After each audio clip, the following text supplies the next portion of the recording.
Yeah.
This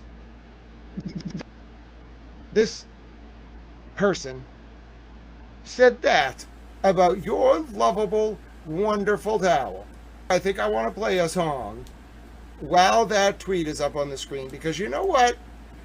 I was raised in a beautiful country called the United States of America. I want to dedicate this to, let's see, Kate Peter and Tuesday Gazette and Julie Carpenter and Ginny James. And then, let's see, any other person on Kate Peters' Discord? Oh, Jason Broyles, he's a weird one. And then, not Biff and Boomer. They're going to flip.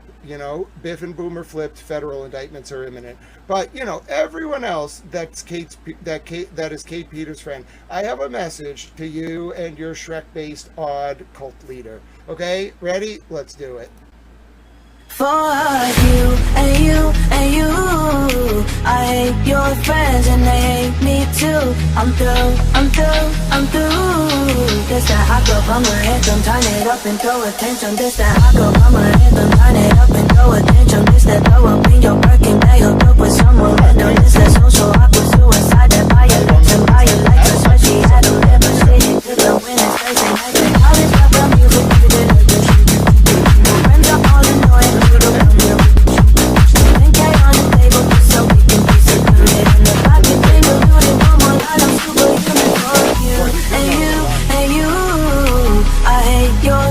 And they hate me too. Hello! That's quite an apropos intro. Double towel. Look at me. Hello! How are you doing? I'm doing well. My name is Grant Smith-Ellis. Welcome to Towel News. Oh my goodness. I started thinking about the Democratic mayor of Lawrence getting arrested, and I dropped my keyboard. You understand? It's a big day. They arrested the Democratic mayor of Lawrence in Massachusetts. We have other things to talk about as well. We're going to take a look at a motion in the Matthew Farwell and Sandra Birchmore case, another pretrial motion in limine, where I'm inevitably going to rant about some things. I think I'm going to rant about some things. I have a very interesting video to show you, a great speech by President John F. Kennedy. I was listening to it, as one is wont to do, this morning. It's from April of '62. He's talking to the press association, and what he was talking about is actually something we've talked about on this stream. Also, shout out to the Kind One Oracle LA. They love pancakes. If you want to show your support and appreciation, post some pancake emojis in the chat. We've talked on this stream before about, especially in the last week or two, about how, when you can be at war with another country, like Russia can be at war with the U.S., or not Russia. Russia is like the United States in a lot of ways. Just because it's called Russia doesn't mean that's who's in charge. The people that run Russia are closer to, Stalin-era KGB SVR guys than they are, Russians, okay? But we call them the damn Ruskies, all right, or the commies, all right? Just the form of government they chose to take. Closer to Stalinism than Trotskyism, and very far removed from Marxism or communism, frankly. Or socialism. It's a very complicated, situation. The Russian Civil War in 1917, and then, the Second Civil War in, 29, are very, very complicated. It was so complicated that in Russia, it was the Soviet Union, between 17 and 29 in 1917 to 1929, when you had to have, a chess set. If you had a chess set, it had to be the Red Army and the White Army, the different factions of the Russian Civil War. And you had to keep track of who the pieces were. The pieces represented people. It was like propaganda. You had to keep track of who the people were that got exiled, purged, all this stuff during the war between Trotsky and Stalin in the 20s to determine who would take over Lenin's legacy in the Soviet Union. And Stalin won, and he purged all the Trotskyites. And then Trotsky got murdered with an ice pick in Mexico, and then Stalin gave the guy the Hero of the Soviet Union medal for killing Trotsky. The point is, that Stalin-esque tyranny is not really Marxism, but it does represent what JFK was talking about in '62. He was talking about this omnipresent, cold form of war where one country tries to take over another country internally through diplomatic, political, subversive, blackmail, or other means. And we've been talking a lot about what's been going on related to the Farwell and Birchmore case, the child sex trafficking, the Democratic politicians, not the Democratic base, okay? I want to make clear again, when I scold the Democrats, I'm talking about the Democratic politicians in Massachusetts who enabled bad men and women to hurt kids and traffic people. The Democratic politicians in this state, coupled with that blackmail network, coupled with some of the financing that I'm starting to find out about, and I think we have a perfecta, a KGB SVR era trifecta of money laundering to extract resources and money from this country, political blackmail to keep the powers that be in check from ever stopping it, and then to wrap it all up, just insidious behavior by some of these people in positions of power. And I want to talk about it all. And then I also want to talk about how we may have a fundraiser coming up for Little Towel. Yes, it is true. I just want to thank you all, by the way. Over the past few weeks, with the help of my care team and then everything, I'm autistic, as you all know, and I'm disabled and sewn together. So, like, daily life tasks are hard. Sitting in a chair lets me distract myself, etc. Because of all of you, I've gotten to a point where not only do I feel, as Towel Girlfriend gets ready to come to the States, I'm ready to get a place for me and her for a few months, as she can only come for a few months as a trial experiment. And then also, I think I've narrowed it down, and I think my tormentor, like the person that the powers that be around the state police and otherwise, and Michael Morrissey, were using to torment me for my reporting and for cooperating with the FBI and all that other stuff, was my mother. I think she has been tormenting me emotionally and trying to bankrupt me and make me suffer and push me on paths where I would be under her control so that I wouldn't report on all this. So it's time to free Towel. Okay, God bless you all. I reached out to a lawyer, okay, this morning, a housing lawyer. I'm going to retain counsel for the housing case that's going on. My mother lost the TRO, so I do not have to move out. I, with the help of my care team, set up a cleaner, okay, that's going to come in and help me on a regular basis if I want. Keep the space very nice. They're going to teach me about organizing. They're going to dust. They're going to wipe down all the surfaces. They're going to clean the floorboards. And then I'm going to get another place, I hope, starting in the next month or two. I'm going to need some of your help. I don't want to take too much out of the Birchmore coverage budget to put my Towel Girlfriend and I in a place. So I'm emails open, grantsmithellis@gmail. I need to meet you. I'm looking for a place. I think that'll be good. And then as I transition my stuff out, we'll go from there. Now, there are other options. I'm sure I haven't spoken to the lawyer yet, but I'm sure the lawyer will have lots of options. I don't know why I was targeted because of my disability, why I was humiliated, why all that stuff happened. I think it's because my mom hangs out with Michael Proctor's uncle-in-law, who's still a state cop. So, I gotta explore, various things. I gotta talk to the lawyer. You can't, because someone is disabled, try to humiliate them because you're mad about Proctorgate or the cover-up of child sex trafficking in Norfolk County by Brian Tully and John Fanning, or Michael Morrissey being an idiot and enabling these men. You can't, okay? It's not acceptable. It's morally repugnant. It's offensive. It hurts me as an American, all right? And I have to correct the behavior juridically. So, maybe not now. If it does go to trial, I have a witness list I'm preparing. I have some questions I want to ask some people, especially related to, who was talking to my mom. Was there some abuse of an older person by proxy, as she's getting older? Were they taking advantage of her? So, there's some people that if it does go to trial, I look forward to calling. But personally, I think the best thing for me is to be free. It's time to free Towel. If all they got left is humiliating me over my disability and alienating my mother from me and having her disinherit me, then we're going to prove to them that, first of all, that's wrong. And second of all, I have a Towel family with so many Towel moms and friends and Towel dads. And we're going to do this. I have a very supportive and loving Towel Girlfriend.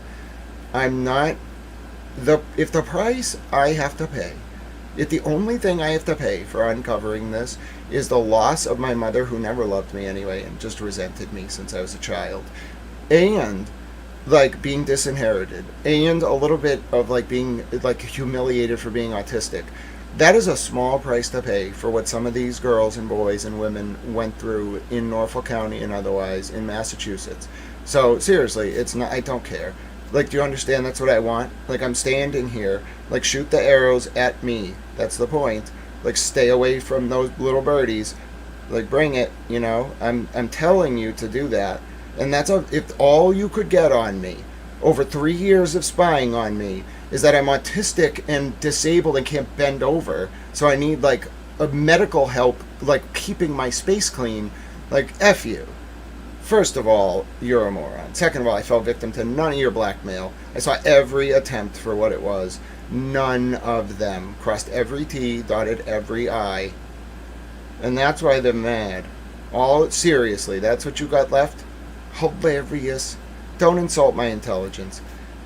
And as much as I miss my mother, do you understand she was never the same person after like 1994? Like, I don't know who she sold her soul to, but as soon as she was around, like, Bill O'Reilly and who was she dancing on tables with in New York? Dominic Barbera in the 90s on page 6 in the New York Post. Go find the article. As soon as she was, like, doing that and in Hollywood and all that stuff, she was a different person.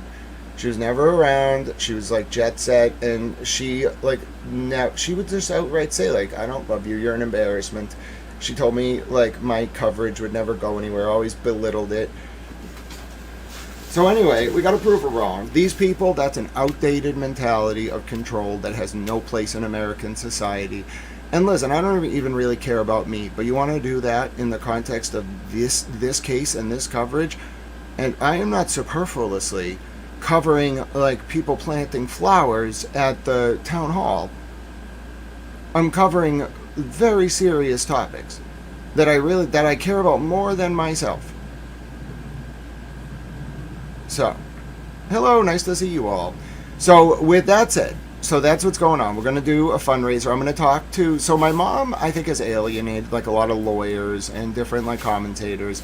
So I want to talk to, like, some of them, and I want to have, in September, after the primary for Norfolk DA, because that's more important to me right now. I want to bring a bunch of people together and then do a fundraiser. So I think that'll be great. I think we can have a place set up before then, probably in September. But let's just do the fundraiser in September so that, like, while Tower Girlfriend's here, I can have a place. And then I'm going to go spend some time with her in undisclosed places. And then that'll be my vacation over the holidays. Oh, Christina, that's very kind. Is that British pounds? Christine says, just for you, Grant, God bless XX. You know, Christine, British pounds have a special place in my towel heart because I spent a lot of time in Bath, as you know, from my tattoo, if you were here the other day. And then I also spent some time at UNIF, at Oxford. And then, yeah, it was great. We went to, like, Stratford-upon-Avon. I learned to... Can you imagine little towel when I was just a mere, you know, medium-sized washcloth punting? Oh, yeah. First of all, I was always like this. So I always knew a lot, okay, academically, even in undergrad. But, like, socially, bro, I don't like the aristocracy. Like, we're watching, Tower Girlfriend and I are halfway through the Keira Knightley adaptation of Pride and Prejudice right now. That's exactly, I would just be flipping them off. But that's put me in a tea room with some, like, hoity-toity aristocratic lady who thinks she's better than everyone because she inherited a bunch of her dad's money. And I will just rail on her rhetorically. You are going to ask me about whether I know how to play, like, the harpsichord flute? No, lady. Tell me about the political constellation of Vienna in 1890 and then explain to me why Dream Story is a commentary on same. And then I want to hear you explicate for me why Eyes Wide Shut is an interpolation of Dream Story in the modern age in the context of the Kubrickian canon. Go. How dare you? Those aristocratic pieces of trash. They make me so mad. They're lazy commies. Alright? That's what I learned about being in Britain. You know who I like in Britain? I like the people who sell the Big Issue. I like the people who live at Julian Roadhouse. Okay? I like the honest-to-God, hard-working people of the industrial Midlands. I like the Scottish. Alright? I don't like that corporation for the City of London, you know, jet-setting, you know, country bath retreat having aristocratic class. They could burn, as far as I'm concerned. They hurt the children. I know what Prince Andrew did. So anyway, I was allowed to hang out in the UK. They thought I was pretty cool, but my program was they were like very hoity-toity government people.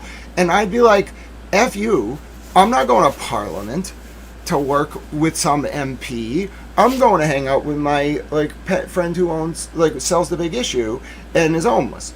How dare you? And they'd be like, oh, okay, Grant. Oh, all right. Okay. And I'd be like, damn right. Free towel. I'm shadow banned on X. Follow, thanks. Jackson's Unleashed wants us to let him know. Give him a follow. He's got a hilarious profile picture. Drop your link in the chat, Jackson's Unleashed. You can drop your X link anytime. I mean, maybe don't spam it, but anytime you want to drop it, you can drop it. All right. So, I got a lot to yell about today. We're going to talk about the Lawrence mayor. I got the criminal complaint. I told you a little bit about my mom. I want to show you, by the way, because of not just you all. It's really my medical team. I have a good care team who, we talked a lot over the years. I'm very physically disabled. You must understand. I have colitis. I'm sewn together. Literally, the scar is 30 inches from one hip to the other. I don't really want to show it to you. It's disturbing. But I am not bending because I like this. I am literally sewn together. My airway and esophagus, when I eat barium-covered Oreos at the doctor on a table, they penetrate across into my airway. I'm like an 80-year-old. I have to tuck my chin when I drink water. All right? So I struggle with daily life tasks. That's why I'm disabled. I'm not embarrassed by it. But thanks to the support of so many people, you all, my care team, etc., this is what Towel News looked like just like a day ago. I'm out and about doing things. I have a mobile studio. I have a mobile uplink now because of all. You're wonderful. Mobile Starlink and local, so you're wonderful. But that is what the studio looks like. Okay? This is not... A lot of people thought this is my room. No. And it was so frustrating because, yes, there was a time when I was disabled where I was not only hospitalized, but there was a time just a few years ago when I threw my back out from bending over to pick up a pencil, and I could not move for 8 months. I had to go to serious physical therapy. I tore my muscle from bending over. So yeah, things got bad, and oh, God bless you, the kind one Oracle says for Towel and my girlfriend. Oh, I'll treat Towel girlfriend to something special. You have no doubt about that. She's wonderful. She's very supportive and great. But let me just explain. Back in 2015, right after the Pats played the Falcons, so it was 2017, remember 28-3, whatever year that comeback was, so maybe 2017, 2018. My parents divorced. I have had a space that's my office. It's where I have my computer and my video game. I have PS3. I don't have any new consoles. I don't want them. I have a PS4, but it's broken. The controller doesn't work.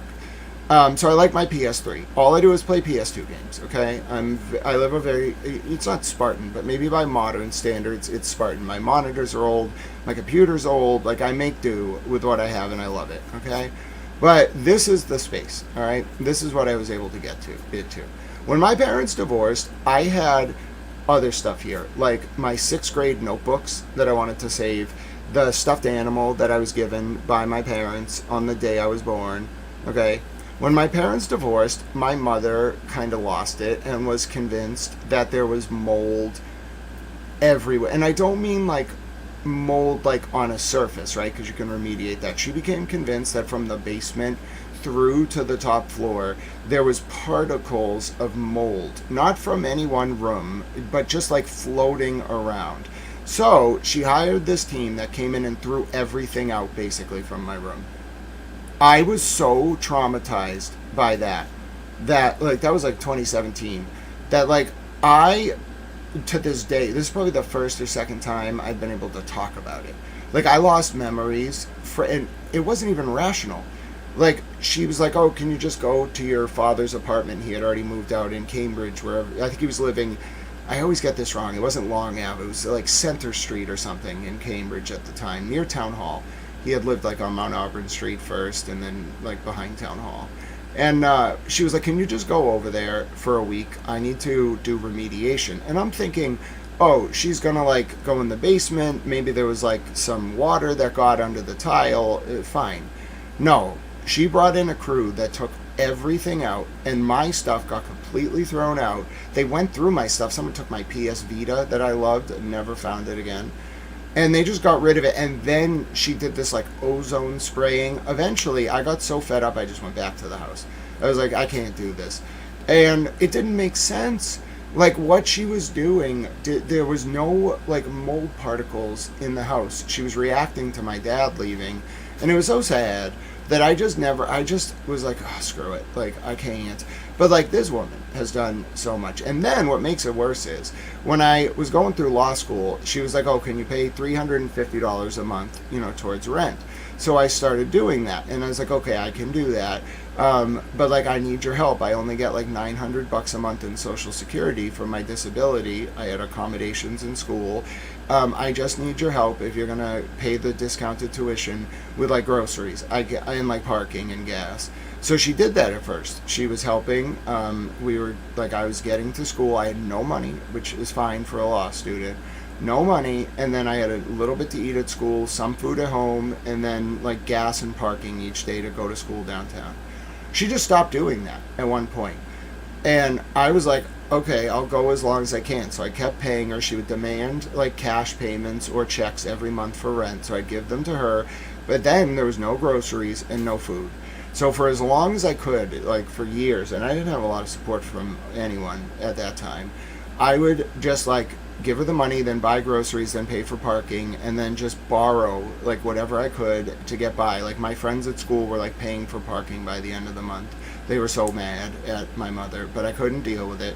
So eventually, like we get through school, and the last semester, like I have to finish one class that was left over because I missed a final due to an emergency. And like by the time the school like got me a slot to retake the class after reviewing like why I missed the final, like it was past the ad drop for the last part of 3L second semester. So I wouldn't have been able to go to graduation anyway. My dad died on the day of graduation. But I get my mom's like, okay, you have to pay more in rent now, like $500 a month. This is like the fall of 2025. And I'm like, okay, I'll do what I can. And I immediately like go bankrupt. So I'm like, I can't pay anymore. She starts like turning the lights off. Like when I was sleeping, I would use like this airflow machine, not like a CPAP, but like it kind of was. It would like pump air through my nose so I wouldn't have like throat issues when I turned the wrong way when sleeping. She would just cut the electricity, like by flipping off the fuse to my area. So then she files an action for non-payment of rent. And she doesn't show up to the trial. So it gets dismissed because she doesn't show up. That's the finding. It's sealed now. And then she files this new case, and she's like, oh yeah, he's never paid rent, he's not a tenant, etc. I was like, what? What is going on here? So I realized something was up, like right away. It wasn't about her. She started doing this and like threatening me basically. Like, I'm gonna like take pictures of this. I'm gonna show people. She said, like, I'm gonna show people. I'll make it exhibits. Like, I'll embarrass you because she didn't say it, but because of your autism.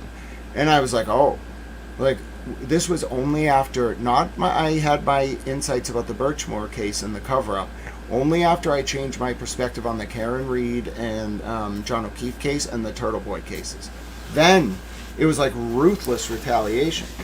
Now, you might be saying to yourself, like, do you have evidence that there was communication between, like, Michael Proctor's family, like his uncle-in-law, his wife's uncle, who's still a state cop, and your mother? Yeah, he was coming over all the time. His name's Marty. I don't know his last name. He's a cop that does, he works, I don't know what he does, like drug stuff, I think. I never really asked. I just used to run my mouth about Brian Tully to him because I hated Brian Tully. Now that I think about it, I really should have also ran my mouth about Lenny Coppenrath to him. But, you know, anyway. So there's that guy. And that's weird. Like, why is Michael Proctor's uncle, like, hanging out with my mom?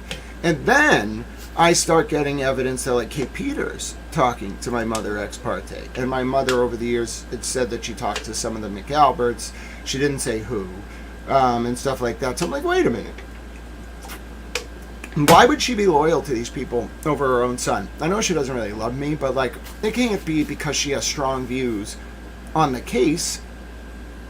There's got to, and then I was like, oh shit, like damn it, because then like I realized like she's always been involved with these like secret like Italian organizations that are very close to the Italian state, stuff like that, and I've always been a little weirded out by it. And she grew up down the lake, and like her neighbor was like, you know, whatever, it is what it is, and so that's why she couldn't be a judge, from what I heard through the grapevine, that like she was up for judgeship, but they found out she was 2 degrees removed. And I always thought it was through her parents. And then I realized like my grandpa used to talk about like going up to Wonderland, and like he would tell me like how they would fix the races. And so I always thought it was just because, you know, he was Tao Grandpa, so he was friendly with everyone. But then I was like, wait a minute, why were you going up in a car when you were like 18 with some dude to Wonderland? I didn't really think about it because, you know, Grandpa was... I just didn't think about it. I was like, oh, he was just being Grandpa. That's normal. And why did you know they fixed the freaking races? And how did you know that? So anyway, my point is, like, and then I realized this is something darker. And I don't really know where it goes. I've always thought it was something local. But then I realized doing research into this case, it seems to be more like Russian. And like the level of vitriol like can't be because like my mom really likes Michael Proctor or Michael Morrissey or Brian Tully. Dude, those guys are small potatoes and they don't have the money to like do that. But somebody she might be loyal to over a lifetime, whoever was like really running that. And so like, bro, I don't want to be involved in that shit. I'm out. I want out of this immediately. I've uncovered what I need to uncover. So it's time to free Towel. God bless you all. We're going to figure something out in the short term. That's my introduction. That's what's been going on, by the way. That's what I've been thinking about really over the past 6 months. Not is my mother involved, but why? All right? And in time, I'm sure we'll figure it out. Okay? Whether it's me, my lawyers, whoever I hire, whatever. All right? And they'll get to the bottom of it. Will I be around? Yeah, probably. But like, I think, so for my entire life I was controlled. I was punished, like gifts would be taken away like months after they were given. I was kept very destitute. People would leave me money and then my parents would hide it from me and not give it to me for years, so I'd have no money. And so I was kept financially under control, socially under control, like always controlled, you know, like a marionette. But the whole time I had actually escaped. Like by like age 19, maybe 21, 22. I wasn't actually like falling victim to that. I was like, screw you. One time in grad school, I wrote this letter to the Quincy, to the Patriot Ledger, and the editor was going to run it. I didn't mention my mom at all. I was just responding to like a critique she had of a political race. I was calling her like a sellout. And my mom intervened and made the editor put like she was like, you can't publish this, I'll never speak to you again, Grant, unless you change it to say like mom and you delete this, and like if you run it as is, I'll never talk to you again. So like I didn't run it, but the editor of the Patriot Ledger was like, Grant, listen, like we are not gonna accede to your mother's demands. We're either gonna run the piece in its original form or we're not gonna run it. Like, what do you want to do? And I was like, don't run it. Like at the time I didn't realize like how devilish she was. But yeah, like even back then she was putting that kind of pressure on me, and she was like, you will not be known as my son. Like I don't want you out there. I was like, excuse me? You should be honored to be known as my mother, and I'm going to take that privilege away from you now. I already told her she's not coming to my wedding. But yeah, maybe all mad. It's just cowardice. Like, even if it's bigger, even if it's Russia, like seriously, if you're not loyal to country or family, what is your soul? Like, what are you doing? You know what I mean? So I don't want to be involved with people like that. Like, not, it's a choice. You know, my family, I've always felt is you all in so many ways. Even as the channel has grown, shrunk, expanded, just been its own thing. I've always felt very supported by you all, and I'm very grateful. Sorry I haven't been reading the comments. I had to really channel that. It's hard to talk about myself. because I'm autistic, so I can analyze stuff, but introspection and then explicating that introspection is the hardest thing to do. So anyway, God bless you all. It's going to take a little time. This is not the fundraiser, but if you want to help, if you've been thinking okay, when Grant is ready and he needs some help, I'm just going to help him. If you have the ability, if you're some oil magnate, or if you got really rich, I don't know how, God bless you, I think you're wonderful. It would be great. You're able to help. I'm going to have Nightbot drop the donate links in chat, okay? So every dollar will help. I don't want to take away too much at all from the coverage fund for the Birchmore case. I want to hopefully just have this settled. It's only going to be 3 months, so I don't think we need to do too much. I'm going to try to do an Airbnb or a sublet. All right, Towel Girlfriend's going to do some research. Maybe you're out there and you're thinking, wait a minute, I have a perfect place that's near Boston for the Birchmore trial, and Grant could go there right now. Well, that would be great. You should reach out to me. I need to meet you. I need to interview you. But anyway, that would be great. Let's talk. I got some conditions, but I'll give you some money. It'll be great. Also, I have some friends who have been reaching out, so got to talk to them. So this is good. God bless all of you. Thank you for your support of Towel Channel. I was walking this morning to get my supplies for stream. We got a few things to go over, short documents. This will not be a long stream. I'm going to end before lunch, Eastern time. So I'll go through 2 p.m. because I know a lot of people actually reached out to me, which was very heartwarming, and said that they've been watching an unnamed trial over the past week, and it was really hard for them. And so they would sometimes flip to this coverage to decompress. So I entirely understand. And although today was a little heavy, it might not be heavy in the way that other case is. So I'm going to go till about 2 o'clock, which is when lunch in that case ends. I want to give some people, especially since it's Friday, I don't even know if the case is on. I have not been following it. But I want to give some people who have been, for better or for worse, for good reason or for bad, putting themselves through that. I want to give a little space to decompress. Is some of the material today going to be heavy? Yeah. We're going to be listening to a motion from the U.S. Attorney's Office in the Sandra Birchmore Matthew Farwell case. We're going to be listening to the criminal complaint against the Lawrence mayor, a Democrat. Michael Morrissey might also be a Democrat. And then we're going to talk about, I want to listen to that JFK video. Okay, so that's our plan. It's going to take about an hour and a half. All right, we're not going to have a long stream today. I want to set expectations. By the way, what the hell is going on with the public records production that is not coming out today from the Norfolk DA from the Karen Reed case?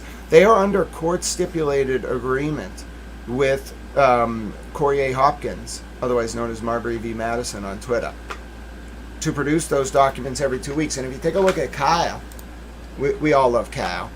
If you take a look at Kyle posted that he, along with others, was informed today, ladies and gentlemen, that there will be no public records production. Jackson Unleashed, he said, here's $5 and so Grant can roll another cigar and keep paying tribute to the video game Halo by doing certain movements for the Mix Alberts. Also, God bless you, Jackson's Unleashed, but you got in trouble because it wouldn't let me reply to your super chat. Now, they'll accept those super chats, but I can always tell when it gets a little mad at the super chat because I can't directly reply to it. I'll be out, every other super chat, I'll be out, one right before, right after, I'll be able to reply to. But the more, intense ones, it'll be nah, bro, you can't be doing that.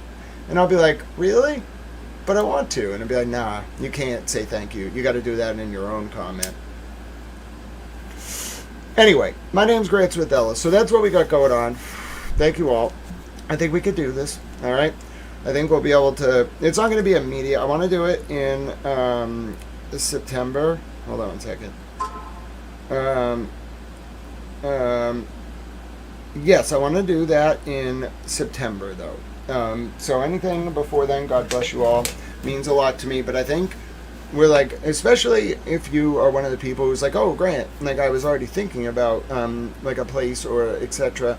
Just let me know. Towel Girlfriend's going to be here, and I'm very OPSEC orientated, so I got to see it. And it's got to be somewhat isolated from like you. I can't like be in a room next to you. We got to talk. It's not to insult you. I wouldn't mind that personally, but there are various things going on that will require a higher level of discretion. And like I gotta check to make sure that you can't like put cameras in there. I gotta sweep the whole thing, which will happen, okay, ahead of time. So just don't. I'm not trying to insult you, but don't try to run game because I will preemptively sweep it. All right. So just if you're gonna do it in good faith. Thank you. But anyway, God bless you all. I appreciate you. Good OPSEC is key. Look at my Kevin from South Boston. You got it. I don't know if I can open it. We'll slow the whole damn computer down. Did you put it on Twitter? What's it a video of? Can you link it here? Is it hilarious? By the way, did you know Kevin from South Boston is going to be a model for the Towel News shop? He's a great model. Non-conversational said, Grant, how many years in jail will Judge Cannoni serve?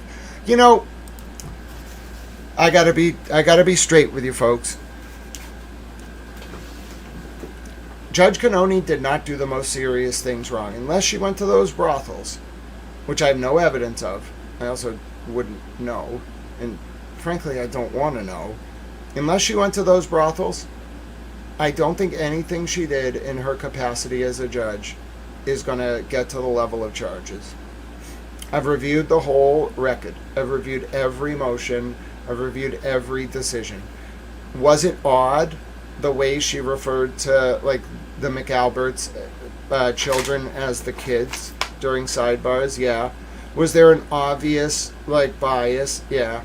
Was there an obvious effort to obfuscate the connection between Proctor and the Alberts? Yeah. Does any of it raise to the level of what Brian Tully did, in my opinion? No. No. Nope. Not even close. And that's not even mentioning John Fanning. And if we're talking about state, I don't know. I don't even know what Adam Deitch wants to do. All right? I haven't talked to him. It's better that I don't. I'm a reporter. He's a prosecutor. He's going to be one. He doesn't need to talk to me. He talks through his press conferences and his indictments and charges when he becomes prosecutor. That tells me all I need to know. I don't know what Deitch is going to do. What I see here federally is low-level obstruction by Tully and Garino, but Garino's a cooperating federal witness, about the Wall DV file. Yeah, maybe that version of Celebrate didn't do it automatically, but dude, Celebrate is one tool among multiple tools. And somebody found that Wall DB file with the available tools at the time. It wasn't an update to Celebrate. That was found when David Yannetti got his subpoena for his case file in November of 2022 from the federal government, which would have included the extraction of Jen McCabe's cell phone, but not the raw data. It was a fact.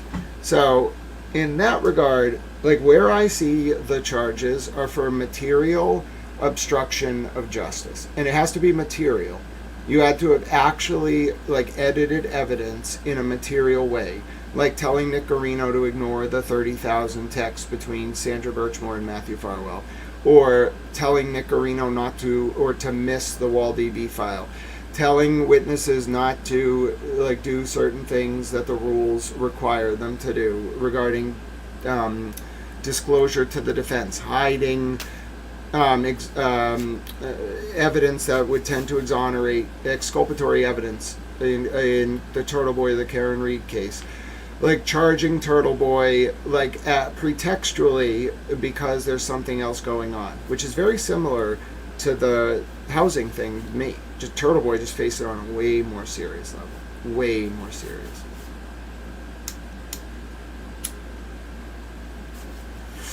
Dude, those are federal crimes. I don't know how it's going to be charged. I don't know who's going to get what kind of deal. But Adam Deitch is not running for Norfolk DA by accident. They need him to make the cases. They need him in the Norfolk DA's office to make the cases. He's what President Trump would call like a good guy Democrat or a good girl Democrat, like the auditor. I'm not being pejorative. That's just how Mr. President Trump thinks of them. like non-party line Democrats who will do the right thing even if the person who did misconduct is a Democrat. That's a rare Democrat, by the way. Do you know how few, most people who are like that will leave the Democratic Party, like me? Because why would you ever stay in a party that's corrupt to its core? But if you think about the larger picture of this case, plus the Lawrence Mayor indictment, that's what it really comes down to. It's not necessarily Judge Cannone or even Jen McCabe, although I don't know where that rabbit hole goes, or voodoo doll goes, so to speak. The holes in those voodoo dolls go, hey, bro, you got voodoo dolls. What do you want from me? So anyway, the point is, I think or Matt McCabe's defense contracting and all his connections, and Five Stones and Sean McDonough. Listen, there are a lot of questions that we need to conduct a formal inquiry through a legislative body, in my opinion, and I will and have petitioned my government to make this happen. We need to get these people, not in a court, although some of it will happen there. We need to bring them through a structured inquiry before the public, before a committee, and have them answer about what happened. From there, we might be able to charge certain people based on what we find out, but we need to know what happened. Why was Five Stones hired? Why did Sean on the Gulf get involved? Why were all these weird, D-team, internet trolls involved? Who hired them? Was the money trail cash? Was it Bitcoin? Was it bank payments? Was it Venmo? Did they get sloppy? All right. What were they talking about? Did they leave a digital evidence trail? If they used VPNs, can we subpoena the VPNs? Are they that type of VPN, or are they in some country? These guys were smart. They used a lot of services where the countries won't comply with most subpoenas. But did they F up and use a service in a country that will comply with certain federal court orders if served upon the government of that country? Okay, you got to think like that. And now we're talking, all right? Now we need a motive. What's the motive? What is the motive for why these people did this? Okay, why did they need Tully and Proctor and Garino? What did this? Were these guys the fixers? Were these the plumbers, so to speak? Did they fix leaks? If so, why? They weren't fixing leaks about freaking Jen McCabe. No, they were fixing leaks probably about whatever was going on in Marina Bay, in Quincy, and Stoughton, off 128 at that restaurant, or Dedham, or Boston. Because they were running brothels. The cops. They weren't the owners, they were the managers. And the brothels were coordinated by Maxwell and Epstein, who were answering to the Russians. That's the answer. Okay? That explains the virulence. The money, the unlimited money. It was no one person. It was what all of them were knowingly or unknowingly involved with. And that's the story here. And it is shameful.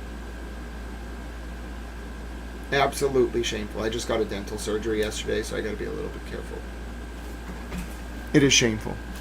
Jackson says Michelle Wu was relentless in her pursuit of Towel to be number one of her brothers. She says he is too...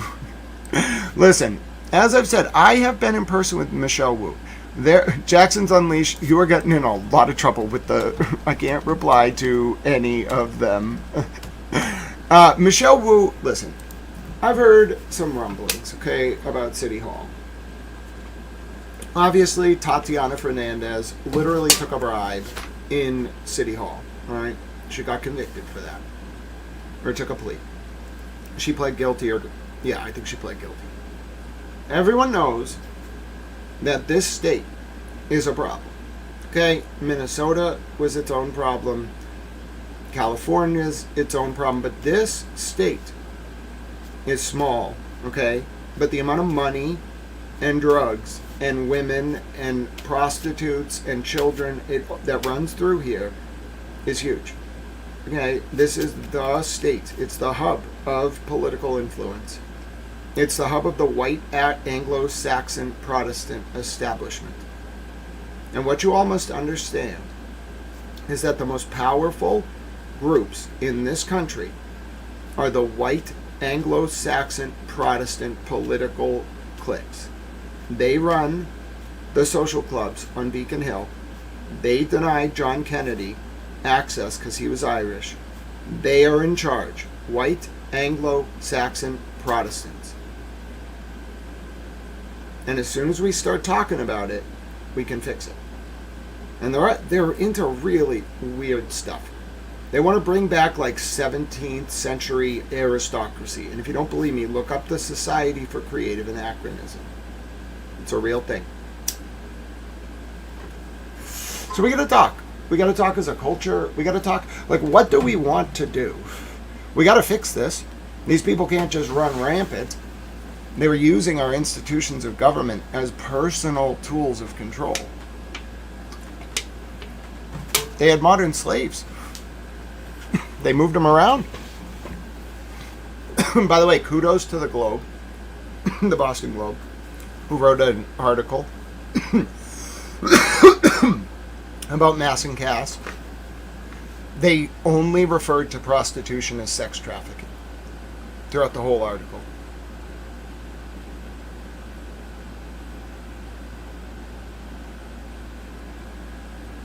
The problem is, says 3 Clerk Monty, the problem is that no one is allowed to consider the corruption that is directed from above the county state level. That can only be on purpose.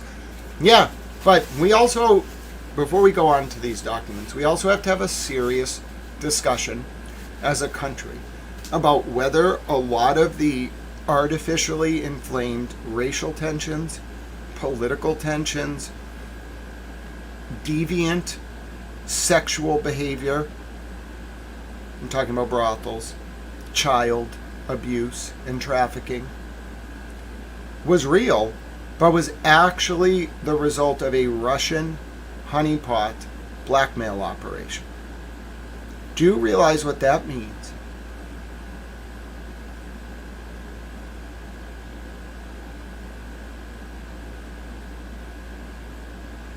Of course, the people in the positions of power, the legislature on the state level, the judiciary, the executive, on the federal level too sometimes, had an interest in not revealing this because guess what? They worked for him too. And of course it was multi-generational. It started with the KGB before the collapse of the Soviet Union, and then to give themselves cover, they let the Soviet Union collapse, pretended to be Russia, but were really the same guys, same legacy. That's Putin. All right? That explains it all. And we need to talk, if this is the case, folks, that means some of these people who were in positions of very public prominence in the United States weren't just doing this because they were ideologically committed to like protecting prosecutors or cops. They were doing it because that was their orders.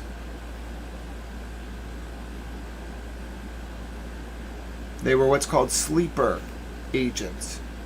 Long cover, full, robust life and identity, but taking orders. And this is what they had to take orders about. So ask yourself why. Why?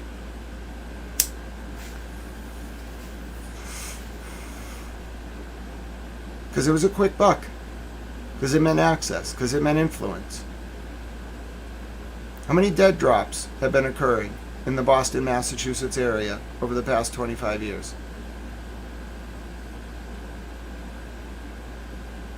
Where's this money coming from? Florida?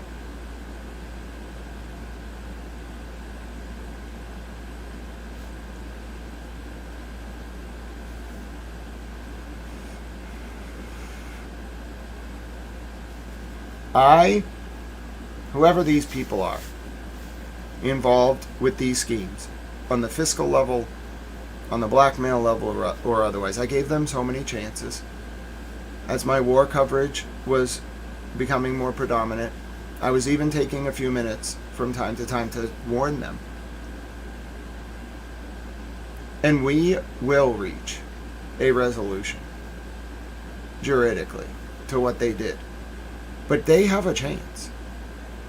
They really do. To do something that I think we all want them to do. And I think you all know exactly what that is. And I'm begging them. I'm pleading with them. My entire soul cries out with one message of warning.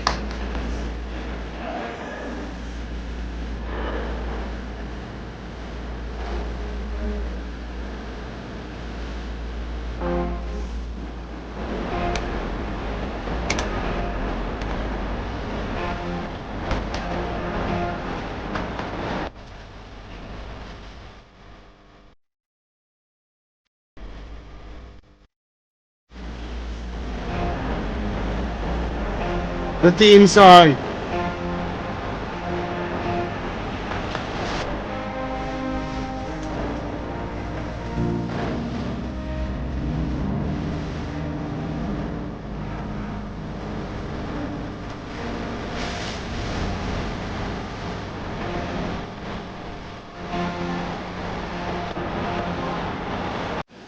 Now, here's why I say it.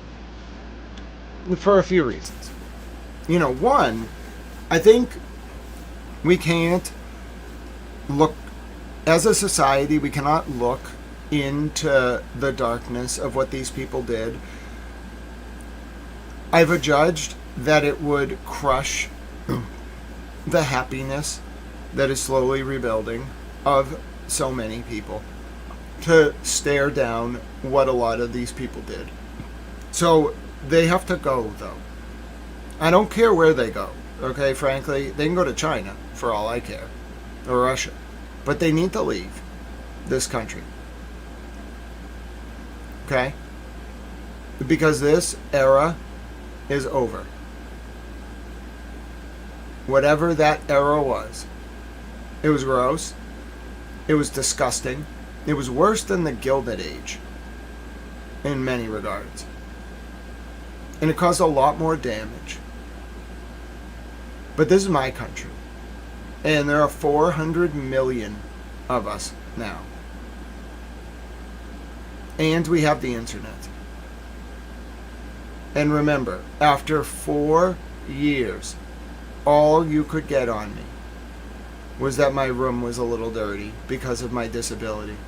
And now, thanks to the goodness and graciousness of God and my care team and the support of so many people here, I've even managed to move in positive directions on that over the past few weeks.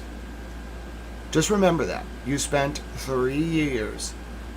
You put people around me. You had access to a lot of what I was thinking. You followed me. And that's all you got. So imagine what's going to happen over the next 10 years. I'm mad. I'm mad, but I'm calm. And that's bad news for a lot of you. I'm also free, which is even better. Because now you got nothing. And Deitch is about to win. How about them apples? What are you going to do then? Who are you going to call? Ghostbusters? I don't think so. And you haven't seen me juridically roar yet. I have been very patient. I, if anything, have been kind in my chess moves. Because I, for various reasons, probably think too much of people's ability to be good humans. So if I adjudge you as bad, you've really screwed up. That means there's no coming back. And I'm at that point now with some of this behavior. Some of it, if it were like white collar corporate crime, I deal with that a lot in the regulatory arena. I could deal with that. Until I find out you're like funding the Russians. Then I'm made. But I can deal with white collar crime, bro. Dime a dozen. All right, there are victims. It's not a victimless crime, but that's corporate America. Okay, they like push it all the time. Look at The scandal with Bill Gates' daughter right now with the cookie seeding on referral URLs. That's wild. That's been charged federally before. That's white collar crime. Okay? This is not white collar crime. There might be some elements of what you would call white collar crime in these cases, but this is so much more serious. And it involves such dark behavior. And it really makes me think that the guy who came to threaten me wasn't related to Kathy Romer, but actually these cases. And I don't think these people realized I had already talked to the FBI. So, like, I'll tell you, the Congress, when I called them, I was like, hey, listen, I've reported some information to the FBI about, you know, some goings-ons with local and state law enforcement. And, you know, this guy showed up at my door and basically threatened me. Like, he came into my private home, up 3 flights of stairs or 4, and through multiple sets of locked doors, and threatened me on camera, live. And Congress, speaking broadly, was like, can we see the video?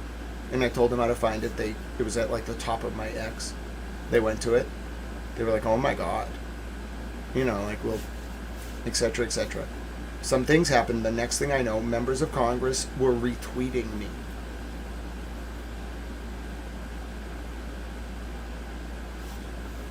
So whatever it is, this is bad. It's really dark. And that's why I had to take a lot of precautions. Without your support, I would actually feel at risk. But because I have a lot of support, I feel like I'm free. So I personally am moving away from that tornado of control and abuse. But I know I am the exception that proves the rule. And it is very hard to get out. Alright? So, God bless you all. I'm not going to let you down. Towel Girlfriend is right by my side. Administratively, we are going to figure this out. And I am going to become independent of this last great boulder. Okay? On my path to freedom. I'm going to, like Sisyphus, shout out Alan Jackson. I'm going to push the boulder. I used to call Alan Jackson Icarus, actually. I called Karen Sisyphus. I'm going to push that last biggest boulder over the hill, and it's not going to roll down back on me. It's going to roll down the other side gently, and it's going to finish doing its thing without me in its life. That's all that person is to me now. And that's how she wanted it. And now, by the way, you probably understand my tattoo that I got at the age of 18. The day I turned 18, this was my very first tattoo. It says, Mom. Now do you get it? Yep. When I booked the appointment 6 months before I turned 18 so I could get the art prepared. I went to Redemption on Mass Ave. It's expensive. I used my birthday money. Yep. That is the sun. The handle of the sword is attached to the banner that reads Mom, and it goes right through it. Hello. Good to see you all. All right, let's get to work. That's enough. God bless you all. We'll talk more. We'll do a fundraiser. I got to talk to some people. I'm a little protective. But there's some people I want to talk to Wendy Murphy about. All right. Hello, Holly and Johnny. God bless you. There's some people I want to talk to Wendy Murphy about. Okay. Like, I have some ideas of who I'm going to reach out to. And I think some of you will recognize some of the names, you know. I think some of you will, you know. But yeah, my mom did a lot of damage to me. A lot of damage. Like, growing up, she used to tell me that any sexual contact with a girl was, like, basically, like, sexual abuse. Any. So I was very, like, passive, and girls did not like that. Okay, and then she also told me that all men, all of them, abuse children. So we weren't allowed to have male babysitters growing up, even if we, like, went... like, for vacation, we'd call the babysitting service on the hotel phone. It was like hoity-toity places. And my dad would be like, okay, we'll send the babysitter over. And they'd be like, okay, how many children do you have? And they'd be like, 2 boys, 3 girls. Oh, okay, we're going to send like 1 man and 1 woman. Is that okay? It'll be like $400. And my dad would be like, that's fine. Like, I don't care. I'll go get money for a tip. And my mom would scream, no, like, no, it cannot be a man. And then she'd get on the phone and scream, like, you cannot send a man. And then they would send 2 women. So that was wild. I grew up like thinking that everyone was gonna like abuse me, and that at the same time that by like trying to like show a girl physical affection, I was assaulting her. It took a long time to figure out that my mom was just like not with it. You know what I mean? Like when you realize that you're like you take your parents and your mother in particular like seriously, and it wasn't until I was like I don't know 24, like after she was convinced when I first got ill. By the way, she almost screwed up my treatment. She tried to tell every doctor I was falling victim to Lyme disease. And they were like, Ms. Murphy, or May, I'm like, yeah, he might have had Lyme disease at one point, but like, he's sewn together. Like, he's very sick. Like, he's not doing well. We have to like biopsy his lung, ma'am. Like, his throat is not working. It's not Lyme. He's just broken. And he has autism. And she'd be like, no, autism's not real. Like, that's just what they say about vaccines, you know. And the doctors would be like, okay, we're gonna, talk to Grant now. And I'd be like, you can't, Ma. And she'd scream at I'd be inpatient in the hospital, incapable of, like, talking, basically. And she'd be trying to tell the doctor, like, don't treat him for any of that. Like, ignore all that. It's Lyme. And I was like, oh, God, she has Munchausen by proxy or something. Why would she be saying this? And once I told her, like, by, like, 2019 or 2020, the doctors started doing these very special tests like esophageal manometry studies and modified barium swallows, which by the way I would not know about unless I went through them. I'm not a doctor, so how the hell do I know? By the way, you don't want to get an esophageal manometry study. Let me just tell you right now, bro, you don't want that.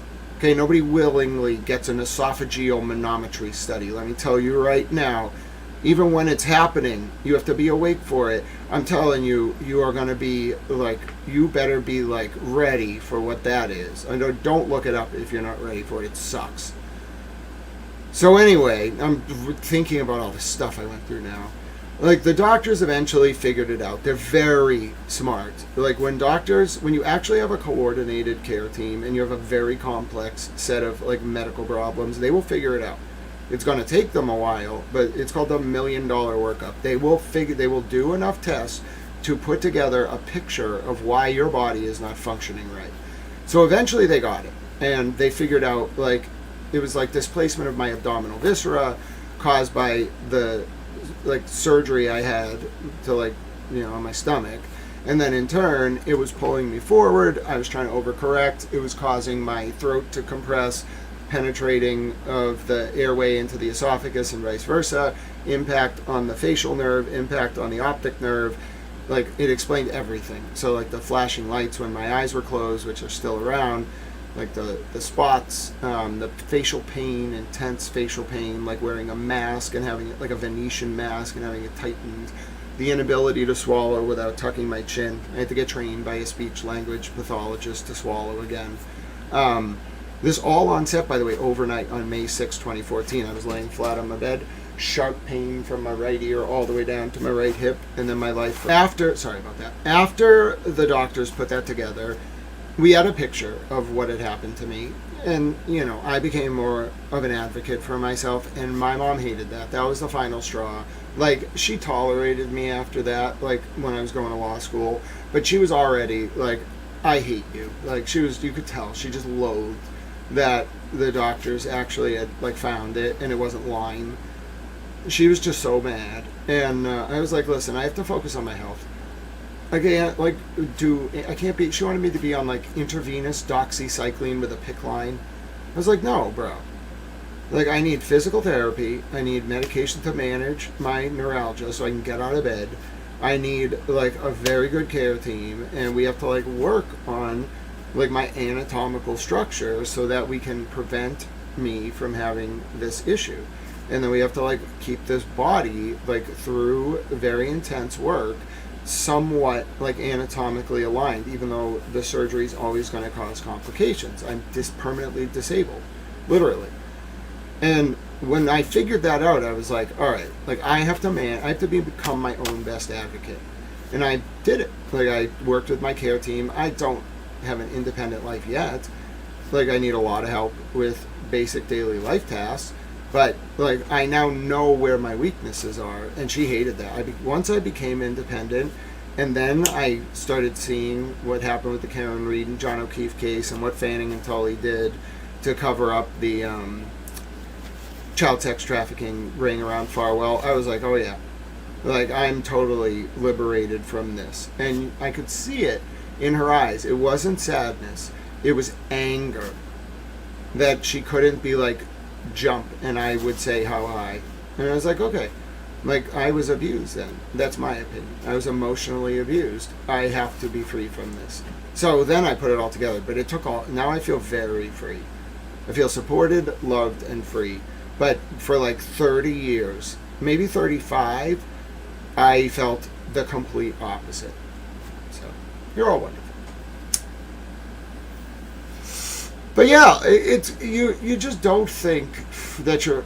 What really exposed me to it was that for any mother, even just in my opinion, just hearing so many moms in the chat, or grandmas, or just so many people with kids or grandkids tell me over, like, hundreds, if not thousands of women tell me, like, Grant, that's not, like, the way that your mother is acting about the Karen Reed case and the, like, Tully thing and Kate Peter, like, that's not normal, Grant.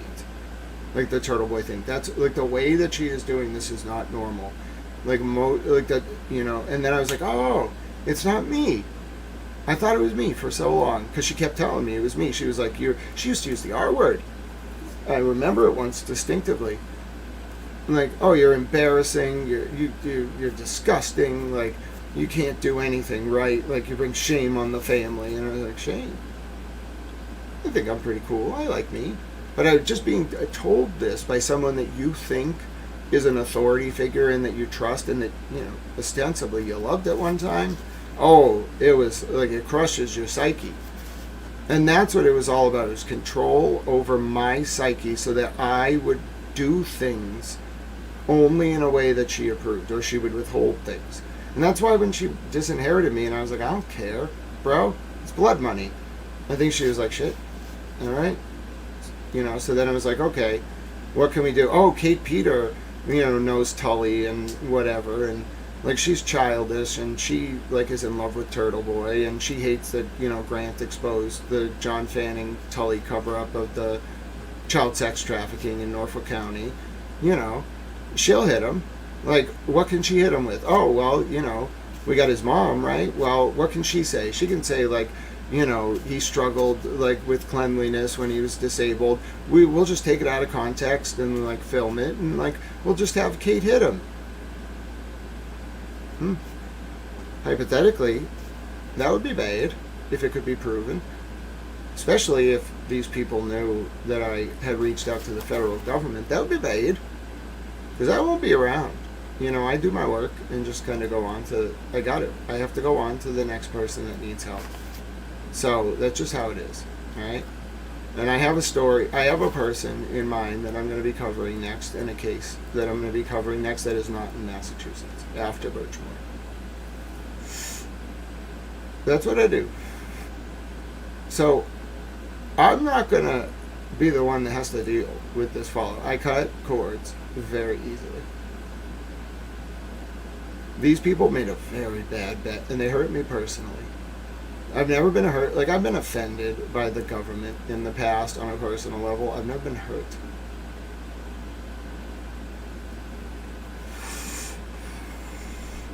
And I didn't get it the worst. This is all such trivial emotional pain in the larger context. Some of these girls and boys were open air prisoners in my country. Sandra Birchmore was murdered, and her unborn baby boy.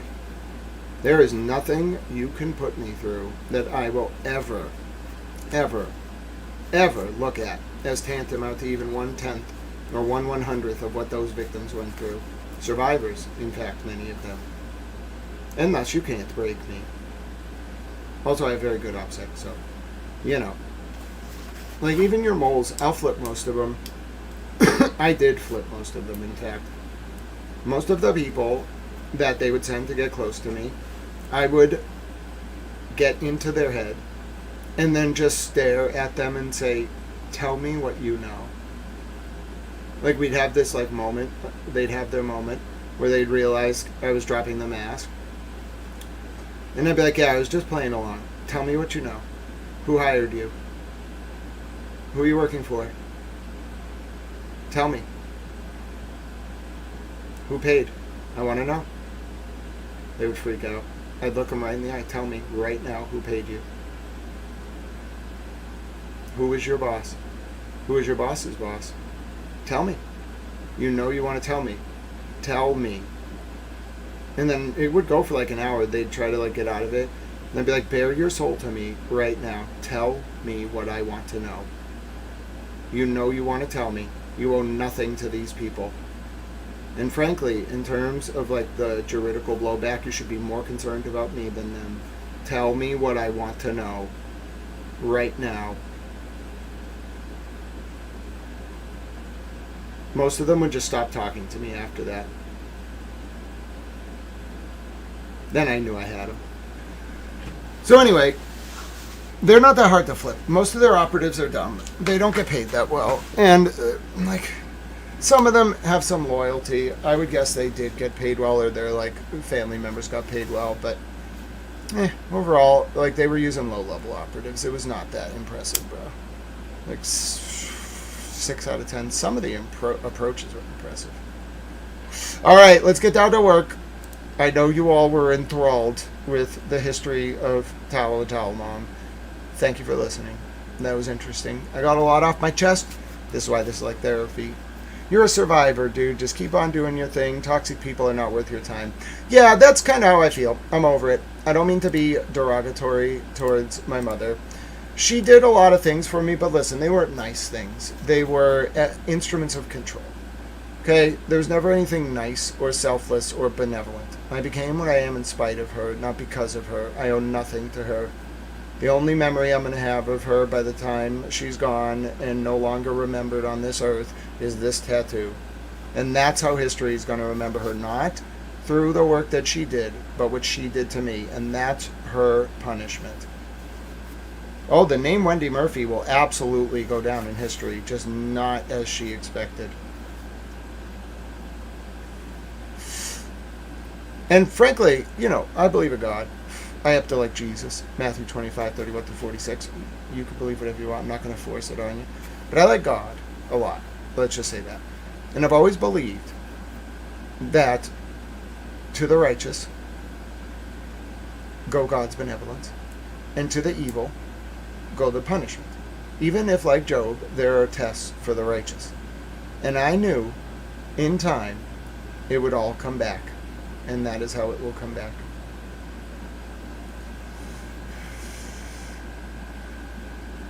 Chad Mom Lynn says, I was afraid you would think I wasn't really concerned about your well-being when I first reached out. That's why I gave you all my info when we first met. Oh, Chad Mom Lynn, I can sense vibes through a screen. I trusted you from day one. I loved you very much, and I still do. You're wonderful. It's like Mimi. I can feel Mimi's vibes through the screen. But yeah, in a lot of ways, I feel like God's punishment to Wendy Murphy, because God is good, is that she will be defined by what she did to me. And it's not the point. It's not the story. It is a part of this. But that's like all her colleagues know. Are you kidding me?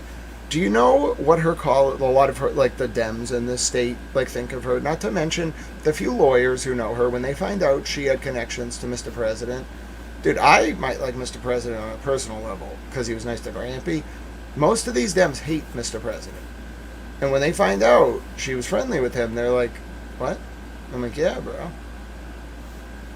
Seriously. And they're like, what? I'm like, yeah, bro. So, listen. That's what her, like, it's just sad. All right? And I always thought she was an agent of chaos because I never believed she actually was a feminist. She was some kind of feminist, but she destroyed the feminist movement in America. Not single-handedly, but her and her people.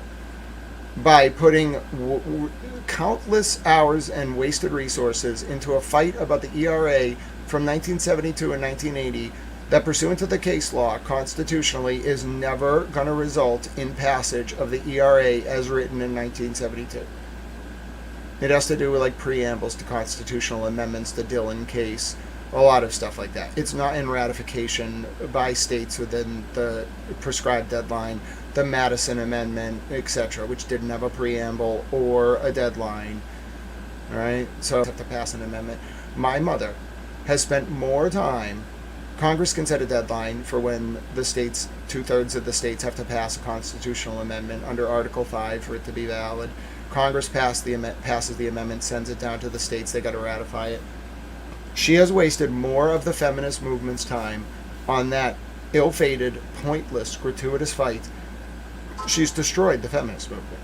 She's siphoned so many resources, and it's pointless. It went nowhere. It never will go anywhere. It's constitutionally deficient, and I've always believed she was actually an agent designed to bring down the women's movement and to make women basically like wage slaves at the expense of the American family, and I hated it. I like feminism. I think everyone should have equal rights. I think you should be treated equally. But I don't believe that feminism means telling women they can't be mothers. That's ridiculous. Do you know how hard of a job being a mother is? And actually raising children, not outsourcing it. Not to say nannies are bad. I didn't like it. I would have preferred a mother and a father. Okay, my nannies were fine. They made nice Swedish meatballs, etc. We watched Full House. It was fun. But my point remains the same, although I'm somewhat convinced they weren't nannies. They didn't really know how to nanny. We just kind of hung out. I'm not really sure what they were now that I think about it. I'm a little scared. But anyway, my point remains the same. Okay? That's like the degrading of motherhood by this like orbit really hurt. It hurts America, and that's why I always thought she was an operative. Like, I thought at first it was the CIA, and then I was like, no, bro, it's not the CIA. First of all, I could have found that out. And second of all, it's not the CIA. Who would want to do that, though? Freaking Ruskies. Of course they would. Freaking Ruskies. Someone said Wendy Murphy is better than having... Oh, thank you for that golden goat link. Is better than having Nancy Grace for a mom. I met Nancy. I don't know. I don't know Nancy Grace, though, so I can't pass judgment on her. I can pass judgment on my mom. I've known her for a long time. Having Wendy Murphy as a mother is like being raised by the TV. Like, it's just a lot of yelling and, like posturing. Like, there's no actual substantive... You never get to talk about the point. It's always, like, grandiose propaganda and yelling. So yeah, changing of the guards, I suppose. God bless you all. Thank you so much for your support. If you have been listening, yes, Towel is looking forward to making progress, moving in good directions. If you've been waiting for an opportunity to support, God bless you all. Thank you for all of your support. Now would be a great time. Thank you for everyone who has been so kind. I have to go through and actually click the hearts to say thank you to all of you. But there is a PayPal in the chat. This is not a formal fundraiser yet, but a lot of you have been expressing questions about how you can help. I pinned the links to the top. So there is a PayPal, there is a Venmo, there is a Cash App, and what we're doing is I am attempting to, in I'd say like a month or two, as Towel Girlfriend arrives, find myself a location for a few months to do coverage of the Birchmore trial, and then and Farwell trial, and then move towards sort of more independence. So if you heard that whole story, if you're like, okay, wow, that's a lot, okay, how can I help? Those are good ways to help. And then also we're gonna, oh, it's a Watermelon Man, look at him, oh look, he's so great, he's having a good Friday. Hi, Mr. Watermelon Man. He's so great, thank you for that. Elizabeth McPherson said, look at how long he's hanging out, he's a Watermelon Man. Those are ways to help, and normally I wouldn't do this, but I feel like the fundraiser wouldn't make as much sense if I didn't give you the context. Okay, so that's what we're gonna do. There's a lot of, I'm talking like a lot of people. I was really surprised by how many of you responded when I just threw this out as like an idea. I was just like, what do we think about, if I wanted to have a fundraiser to Free Towel? Folks, you just overwhelmed me. I mean, the like 40,000 of you, I think, like 32,000 of you saw the initial call. I had all these wonderful, kind comments from all these different people. You're all wonderful. And then the picture of the Towel News Studio got like another 40,000 views. All right. And then even the bookshelf, like 5,000 of you saw my bookshelf. Now, I'll give you a special treat. All right. As a mental decompression break, I know we have to do some motions. Okay. This is, as of right now, my bookshelf. Okay. So that is my dad's ashes. He stays with me. He's always watching. He's right there. That's an award I won for being the best news and information source regarding the regulated industry I covered, the market commodities, etc. That is my favorite album of all time, Bob Dylan, Live 1964. My dad gave me my appreciation for Bob Dylan. He might have even bought me that CD for a National History Day project I did in 2005 on Bob Dylan. That's a concert with Joan Baez in part. It was October 31st, 1964 at the Philharmonic Hall in New York. Great concert. This, like the peak of Dylan's, like relevance. Before he went acoustic at Newport. Maybe right around the time, but he didn't do any acoustic. He didn't do any electric songs. This was full acoustic. This was him at his best. Play a protest song. And then this is the bootleg series, volume 1 through 3, which is his like Woody Guthrie days when he just got to New York after moving from Minnesota. Really good 3-volume series. One of my favorites. Has like Hard Times in New York Town, the original cut. Has an ode to Woody. Bobby went on visit Woody when Woody was in the hospital, like a sanatorium at the end of his life. And Woody Guthrie was like a famous folk artist. And Bobby was kind of like the heir apparent to Woody Guthrie's style. That's why a lot of Bobby's songs are like talking World War III blues, talking Bear Mountain Picnic Blues, which is also on that compilation. Great song. I'll catch up later. Have a great day. Link, you are so kind. God bless you. Yeah, we will have some motions. I got very into that story, but I thought it was very important. Thank you for your support of Towel Channel. You're all wonderful. I know that was a very long explication. But yeah, Hard Times in New York Town, talking Bear Mountain Picnic Blues, just to give you some sense. The way I do my journalism is a combination of Las Mariposas, the Butterfly Sisters who fought against El Trujillo in the Dominican Republic, Immortal Technique, and his entire canon. And then Bob Dylan's style, in particular, like talking blank blues. What Bob Dylan used to do, in his words, was his songs came right out of the newspaper again. All he did was change the words. I'm a little ahead of the newspaper, but what I like to do is take Joyce's form of non-fiction, of fiction storytelling and apply it to non-fiction Ida Tarbell style investigative journalism. Okay, so I like to use authentic narrative to tell authentic truths. And Bob Dylan, at his best, when he would take the Woody Guthrie style, would take like a song, and what it was, like Talking Bear Mountain Picnic Blues, was literally about a tragic, overcrowded ferry boat going up to Bear Mountain in New York. They were taking a boat up the Hudson. The guy who booked the ferry boat sold too many tickets to this picnic excursion, and the public, like he oversold it, the public went on the boat, they all drowned. The ferry went down because he oversold it. And nobody cared, because it was the era, it was like 1890, 1910, 1920 in New York. It was the era of Gilded Age capitalism, and all those deaths were just, well, you know, the guy was trying to make some money. It's a tragic accident. No, he oversold the ferry, and they all died. So Bob Dylan made Talking Bear Mountain Picnic Blues. You can't find almost anything about the Bear Mountain Picnic Massacre. Try to research that, even on the internet. It's a thing, I promise you. I know it's a thing. I've found information about it. The only reason I know about it is not because I went to my local library, but because Bob Dylan, on the bootleg series, released a cut of Talking Bear Mountain Picnic Blues, and I understood that he was talking about a real event, and then for life, I went and like spent time learning about it. And that's how I do my work. Anyway, so that's at the top of my bookshelf. Then I got a bunch of law books. By the way, so I won't spoil it, but it's been 12 hours. This was the Easter egg for the wonderful Emily C. That is the Da Vinci Code. She said getting a retweet. One time, Emily C. said getting a retweet from Grant is like finding another piece when reading the Da Vinci Code. So that was the Easter egg.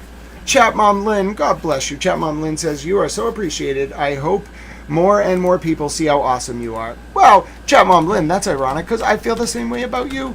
Chat Mom Lynn's wonderful. She's just all around in different chats as Chat Mom, and people just embrace her. They're like, oh, she must be a Chat Mom. Okay, that's cool. It started here, ladies and gentlemen. It's where she got her towel Chat Mom ship.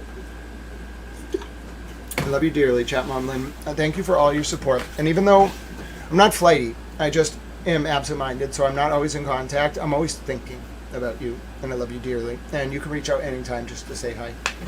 Standing Stones does. He's great. Sometimes I don't get back to him right away, but I always see the messages.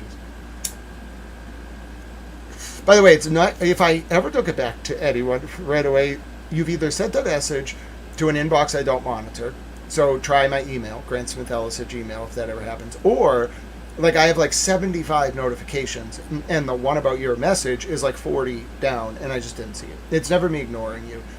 Emails, I intentionally only go through once every couple weeks. The quickest way to reach me is, quite frankly, leaving a comment on X, maybe in YouTube. That, like, if you want my attention, that's the way to get it, unless you have my phone number. Because otherwise, it's not that I'm ignoring you, I just have so many inboxes. Like, and I realize this is my fault for not being more clear across platforms. Like, if you send a message on, like, Facebook, for example, if you aren't close enough in the circle of my Facebook, it's going to send it to an inbox that does not alert me. So I have to manually go through hundreds of messages to read them. I know, but I have to do it personally because what people send me is it's privileged journalistic information under the new SHIELD law. So I have to take steps to protect the integrity of that information, which means only I read those messages. But I have to do it manually, every single one. It takes a long time. So your patience and understanding is appreciated. Anyway, so the Da Vinci Code is up there. God bless you, Chat Mom Lynn, you're wonderful. Then I have some law books, okay? Tort law, civil procedure, rules of civil procedure, property law, contract law, rules of contract law, constitutional law, crim law, family law. And because, of course, I took family law. I was so good at it. Then that's May It Please the Court by Peter Irons. I got that book when I was like 12. I have been reading Supreme Court decisions from that book for almost my entire life. That's Aristotle's Politics. It's a very hard book to find. It's only a partial volume. I love that book. It's an English translation. What's this one? How to Regulate Adult Medical Use. That's a great book by a doctor. She's great. She's a PhD. On Great Questions, Who Am I? Hegel and Modern Society, and some works on philosophy. Then down below, literary criticism, the what is this? The Indigent Generation, the Axial Age and Its Consequences. That's great. I think that's by Axel Honneth. I loved that book. That's up there with Habermas's Between Facts and Norms and Eccentric Theory of Communicative Action. House of Leaves, that was the last novel I read back in 2009. How to Invent Everything, Information Privacy Law, Philosophy and the Human Sciences, The Secret History of the World, Living Zen, The One and the Many, A Brief History of Western Philosophy, Politics of Heaven, The Case for Big Government, I don't like that book, The History of Philosophy by Father Copplestone, Philosophy and Introduction Through Literature, Hegel's Hegel, Heraclitus, and Marx's Dialectic. That's a really good book. And then over on this side, I have the books that are at the top there. So I have Chuck Taylor's Philosophical Arguments, New Stats, I thought it was Nine Stats, Presidential Power and the Modern Presidents, the Cambridge Companion to Heidegger, Bailey's Presidential Saints and Sinners, Philosophy and World Perspective, Gombrich's Little History of the World, and then there's one on the bottom I haven't read yet, but is on my list about like existence and things like that. So yeah, then that's a creme brulee torch down there in the bottom of Biggie. All right, so you would use that to make creme brulee. When you're making creme brulee, you got to make sure the top of the creme brulee is sufficiently torched. So obviously, if you're a towel chef, you have to have a creme brulee torch that is capable of, doing that. So why not have one in the style of Biggie? because that's my creme brulee torch. Then my sister one time gave me a Christmas present that was a Mario Pez, pretty hard to find, so I kept it. That's like a sticker from a glass company. It was not my Game Boy, but it was one of the Game Boys that we had in the house. I found it while cleaning one day, so I just thought it was cool. This is a GameCube controller that Montel Williams gave me. That's a cup that says "Here's to Strong Women," and that's like a Google Nest thing or whatever I found while cleaning. It had some like dust on it that I haven't cleaned off. So yeah, that's my bookshelf. My name's Grant Smith Ellis, and I'm sure you all were enthralled by that. To Kill a Mockingbird might be on there. I haven't checked. You have become such a breath of fresh air. Keep taking care of yourself. Oh, God bless you. Welcome to the channel, Becky Mac. All right, let's get to work. I know. You all were having a great time. We were having a great Friday. Everybody was enthralled. We didn't have to do any work. Professor was showing a movie. It was a strange movie about a young washcloth who came in to be his towel self and is all fluffy. But needless to say, it was, quite... Professor took the morning off from doing, substantive work. I know, class was thrilled. Wait till TA Sarah hears about this. She's going to be like, wait a minute. We got the whole morning off and I wasn't there? She's going to be all mad. Hello, Nanya. You came in just after movie time. You missed Friday movie with Professor Towel. We didn't actually watch a movie. I told you the story of the life. We're going to call that The Brave Little Washcloth. Okay? We heard an oral retelling from times of yore of the brave little washcloth. The little washcloth that could. All right? The Sisyphean little washcloth who's got to push that last big boulder over the hill as Alan Jackson, with his Icarus wings still fully intact despite flying so close to the sun, watches down and says, "Hi, GSE," with a beaming smile. Oh, we hit the chat goal. Ladies and gentlemen, I have big news. Before we go to our next section, which is about the criminal complaint filed today, the DOJ arrested the Lawrence mayor. He hasn't even appeared in court yet.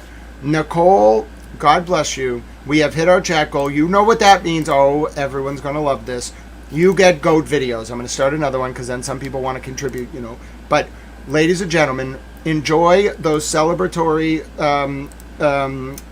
confetti. We have done it. As a group, we have come together and we have earned early GOAT videos. I've never seen this before. You all, ladies and gentlemen, you all are going to make some people's day. Do you understand there are some people who watch this channel solely because of the GOATs?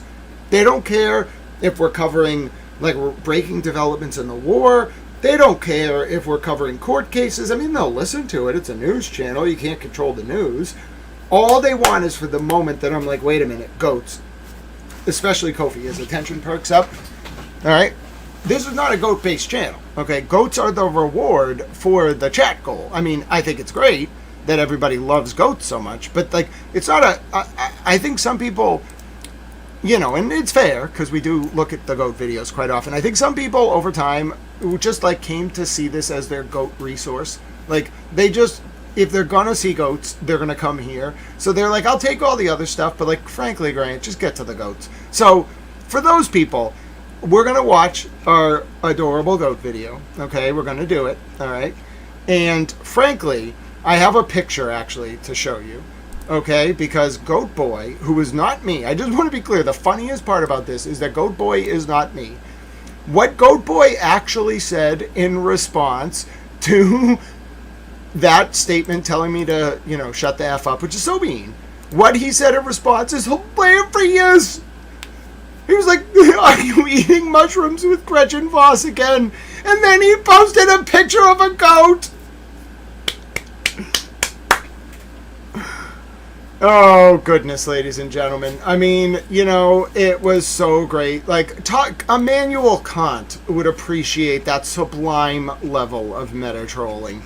Okay, you not only ask her about the mushrooms with Gretchen Voss, clearly they just like pizza. But my point is, you don't only do that, oh, look at that goat. That's a great goat. They say that goat. Not only that, ladies and gentlemen, but you put a picture of a goat. You know that I love goats. We're going to see that picture over and over and over again. Oh, look at that goat that Carly Kramer sent in. It's a goat. People just, you don't understand. People see goats and send me goat pictures. They'll just be out in the world or like at a farm or doing their thing, and they'll be like, it's a goat. I got to send that to Grant. I get more pictures of goats, like just doing random things, being saved by cops, being goats, just doing things, all right? Anyway, here is your goat mental decompression break, all right? These are our goats from March 9th. They were displaced from southern Lebanon. It was a humanitarian and goat-based catastrophe, and I'm going to give you a short song because you earned this. Okay, I don't know what song I want to play. It's going to have to be something epic for the goats, okay? In honor of our dear friends, in honor of meeting our super chat goal, here's the song. 2 minutes, then we're beginning our work.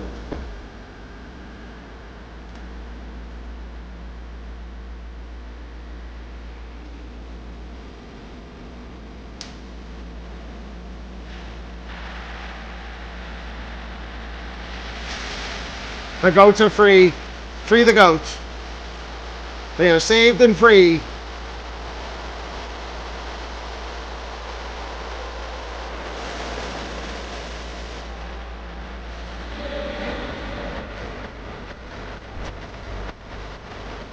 Choose life.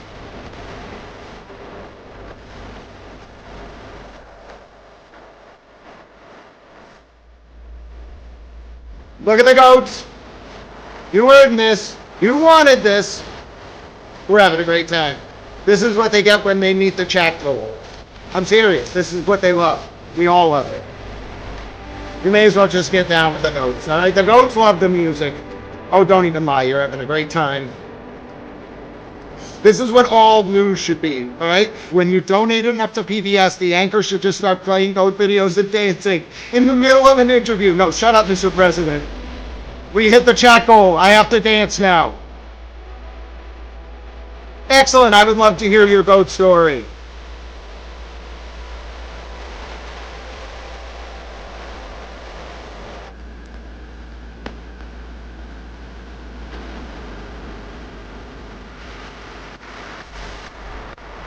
Look at that goat. It's a baby goat. He's riding the horse. You little baby goat.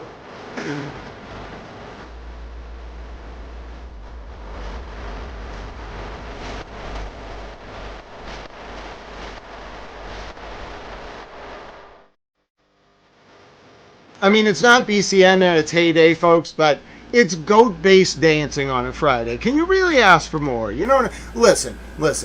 In tough times, you can't ask for more than goat-based, celebrations on a Friday. I'm dancing in my chair at work. See what I mean, ladies and gentlemen? It's Friday. You're looking at goats. The people demand the goats. I have provided. I am a benevolent towel. They call me head towel in charge, apparently. I didn't know that. You don't understand. People were posting HTIC all over X for like a month. I thought this was like some like model of phone or like compliment. I knew it was a compliment, but or like some kind of like inside joke. I didn't realize it was about calling me head towel in charge. So every time I saw it, I was like, HTIC. That's got to have some like coded meaning. Like, I'll figure this out. Then I figured it out, and it was about me. It was the craziest moment of my life. It was like when I figured out afternoon. I was like 17 years old, 16. When I figured out afternoon literally means afternoon. You don't understand. My mind was blown, ladies and gentlemen, like a reformed sex worker who got a degree in psychology. I'm never going to stop with that one, ever. Let's go. Case 1:26-MJ-01383-DLC. New, half British, half Australian, half South African. Don't ask too many questions. British reporter towel.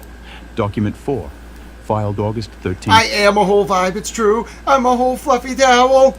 2026. Page 1 of 1. AO91. Revision November 11th. Criminal complaint. United States District Court QQ for the District of Massachusetts. Blank District of Blank. United States of America versus Brian DePina. Case number 26-MJ-1383-DLC. Defendants. Criminal complaint. I, the complainant in this case, state that the following is true to the best of my knowledge and belief. On or about the dates of District of 2020 to 2022. Massachusetts, in the defendant as violated. Code section 18 U.S.C. sections 1343 and 2. 18 U.S.C. sections 1957 and 2. Essex, in the county of Johnson. Offence description: wire fraud, aiding and abetting. Unlawful monetary transactions, aiding and abetting. This criminal complaint is based on these facts. See attached affidavit of IRSCI Special Agent Zachariah Marino. Check continued on the attached sheet. Complainant's signature. Zachariah Marino, Special Agent, IRSCI. Printed name and title. Sworn to before me and signed in my presence. Date: August 13th, 2026. Judge's signature. City and State: Boston, Massachusetts. Donald L. Cabell, U.S. Magistrate Judge. Printed name and title: Case 1:26-MJ-01383-DLC. Document 4-1. Filed August 13th, 2026. Page 1 of 16. 26-MJ. Wait a minute. Who trapped Chris the Koala inside my computer and is forcing him to read court documents? That's actually the best use for him. We're going to use this voice anytime I want to just, point out how insidious it was for the state police in Massachusetts and whatever private intelligence firms were working on this to bring in that weird koala man. Did you know that benevolently I'm going to take back Australia? I'm going to give them their independence, make them nominally a penal colony again, but not for every citizen. They get to be free except for Chris, that weird koala man. I'm going to, through democratic means, turn Australia into a penal colony for just him. I know it's going to be great. Do you know how funny it's going to be when he's like, oh my God, Grant became the President of the United States and negotiated an international treaty where all of the people in my country voted to turn my country into a penal colony just to imprison me, a man who thinks he's a koala, on the internet. Yeah. Oh yeah. It'll be 20 years from now. So I don't care if you're in a nursing home, bro. I have a point to make. Now, I love the people of Australia.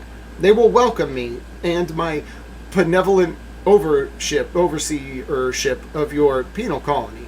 They will get all the rights, freedoms, privileges, and liberties of free peoples. It will be written into the new Australian Constitution. You, however, Mr. Koala Man, will live in a penal colony.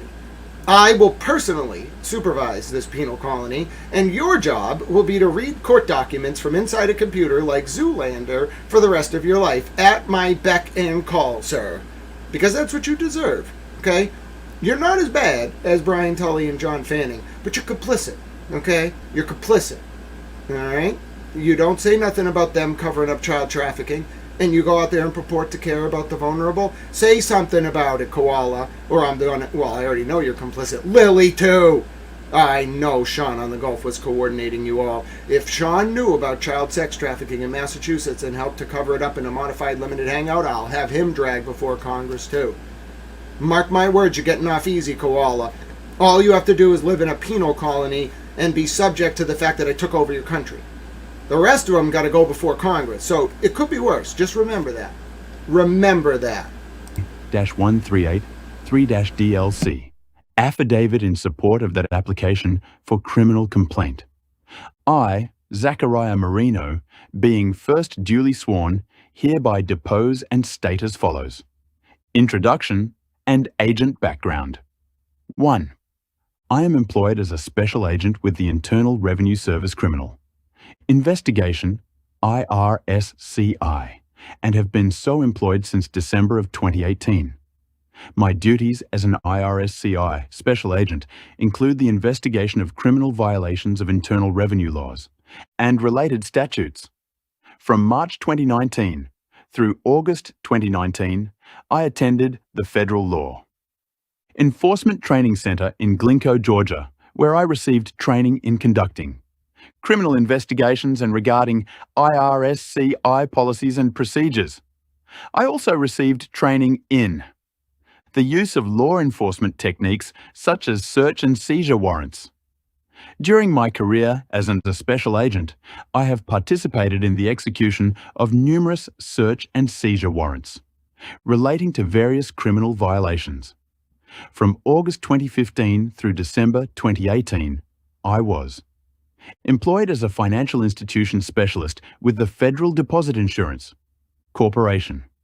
As a financial institution specialist, I conducted bank examinations and other activities related to consumer protection and fair lending laws and regulations.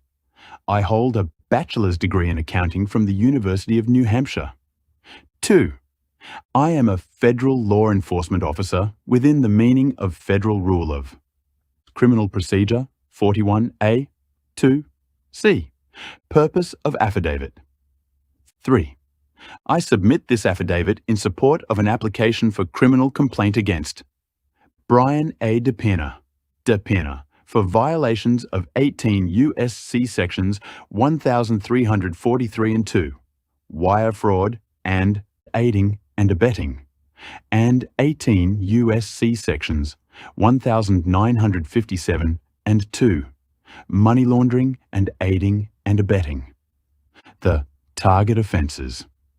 As set forth below, there is probable cause to believe that Case 1:2 6-MJ-0138 3-DLC. Document 4-1. Filed August 13th, 2026. Page 2 of 16. DePena committed the target offences. 4.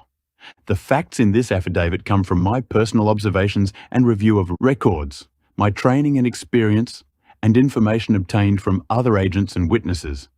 This affidavit is intended to show merely that there is probable cause for the requested criminal complaint and does not set forth all my knowledge about this matter. Summary of probable cause. 5. DePena is a resident of Lawrence, Massachusetts. 6. DePena is the current mayor of Lawrence, Massachusetts. DePena campaigned for mayor in 2021 and was first elected in November 2021. He was re-elected in November 2025. Prior to being elected mayor, DePena was a member of the Lawrence City Council from January 2016 until November 2021. 7.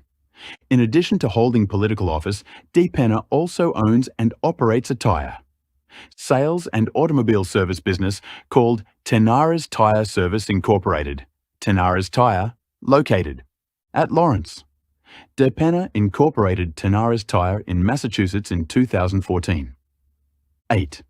The information set forth herein is derived from public records, information, provided in response to subpoenas by entities and individuals, including, without limitation, financial institutions, the United States Small Business Administration, and the Massachusetts Office of Campaign and Political Finance, and emails and text messages obtained by legal process, the CARES Act. 9. The United States Small Business Administration, the SBA, is an agency of the executive branch of the United States government. The mission of the SBA is to maintain and strengthen the nation's economy by enabling the establishment and viability of small businesses. 2. Case 1:26-MJ-0138 3-DLC. Document 4-1. Filed August 13th, 2026. Page 3 of 16. And by assisting in the economic recovery of communities after disasters.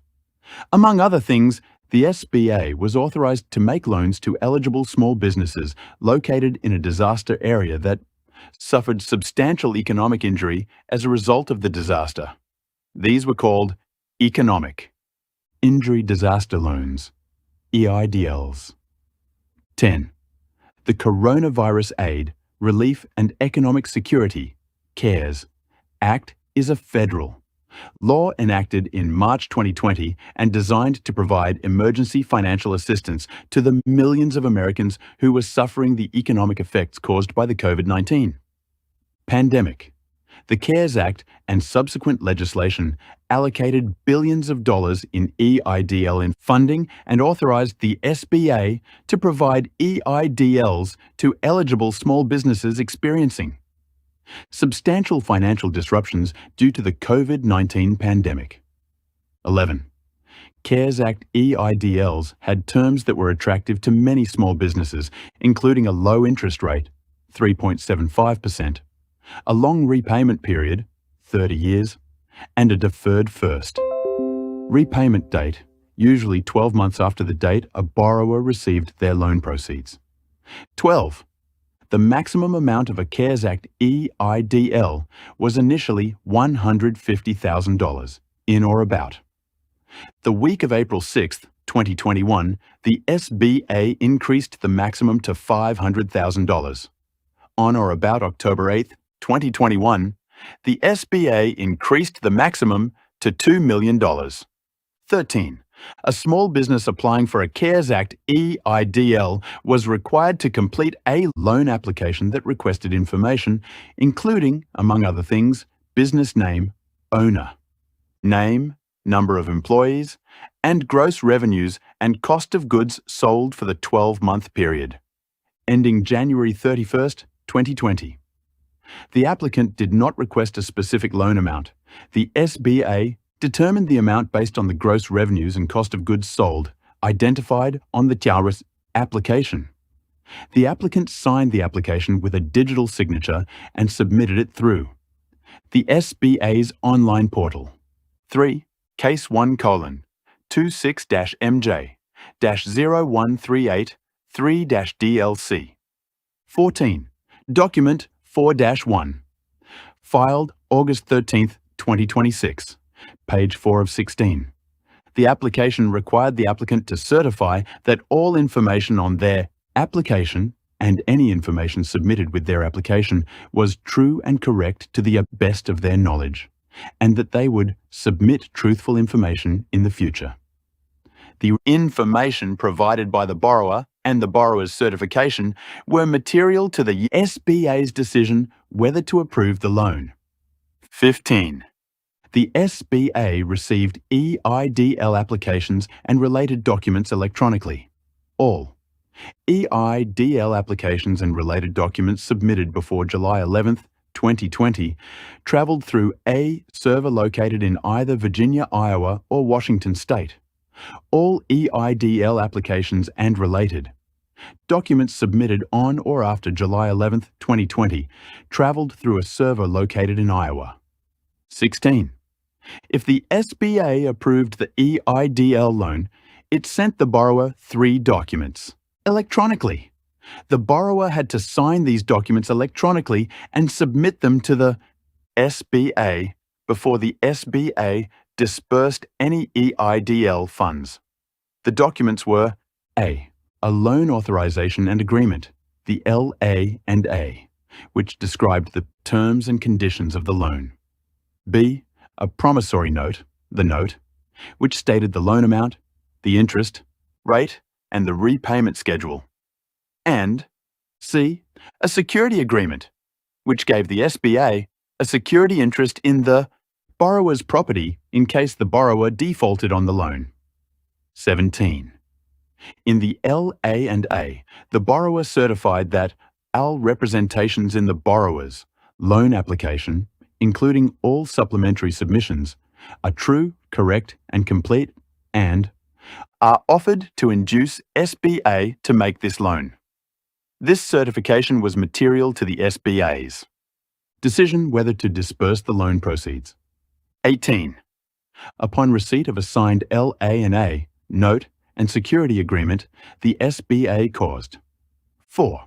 Case 1:26-MJ-01383-DLC. Document 4-1. Filed August 13, 2026. Page 5 of 16. EIDL proceeds to be electronically deposited into the borrower's bank account. 19. After a borrower received their loan proceeds, they could ask the SBA for one or more loan modifications for additional funds.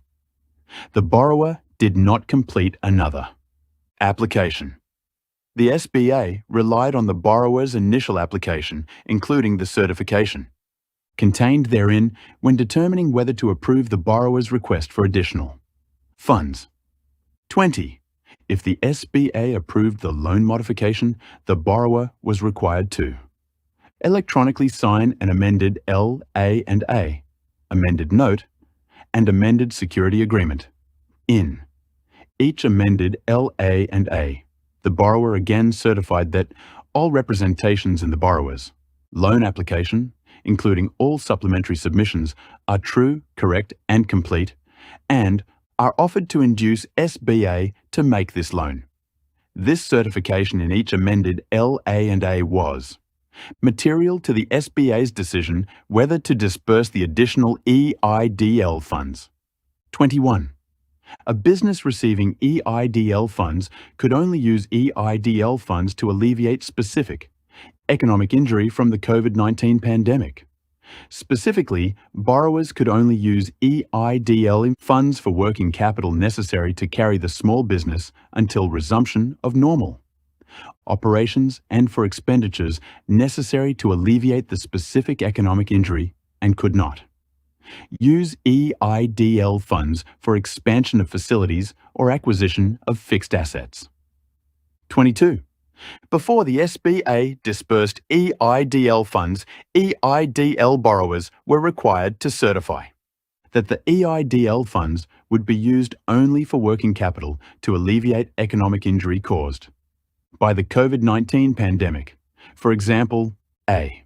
By signing the LA&A and any amended LA&A, the borrower certified, borrower will use all the proceeds of this loan solely as working capital to alleviate economic injury caused by the disaster occurring in the 5. Case 1:26-MJ-01383-DLC. Document 4-1. Filed August 13, 2026. Page 6 of 16. Month of January 31, 2020, and continuing thereafter. B. By signing the security agreement and any amended security agreement, the borrower certified. Borrower certifies that none of the loaner proceeds are or will be primarily for personal, family, or household purposes. These certifications were material to the SBA's decision whether to disburse EIDL funds, as set forth above. The borrower had to sign the LA&A and the security agreement, and any amended LA&A and amended security agreement electronically and submit them to the SBA before the SBA would disburse any EIDL funds. The Tenaris Tire initial EIDL application. 23.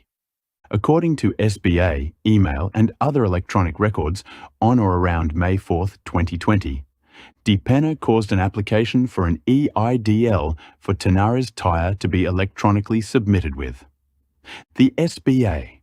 Based on the initial application, the SBA approved an EIDL in the amount of $150,000 to Tenaris Tire. 24. According to SBA email and other electronic records, on or about June 17, 2020, DePenna caused the electronic execution and submission of an LA&A note and security agreement for an EIDL to Tenaris Tire in the amount of $150,000. 25. On or about June 18, 2020, approximately $149,900 won in EIDL funds were electronically deposited into Tenaris Tire's Digital Federal Credit Union, DCU, account number 7823-2. 26. 1. Based on bank records, it appears DePenna used the majority of the funds from. In some cases, the SBA deducted $100 from the loan amount as a processing fee. 6.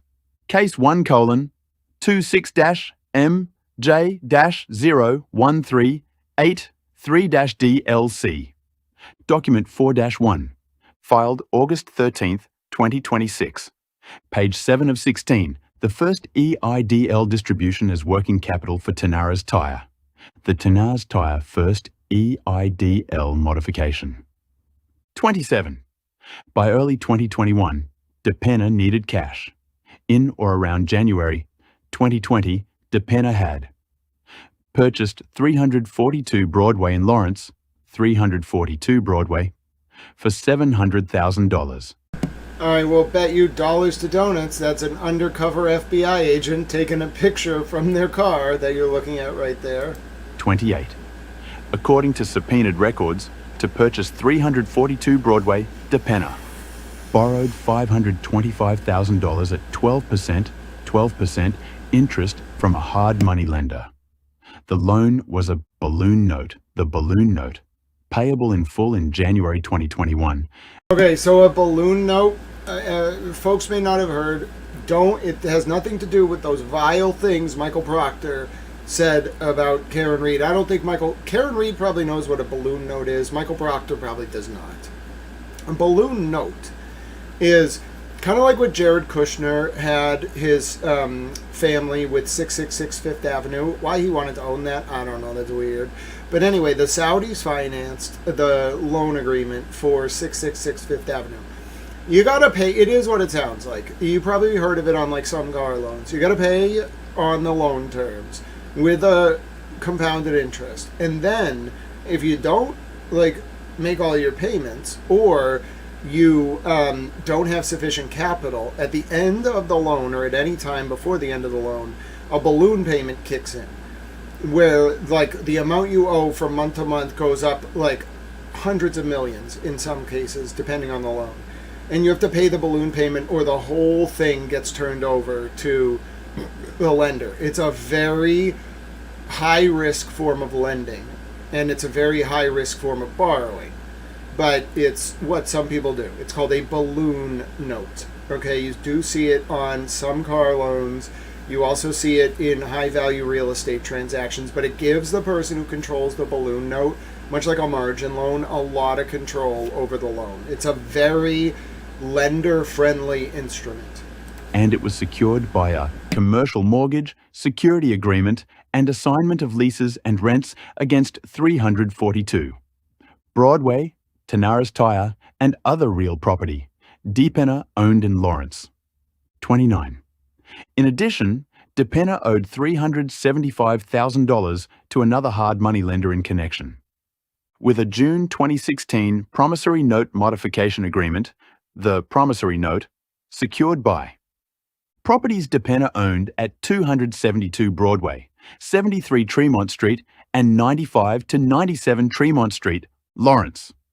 According to subpoenaed records, the interest rate under the promissory note was 7. Case 1:26-MJ-01383-DLC. Document 4-1. Filed August 13, 2026. Page 8 of 16. 8%, and Depenna was obligated to make monthly interest-only payments of approximately $2,150. 30. According to records from financial institutions starting at least as early as August 2020, Depenna sought a conventional commercial real estate loan from various lenders to be used for, among other things, refinancing the balloon note and the promissory note. Evidence obtained from those financial institutions revealed that Depenna was unable to obtain such financing in 2020 or 2021. 31. On or about February 9, 2021, Depenna wrote an email to the balloon note lender requesting a 6-month extension to give him time to obtain new financing to pay the balloon note. The lender responded on February 10, 2021, extending the balloon note maturity date to July 19, 2021. Concluding, I hope that works for you and you'll be able to refinance in that time. 32. According to IRS records, in addition to the balloon note and the promissory note, by in or around April 2021, Depenna also had an outstanding federal income tax liability. Depenna's personal tax debt was an impediment to his ability to obtain conventional financing. 33. According to SBA records, email and other electronic records, in or around April 2021, Depenna caused a loan modification request to be submitted to increase the Tenares tyre. EIDL 8, Case 1:26-MJ-01383-DLC 34. Document 4-1. Filed August 13, 2026. Page 9 of 16. On or about July 14, 2021, the SBA approved a modification to the Tenares tyre. EIDL in the amount of $350,000, bringing the total loan amount to $500,000. 2. 35. As set forth above, the balloon note was due on or about July 19, 2021, on or about the date set forth below, after the SBA approved the first Tenares tyre EIDL modification. But before the amended documents were executed and before the funds were disbursed, Depenna sent the following texts to his accountant and financial advisor who had been assisting Depenna with the EIDL application and modification. 3. July 22nd, 2021. Brother, call me. I'm in trouble. I don't want to pressure you, but I don't have time to wait for this. Loan. I'm in your hands. July 25th, 2021. Brother, I need your help with this loan. I've been trying to reach you all week and haven't been able to get it resolved. I know I'm bothering you a lot, but I have no other option. Only you can give me what I need. July 28th, 2021. Brother, call me. 36. According to SBA records, email and other electronic records, on or about August 12th, 2021, Depenna caused the electronic execution and submission of an amended LA&A, first, amended note and amended security agreement for an EIDL to Tenares tyre in the amount of $500,000. When the documents were executed on or about August 12, 2021, Depenna caused the following false certifications. 2. On or about June 3, 2021, a $10,000 targeted EIDL advance was deposited into Tenares Tyres DCU account number 78232. This was funding that did not need to be repaid, similar to a grant. 3. The texts referred to herein were originally in Spanish and have been translated into English. 9. Case 1:26-MJ-01383-DLC. Document 4-1. Filed August 13th, 2026. Pause. So let's find out what he actually said. Let me see if I can copy this. I think I should be able to copy this text. Let's find out. We're going to have British reporter. We're going to have Spanish reporters. I'll read this out. He wrote them originally in Spanish. Okay, so I'll read it out after translating the text. Okay, we don't even need an interpreter. I can read it out. Let's do it. Okay, ready? Hermano, llámame. Estoy en problemas. No quiero personarte, pero no tengo tiempo para esperar este préstamo. Estoy en tus manos. Okay, that was the first message. Now I'll read you the second message. I know, Spanish interpreter towel. This is great. The second message. Hermano, necesito tu ayuda con este préstamo. He estado intentando comunicarme contigo toda la semana y no he podido resolverlo. Sé que te estoy molestando mucho, pero no tengo otra opción. Solo tú puedes darme lo que necesito. Okay? And then the last one is simply what we've heard before. Hold on, which is Hermano, llámame. Okay? So dramatic British reporter towel. Amazing. Wow, 100 out of 10. Ah, thank you. Dígame. What do you know about cocaine? We're in Scarface now, apparently. He wasn't really selling cocaine, but dígame! I just want to yell out dígame. The Kofi's probably like, dígame? What? I don't understand. So anyway, good job, Kevin from South Boston. There will be a quiz on translating that second sentence. So Kevin, just to ask you again, how do we say this second sentence, okay, in Spanish? Okay, I want you to practice right now. All right, Kevin, we're going to practice together. Ready? Okay. Oh, everybody pause. Okay, ready? Kevin from South Boston, we're going to practice one word at a time. Okay? Hermano. That means brother. Now we want to say, I need your help. Necesito. Necesitar is the verb conjugated into the yo form. Necesito. Your informal, not usted. That would be if they were not familiar with each other. They know each other. So, two, I need your ayuda, help. Okay, I need your help. Con este prestamo. With, I need your help with this loan. Never heard the word loan before. I've been trying, he estado. So, speaking past tense, yo he estado. I have been trying to reach you all week. Okay, he estado intentando comunicarme contigo toda la semana. Okay, intentando comunicarme contigo. I've been trying to reach you all week. Toda la semana, all of la semana, the week. Y, okay, and I haven't been able to get it resolved. No he podido resolverlo. I have not been able, yo no he poder in the past, I think it's the, like, conjugated past imperfect. A podido, okay? Podido is the conjugation of the word poder. I have not been able to resolve it. Resolverlo, okay? Resolverlo. Resolve it. Yo no he podido resolverlo. I haven't been able to get it resolved. It's like a it's like an active, like, conjugation about not being able to get something done. A podido. I have not been able to get it resolved. Okay? So it's a special form of poder's conjugation. Podido. But it has to work in conjunction with either yo he podido or yo no he podido. So, okay? You see what I mean? It's a yo form, and it needs to function with a and then poder in the conjunctive. That's what I think it is. Okay, so you got to know poder's conjugation in the conjunctive, and it's an irregular verb.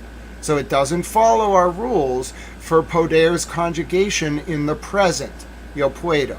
Okay, it doesn't have that UE switch. Okay, for poder, it's podido.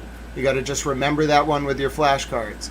Okay, yo aprende Español en la escuela secundaria. Okay, then he says, I know I'm bothering you a lot. Sí que te estoy molestando mucho. So to bother is molestar in Spanish. So, sé que te estoy molestando mucho. I know I'm bothering you a lot. But, pero, P-E-R-O is but. It's also dog with two R's. It's confusing. Pero is but. I don't have another option. No tango. I don't have another otra option. Only you can give me what I need. Solo tú, only you, puedes. Remember, we talked about poder in the present. Okay, switches to a UE. Now we got to think about the forms of poder, right? Like with estar, estoy, estás, estamos, estáis, están. Puedes is going to be the two informal form of poder in the present. Only you can give, right? Only you can give me what I need. Only you can. Okay, poder is to be able to, basically. Solo tú puedes. Okay, only you can give me. It's a command, darme. But it's not saying give me. Only you can give me. So you only conjugate poder, the first verb. You leave dar in its just regular form, but it's a command. So dar has to have may at the end of it because you're commanding them to, or you're speaking about them being able to give something to you. So it's a reflexive verb, darme, all one word, but it's actually dar and may as two separate words, but we combine them. Solo tú puedes darme what I need. Lo, what, or like, I need it. Loque, what I need. Necesito. That's the present form of necesitar conjugated combined with loque. So you need it. The it is the first part of the sentence. What is the second word? And then I need. Loque necesito. Good. That was your Spanish review for the day. Excellent job, Kevin from South Boston. 100 billion bonus points for trying your best to pay attention. Nicole said, best Spanish towel teacher I know. I know, we're learning Spanish. Wasn't that great? Just in the middle of a motion about the Lawrence mayor who was arrested and is in federal custody and is about to appear in federal court in 15 minutes. I know. I'm so good at Spanish. Hello, Miss Kate. So good to see you. Let's finish our document, then let's do a Birchmore Farwell motion in limine, and then we'll wrap up at the top of the 2 o'clock hour. The top of the 1 o'clock hour at 2 o'clock. My name is Grant Smith-Ellis. Welcome to Towel News, where you can randomly learn Spanish in the middle of a federal document, because that's just how it goes. Page 10 of 16. A, in the amended L, A, and A. Borrower will use all the proceeds of this loan solely as working capital to alleviate economic injury caused by the SOI disaster occurring in the month of January 31st, 2020, and continuing thereafter. And B, in the amended security agreement, that none of the loan proceeds are or will be primarily for personal, family, or household purposes. In truth, Depena did not intend to use the Tenorese Tire EIDL funds solely as working capital to alleviate economic injury caused by the COVID-19 pandemic. 37. In the meantime, the balloon... You know what? YouTube keeps translating it. Someone wanted to know how to say, where's the bathroom? ¿De dónde está el baño? ¿De dónde está el baño? Okay? YouTube keeps translating. I keep typing in ¿De dónde está el baño? It translates into English. Listen to me, YouTube. ¿De dónde está el baño? Is an answer to a question someone asked. And you don't need to translating it to English defeats the whole purpose. I'm getting so mad. All right, the answer to the person who wanted to know, Turtle Power, the answer is ¿De dónde está?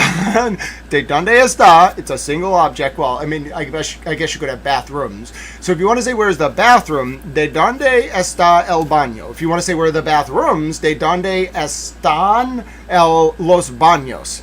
Okay, there we go. Excellent job. Good job, everyone. Note lender had granted Depena an additional unspecified extension of time within which to repay the balloon note. 38.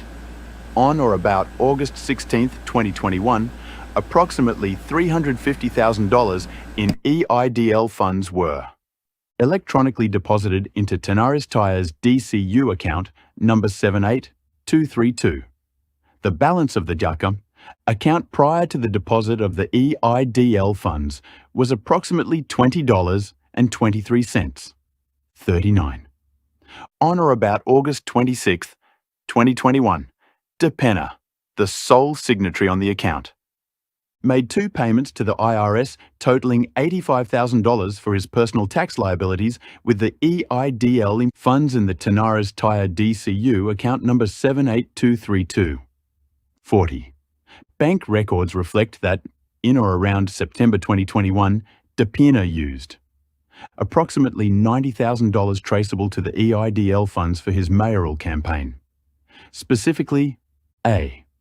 Between approximately August 16th and September 10th, 2021, Depena transferred $20,000 traceable to the EIDL funds from the Tenaris Tire DCU account number 78232, his personal DCU account number 12852, and on or about September 10th, 2021, Depena caused to be deposited to 10. Case 1:2/MJ-01383-DLC. Document 4-1. Filed August 13th, 2026.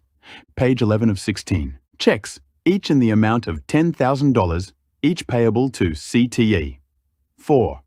Depena, each containing the memo loan and each drawn on Depena's personal DCU account number 12852 into the committee to elect Brian Depena, TD Bank checking account number 7469. Oh, he used his political account. Oh, do you notice they're going back and charging crimes that the Biden administration just didn't look into? Oh, he used his political account. Oh, they got him. Oh, that's bad. That's bad. That's very bad. He was the mayor. Oh, they got him. Oh, they got him nailed to the wall. Oh, that's bad. On a scale of 1 to bad, that's very, very bad. Naughty. Naughty, naughty. That's very naughty. He's all naughty. You're going to get in trouble. Oh, he's bad. He's a bad man. Oh, that's naughty. You keep your political accounts out of that stuff. That's how they got him. Oh, bro, they'll rail you.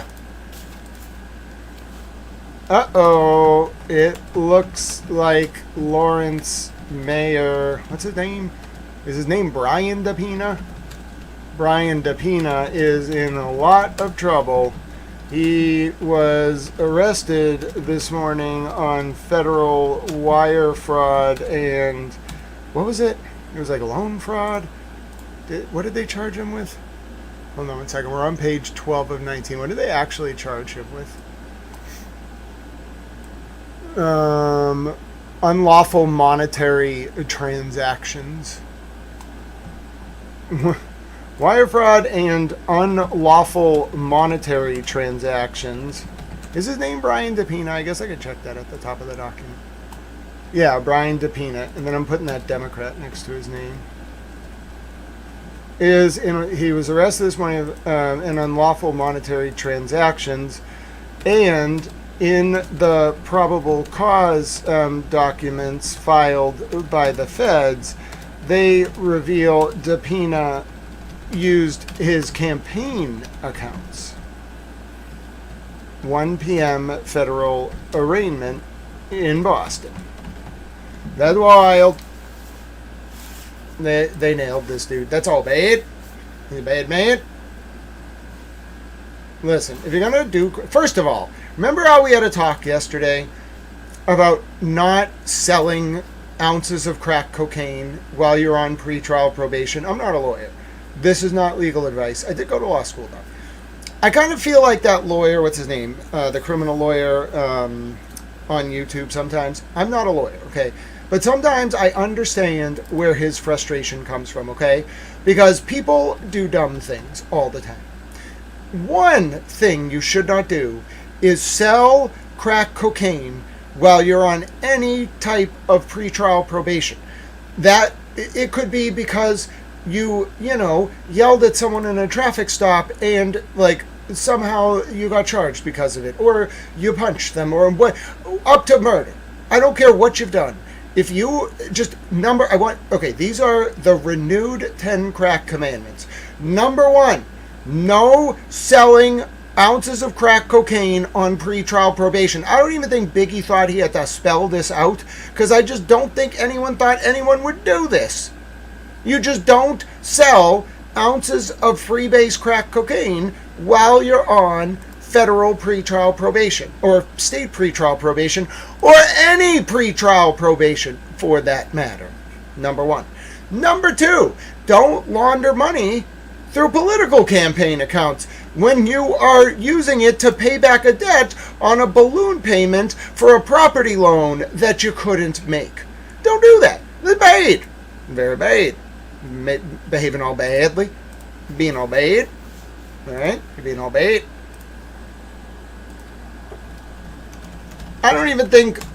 Read the document. I don't even think that dude... This dude... Source page... What was it? 13 of 12... of 19. Is it source page 12 or source page 13?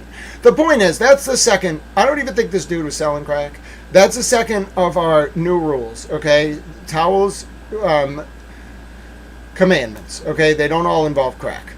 Number 2, no committing federal crimes and then laundering the money to your campaign account while you are an elected official in Massachusetts or anywhere, okay? That's Towel's commandment 2, okay? But the first commandment, literally the most important commandment, is do not sell freebase crack cocaine while you are on pretrial probation.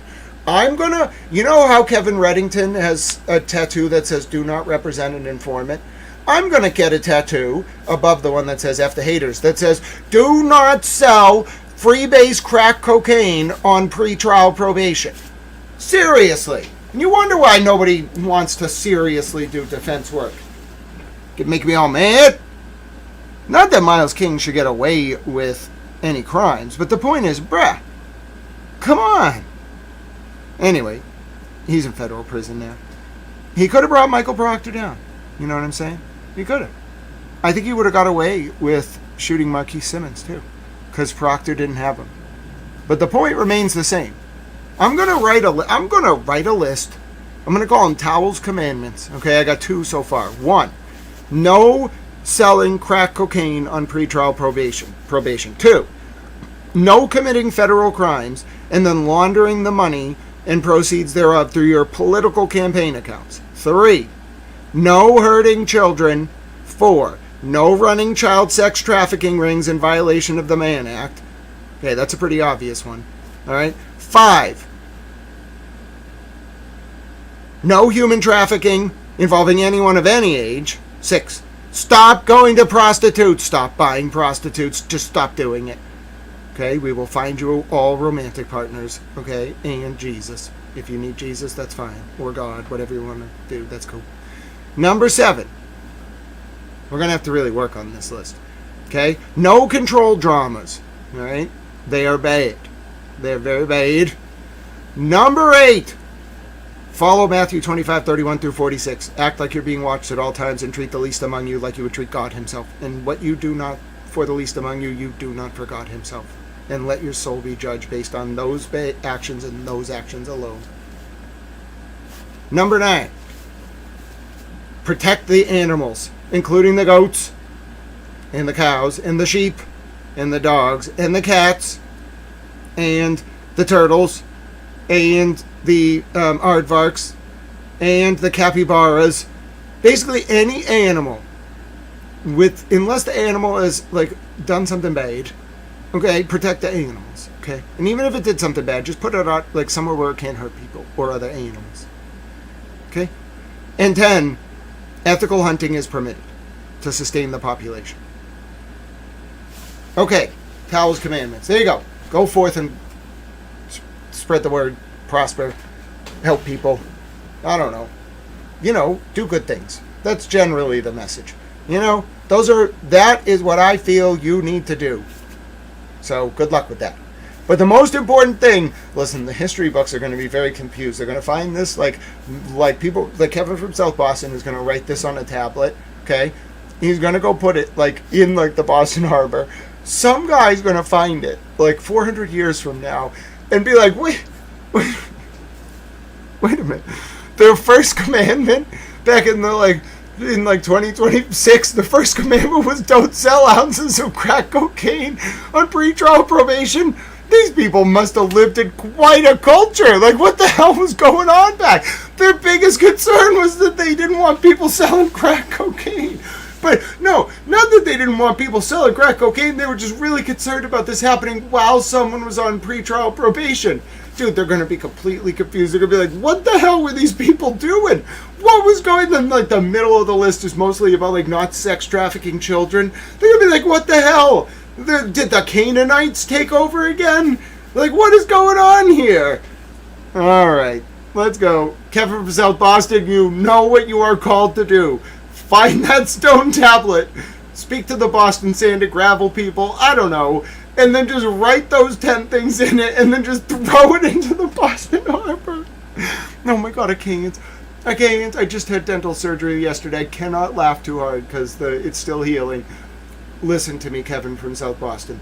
You have your calling and your vocation. I am calling you forward to do this. You must. There is nothing more important in your entire life than carving those 10 commandments onto a tablet. It has to be like an actual like stone tablet. No wood, no paper. You gotta find a stone. I know. Don't think to.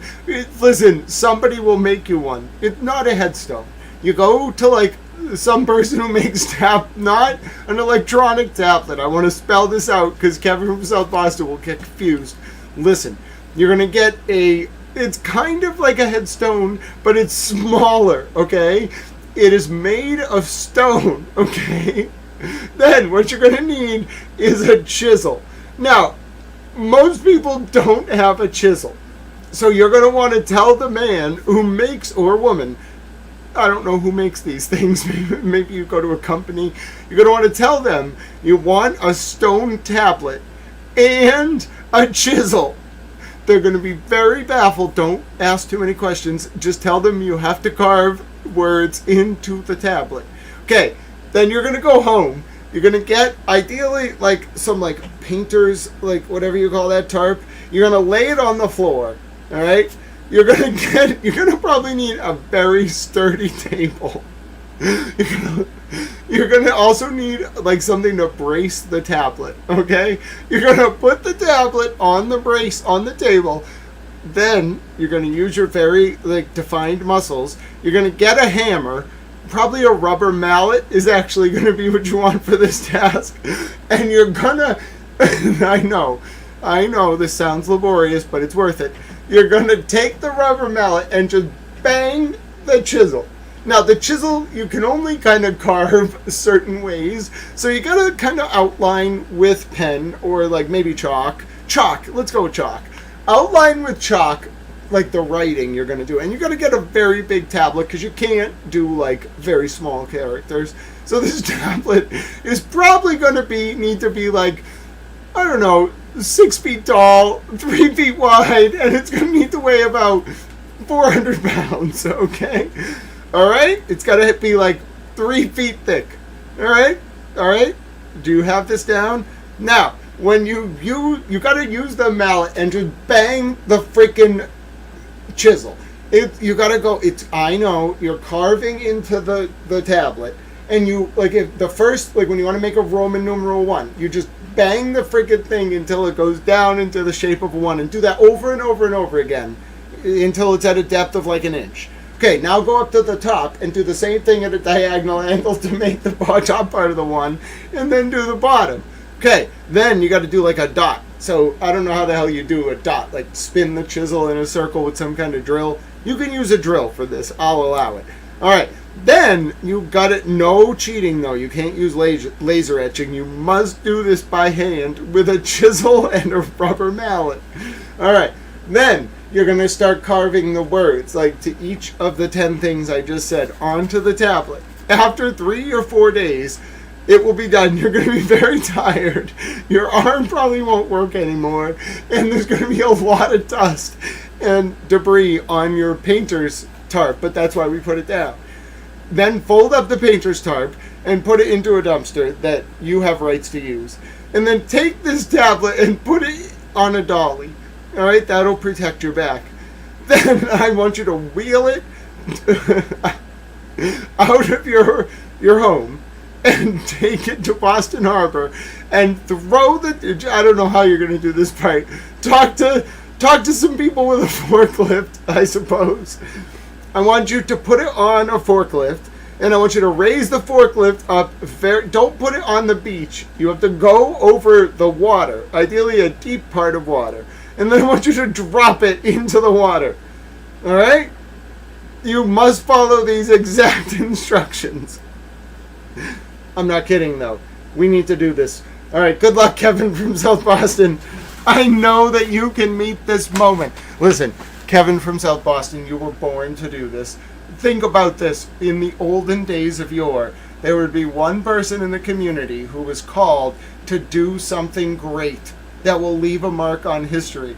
And what you and I are going to do is embody the moral ethos of this time on that tablet and then throw it into the Boston Harbor so people 400 years from now think that is what people believed about our time. It's going to be the funniest thing. Dude, they're going to be so confused because they're going to have to like reconstruct it from the tablet. They're going to be like, what the hell? Oh, some dude must have gone up on a hill. You know, he was up on a hill and he got this message and he needed to carve it into the tablet. And then the Boston Harbor at the time, historically, we kept good records. That was the place where they put the tea to free themselves from the English. So clearly he went down there and threw the tablet in the water because that was their sign of cultural liberation. You know, he spread... Oh, actually, even better. He actually had to spread the harbor. He had to part the seas. And he went and put the tablet down there. And then he held it up for the people and read it. And then the seas eventually, you know, unparted once the people got to Cape Cod. Whatever the hell. You know what I mean? Listen, we're on to something here.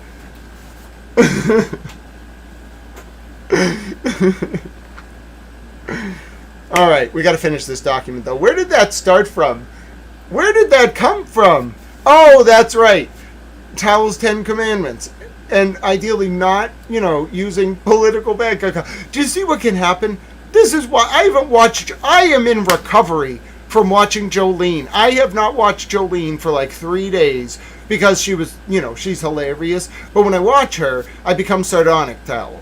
I can't stop it. All I do is want to make fun of things and people and just be hilarious. I'm freaking hilarious. So I just want to be hilarious. I'm not climbing up on a shelf, though. Listen, that's physical comedy is Jolene's territory, all right? She's the master, all right? Shout out Andy Kaufman. She's the modern Andy Kaufman, you know what I'm saying?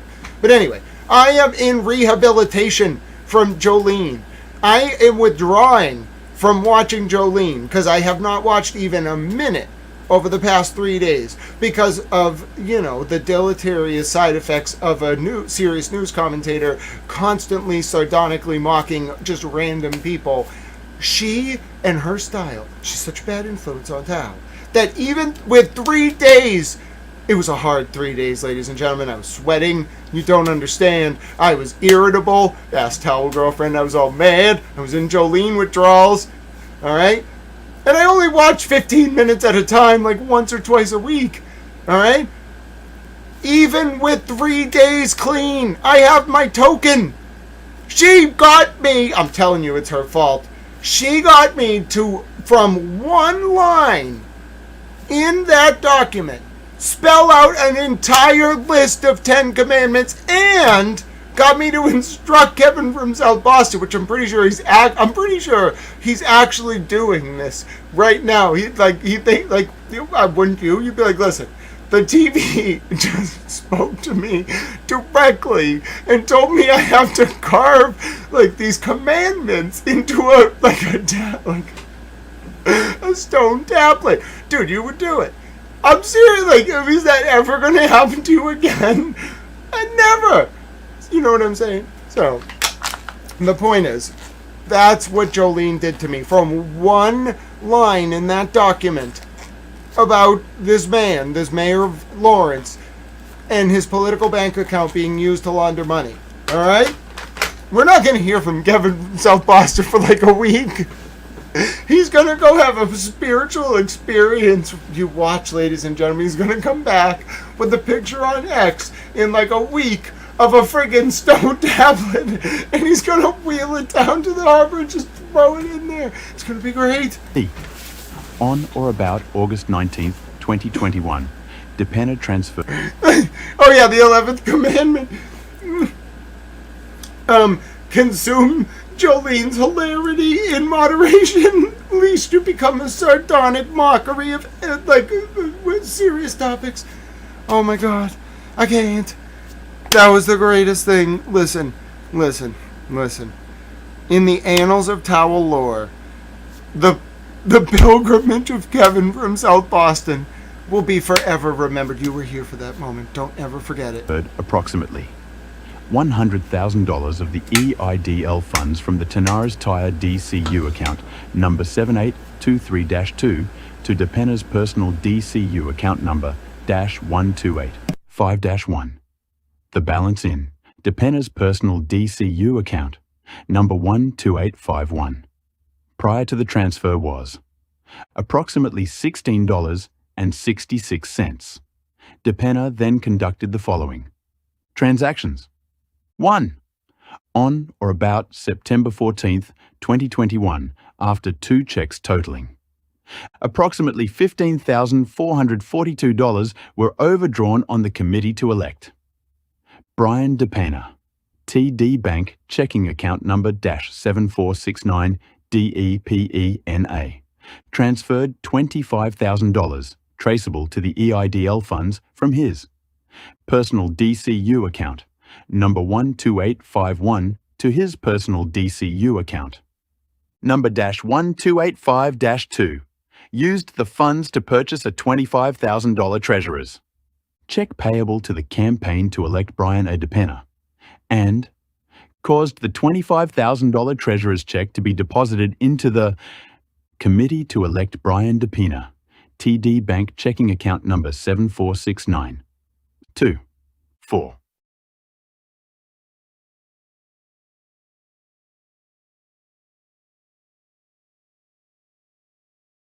I guess we reached the end. I don't know what happened there. Maybe it didn't all get transliterated. On or about October 27, 2021, DePena transferred another $22,000 traceable to the EDIL fund from his personal DCU account number 12851 to his personal DCU account number 12582, and then caused a check to be drawn on DePena's personal DCU account number 12852 in the amount of $10,000 payable to the Committee to elect Brian A. DePena, containing the memo loan to be deposited to the Committee to elect Brian DePena, TD Bank account number 7469. According to public records, when the Massachusetts Office of Campaign and Political Finance asked DePena to report the source of the September 10th, 14th, and 26th, 2021 deposits to his campaign account described above, he reported that the checks were candidate loans and funds need it for the CTE Brian DePena.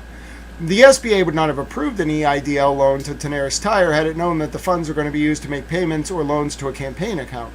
The SBA also would not have approved an EIDL to Tenaris Tire had it known that the funds were going to be used to make payments towards outstanding personal tax liabilities.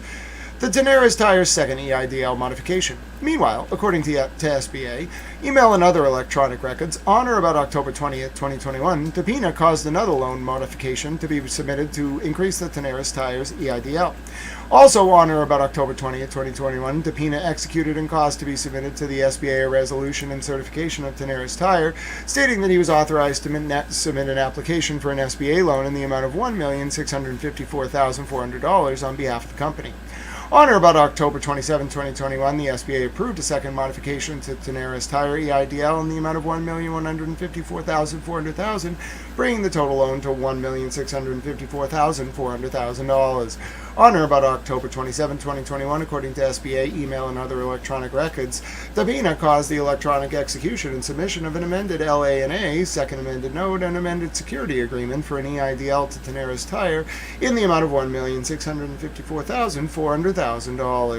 When the documents were executed on or about October 27, 2021, DePena caused the following false certifications. In the amended L&A, borrower will use all the proceeds of this loan solely as working capital to alleviate economic injury caused by the disaster occurring in the month of January 31st, 2020 and continuing thereafter.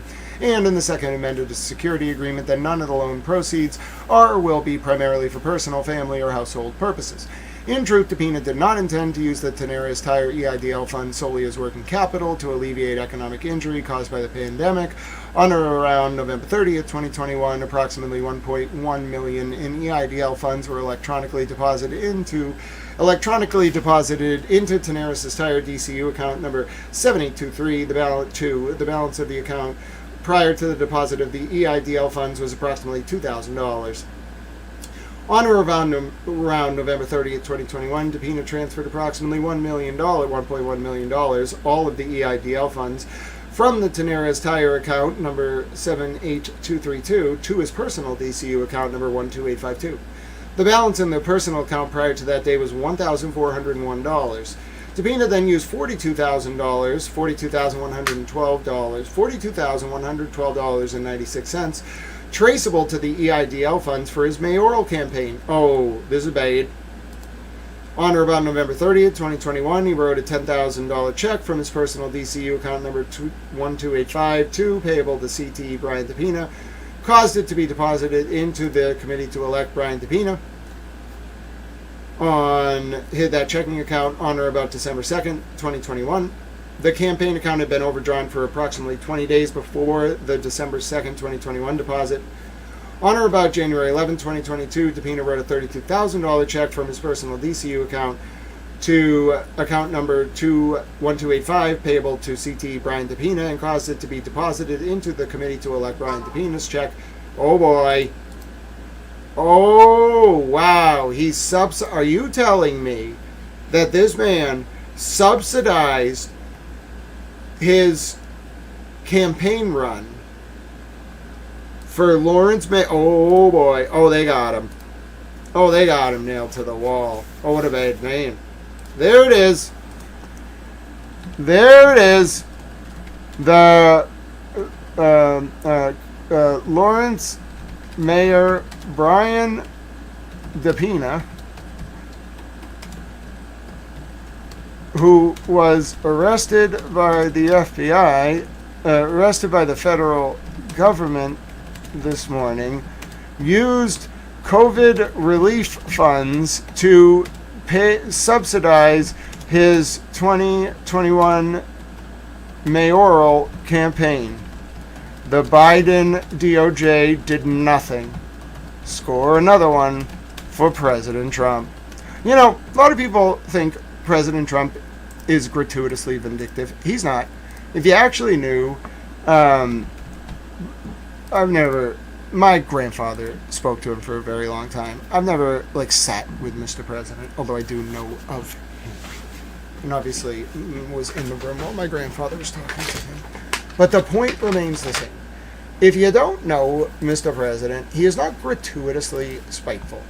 And he doesn't just, do things. He moves like this. He'll be like, wait a minute. Are you telling me that the Democratic mayor of Lawrence only got elected because he subsidized his campaign with pandemic relief funds under the Biden administration and no one did anything? And then he'll get him. That's what he does. And that's why I like him. I don't agree with him on everything. That would be ridiculous. We are a free country and it's good to have dissent. But I certainly understand how he moves, and he's good at what he does. So, I will post that. That's definitely important. But yeah, look what President Trump's doing. He's being like, oh yeah, you really think these Democrats were just in power in Massachusetts? No. This was a whole operation, and Biden's DOJ was looking the other way. And by the way, all that pandemic money, oh yeah, some of it was used to elect these damn Democrats. How do you feel now, Massachusetts? Feel a little hoodwinked? Oh yeah, we do. You tell me this dude wouldn't be the mayor of Lawrence, but for the fact that he stole money from the federal government. Dude, that's a scandal. He's got to resign immediately. This is not... And there's a difference between white-collar crime and public corruption. White-collar crime is, like I talked about earlier, cookie insertions into outgoing referrals, tax fraud, all the sorts of stuff are white-collar crime. Stuff that people do to deprive millions of dollars in revenue from the government. The stuff like that. That's white-collar crime. Or other investors or businesses. Okay? White-collar crime. That kind of thing. This is public corruption. And the media is never going to tell you about it because this state's media, except for the Herald, who I like. This story was broken by Tim Cook of the Herald. Shout out him. Let me actually make sure I get his name right. Hold, please. He did a great job with this story. His name is, hold please, Tim Dunn. I pulled a Mr. President. I thought he was... Well, to his credit, I mistook him for the former CEO or whatever of Apple. So, can't complain there, but it's Tim Dunn with the Boston Herald broke this story. Outside of the Herald, no one's going to want to talk about this. Because this isn't rhetoric. This guy is to step down. His mayoral campaign was fraudulent. First of all, he was just arrested. But we've had people in Massachusetts keep their positions after getting arrested, Sheriff Tompkins. This is different. That campaign was illegitimate. That's different. And we're not talking like somebody gave him too much money. Okay, contributors sometimes, like without even telling the candidate, just donate more than the allowable amount, and you have to just give it back. That's different. Okay, that's a type of mistake, and you'd think it doesn't happen, it does. Or this is even different than a candidate knowingly accepting more than the limit on donations. That's bad. Okay, it could cause you to face like a referenda. You could be like thrown out of office, but it's still not as bad as this. This is you stole from the federal government under Biden, who did nothing about it, and then you won a mayoral election for the Democratic Party with stolen money. That's bad. And get what Mr. President Trump's doing? He doesn't need to give a freaking press conference about this. He knows we all up here, he knows we all follow the news closely. Are you kidding? What do you think Massachusetts' reputation is nationally? Dude, they follow those cases. They eat those dockets up. So he doesn't have to give a press conference in deep blue Massachusetts. He just needs to lay out the facts. The Democratic Party in this state is illegitimate and dangerous. And this is just the beginning. I think a lot more is coming. I think it goes to Boston City Hall, personally. He also used the money, $500,000, to pay off high-interest loans for the real estate property, okay, that he couldn't get a delay on the balloon payment for. All right. And as of his indictment, he only made 16 payments, totaling $130,000 towards the money he took. And that was only towards interest. He still owed $1.6 million. And so therefore there's probable cause. And the judge approved it. And I would have approved it too. All right, and there's the chart sheet. This is a publicly filed federal document. You have to put it up like this. The feds put it on the docket. All right. So there you go. The Lawrence mayor, I mean, that's way bigger than we thought. Way bigger than we thought. I mean, at first I thought it was bad. But he actually T.A. Sarah is here. T.A. Sarah, you're not going to believe it. We had a lesson about Spanish. We had a full Spanish lesson. We learned how to speak Spanish. It was great. We were giving out bonus points. Also, I have bad news, T.A. Sarah. Kevin from South Boston is on a pilgrimage. Okay? People took notes for you. They'll let you know. He is making a tablet right now, and it's going to be very heavy. And then he's going to carve things into it and throw it into the Boston Harbor. Okay? Oh, and also the mayor of Lawrence illegitimately won an election by stealing money from the Biden federal government, and then the DOJ under Biden never did anything, and now Mr. President Trump caught him. Oh, yeah. Marsha, you nailed it. Oh, yes, T.A. Sarah. Kevin is on a spiritual pilgrimage. We might not see him for a day or two. He has been called to get a stone tablet. And he also has to get a chisel. I don't know where the hell he's going to get a damn chisel. All right, now we have to go to something more serious, okay? As wire fraud is serious, but in the grand scheme of things that are serious, it is low on the list. It's more serious because there was an illegitimate mayor in Lawrence. You know, the Democrats are probably a little concerned, okay? But because if one Democrat did this, how many others did it, especially in this state? That's a good case. Good case, whoever made this. But now we're going to go to the Farwell case, which is very serious and very intense. So, shake it out. If you need to take a decompression break, all right? Breathe in and out. All right, my name is Grant Smith Ellis. We're going to try to get done by the top of the hour. Then I'm going to let you listen to a JFK speech, if we have time. All right? This document is 13 pages. It's from U.S. Attorney Leah Foley's office in the case of Matthew Farwell and Sandra Birchmore. My name is Grant Smith Ellis. Thank you so much for being with me on Towel News. Hello, Grant's Golf Swing. Good to see you. You're all doing so well today. I'm proud of you all. Case 1:24-CR-10259- DJC. Document 187, Nailed it. filed August 3rd, 2026, page 1 of 13, United States District Court, District of Massachusetts, America. Criminal number 2, 4-CR-10259-DJC versus Matthew Farwell, defendant. Government's response to defendant's notice of expert W. Tunnis. Testimony and request for Daubert hearing.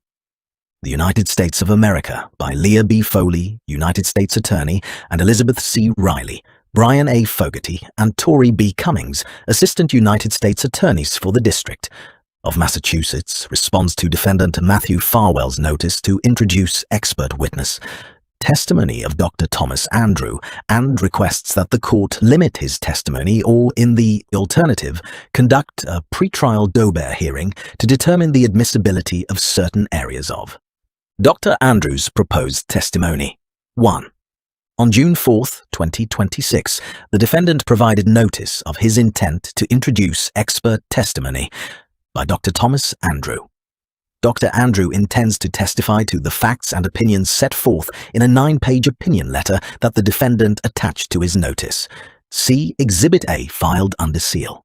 Dr. Andrew has been a certified forensic pathologist since 1992, and the government is not challenging his qualifications to testify generally. The government moves in limina to preclude Dr. Andrew from offering certain opinions for which he lacks sufficient expertise. 1. C. Daubert versus Merrill Dow Farms, 509 U.S. 579, 592-95, 1993. Case 1:2-4-CR-10259-DJC, Document 187, filed August 3rd, 2026, page 2 of 13. First, Dr. Andrew should be precluded from testifying about anything related to Sandra Birchmore's mental health treatment, including the medication that she was prescribed. In these areas, Dr. Andrew, a forensic pathologist who has not treated living patients in over 35 years, offers opinions that exceed his expertise. Specifically, the government moves to preclude him from testifying to, or, in the alternative, conduct a Daubert hearing to determine his qualifications and basis for the opinions he offers about the discretion and professional judgment of Birchmore's medical team. This includes his opinions: 1.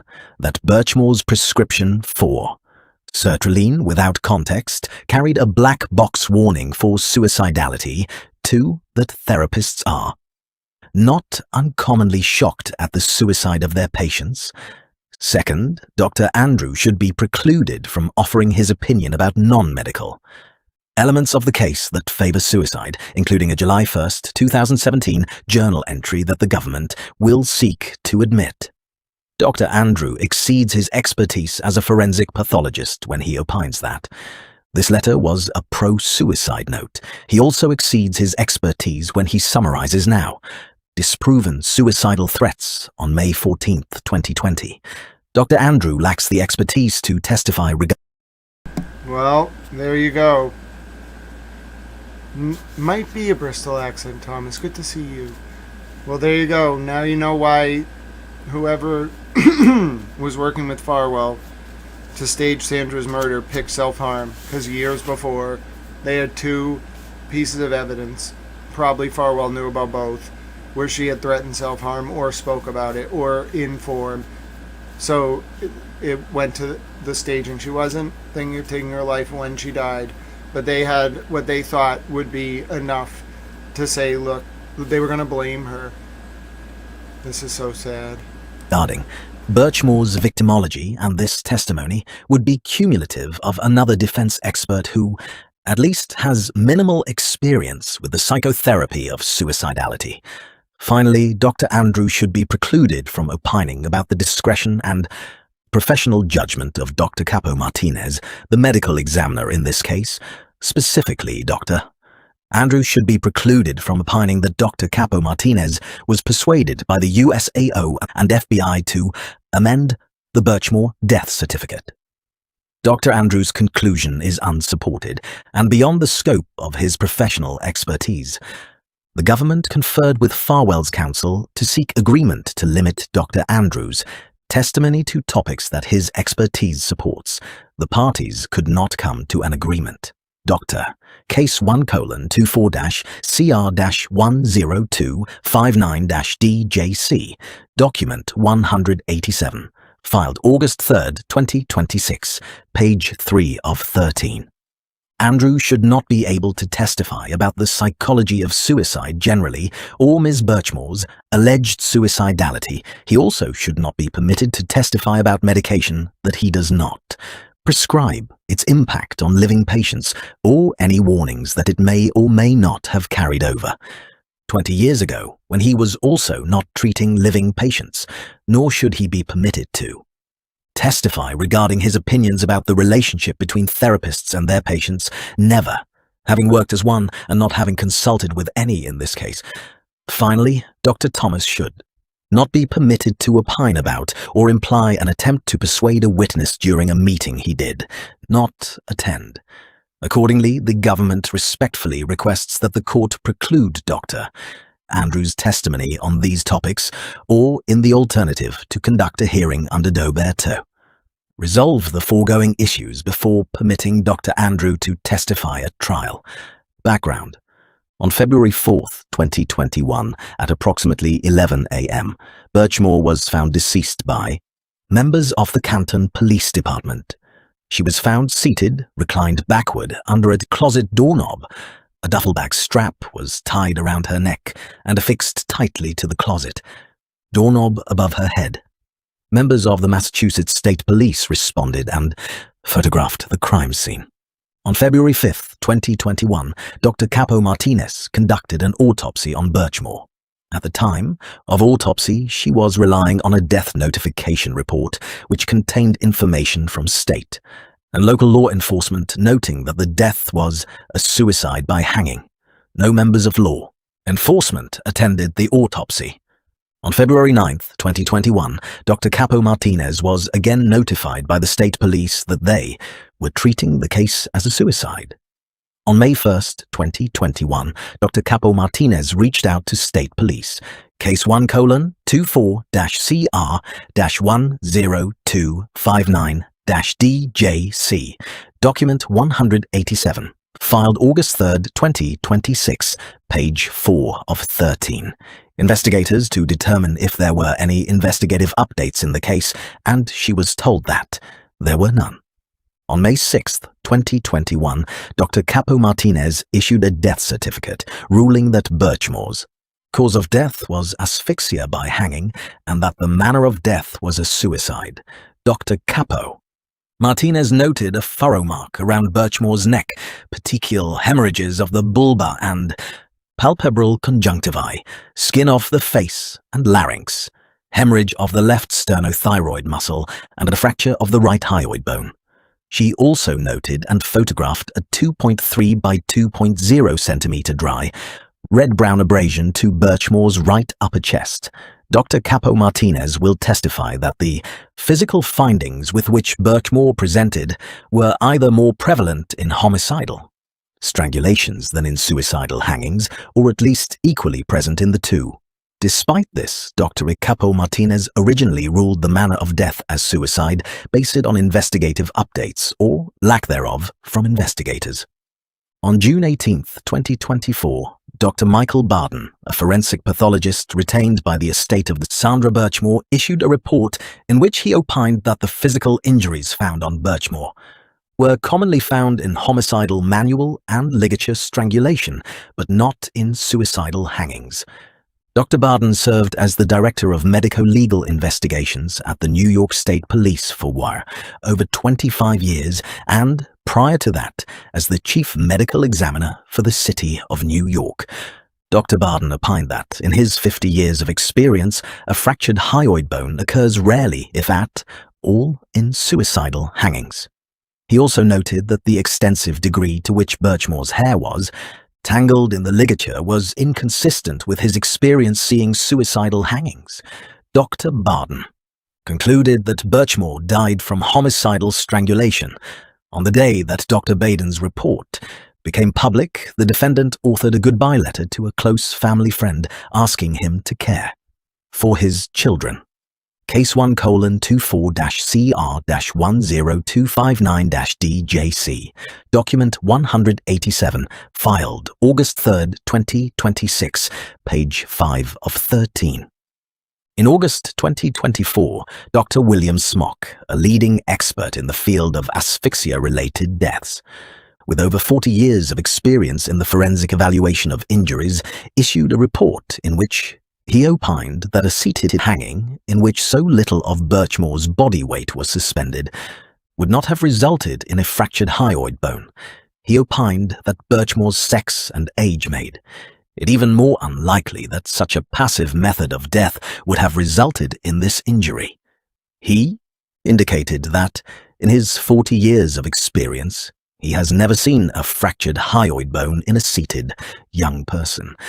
Dr. Smock also noted that the injury photographed by the medical examiner on Birchmore's right upper chest is a patterned imprint, the consequence of blunt force trauma caused by a lobster clasp on the duffel bag strap. The clasp that caused this injury was found nowhere near the injury site when Birchmore was recovered, meaning that she could not have died in the position in which she was ultimately found.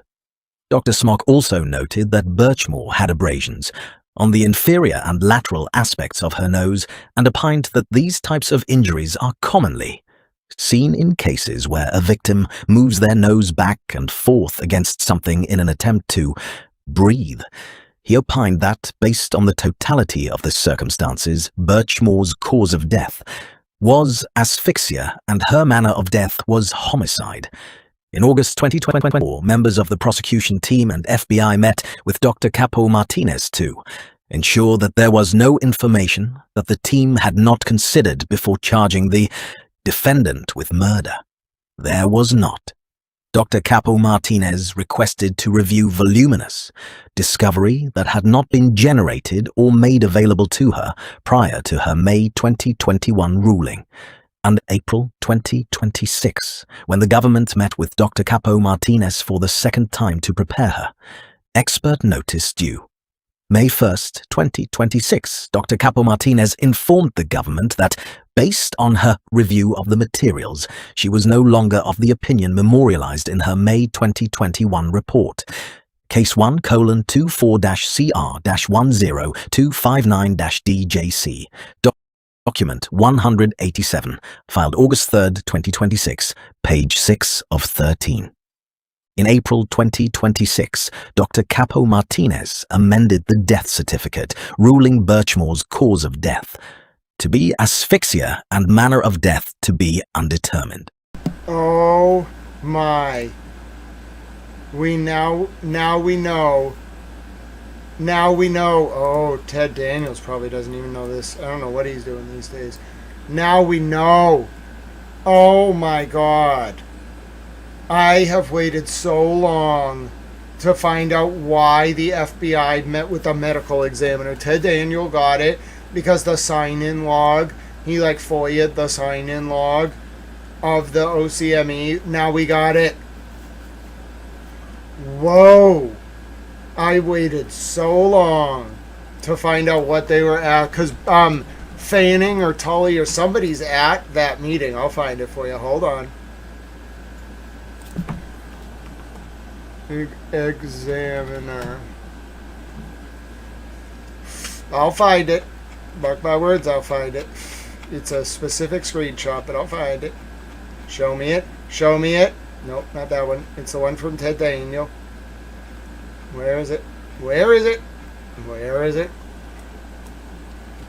Oh, this is very important. We finally know. Got him. That means that Tully's unit in February of 2024, right after Proctor's federal grand jury testimony, realized what happened. Oh, you must understand. You must understand. I got it. I found it. Where is it? Where is it? Where is it? Where is it? It's here. What's this? No, it's not that. I need the medical examiner. Where is it? I gotta find it. Let's see. Is his name Ted Daniels or Ted Daniel?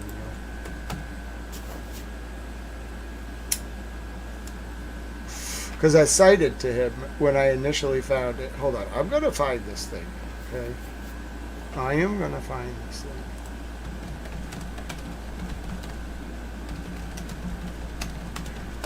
I know they did a report on it. Got it. Got it. Now give me the screenshot. Hold on one second. I got to get the screenshot. Give me the screenshot. He never posted the document. It was just put on TV, so you have to get it this way. It's very annoying.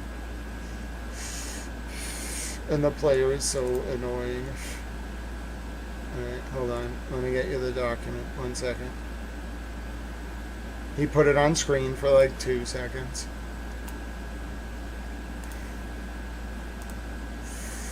Alright, come on now. I gotta take a screenshot. Let's go. I know, Ted. I know. I know, Ted. I know. That was Farwell's arrest. I know. Show me the document, Ted. Show it. I know you have it. Where is it, Ted? Where is it? Where is it? Nope, that's not it. Where is it? Nope. Wait a minute! Wait a minute! Wait a minute! What is she doing on there?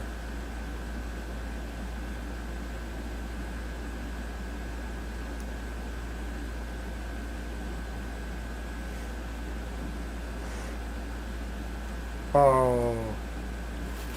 Oh. Oh, Ted, what did you get yourself into? Oh, Ted. Oh, what was she saying? Oh, damn it. Now I have to listen to her. Oh, come on. And then the feds come up with a completely different scenario. I've never seen it. I would imagine that it's very rare. State police detectives assigned to the Norfolk DA's office were the first to look into Birchmore's death. Former state and Suffolk County prosecutor Juno Perkins says the ME's determination that Birchmore hung herself would have been based on an autopsy and any evidence the DA's office provided, Including things from the crime scene, witness testimony, and things like that. So the first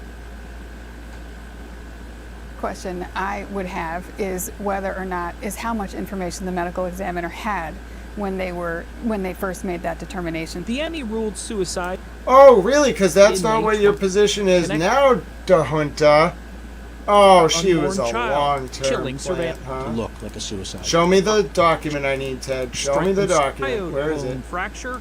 The abrasions are included. Where is Cause and it? manner of death is based on Was it in the discrepancy. beginning? Police officer Matthew Farwell still said Where's the document, as Ted? medical examiner meeting with Dr. Hall 9 days before.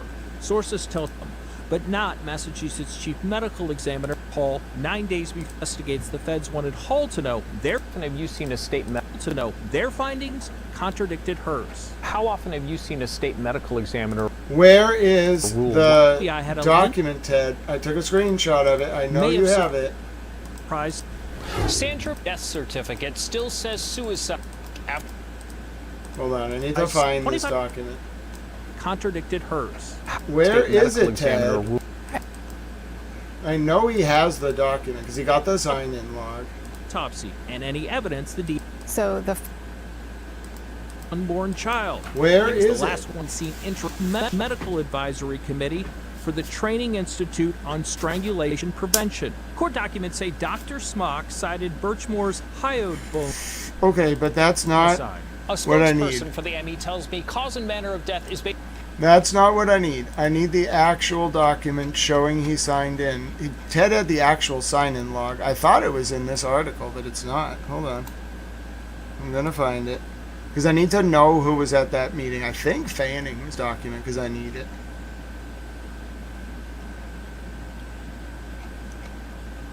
I got it. I got it. So take a listen to this message, and then I found the document. Hey everybody, Cardinal Timothy Dolan here, just finishing up morning prayer from the Divine Office. And I have to admit, my prayers were a bit more fervent today on August 14th, because it's the feast day, one of my favorites, St. Maximilian Kolbe, August 14th. You ever heard of St. Maximilian Kolbe? He was a priest because he dared to speak out, and he was sent to the dreaded concentration camp at Auschwitz. There, Father Kolbe, when one of the prisoners escaped, the Nazi commandant said 10 prisoners would die. And he picked out the 10, and one of the men said, please, I'm a father with children. Please, don't make me die. And Father Kolbe raised his hand, and he said, I would like to take the place of that man. The commandant said, who are you? He said, the commandant said, who's this Polish swine? And Father Kolbe said, I'm a Catholic priest. So Father Kolbe, with the 9 other prisoners, Maximilian Kolbe, when we got a climate of selfishness and a climate of hate in the world, here's somebody who believed Jesus when Jesus said, greater love than this no one has, than to lay down his or her life for another. I'm thinking of Maximilian Kolbe today on his feast day. I'm thinking of our cops and our firefighters and our first responders. I'm thinking of our women and men in uniform who daily are willing to lay down their life, give their lives. Greater love than this nobody has. St. Maximilian Kolbe, pray for us. That is Cardinal Timothy Dolan. He is the former Archbishop of the Archdiocese of New York. I just thought that was a nice speech. I thought you would enjoy that. I got to write this up, though. You know what that means? Because that's a very big deal that we now know why the medical examiner was meeting with the FBI. We had, some idea before, but now we actually know. So John Fanning in, August of 2024. Is that the date Ted said? I think it was August, yeah. Members of the FBI met with Dr. Capo Martinez to ensure there's no information that the team had not considered before charging Matthew Farwell. John Fanning, the original investigating officer, was there in the meeting. How do I know? Because look what I got. I had to go find it, but I got it. Here's the sign-in log. Let's check the date, too. Yep, August 16th. Nailed it! Nailed it! It was John Fanning, Trooper Dwayne, Michelle Gamble from the FBI, Liz R. something from the U.S. Attorney's Office, Leah Ferreira from the FBI, and Bill Smock. Oh, they brought Bill Smock to the meeting. And Dr. Campo Martinez. Are you telling me? And John Fanning got there first. He got there before the USAO. Oh, wow. Wait, Michelle Gamble might be a state cop too. I don't know. My point is, are you kidding me? Are you kidding me? John Fanning knew as early as, when is this? August of, wait a minute, didn't Farwell get arrested? When did Farwell get arrested?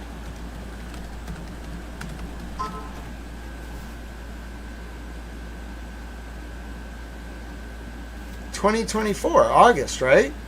When was the indictment announced?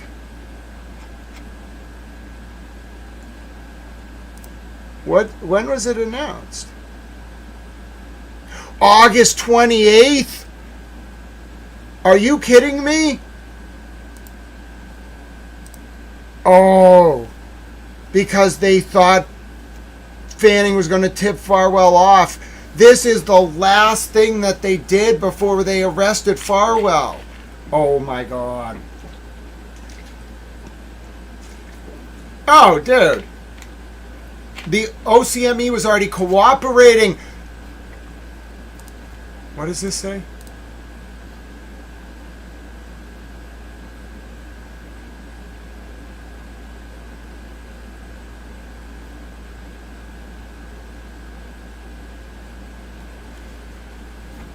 So we don't know the exact time. Oh my God, the medical examiner must have thought she was going to get arrested.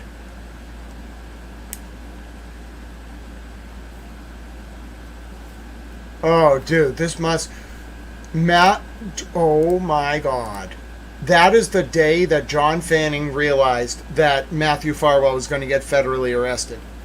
And you're telling me that Michael Morrissey then sent a email to Brian Tully on August 29th, the day of Farwell's arrest, being like, is this true? You're telling me that Fanning, Tully's second in command and his close friend, didn't tell him? Bullshit. These dudes knew as of August 16th exactly what was about to happen. What they didn't know was the OCME was going to flip. Oh, dude. Oh. I mean, oh.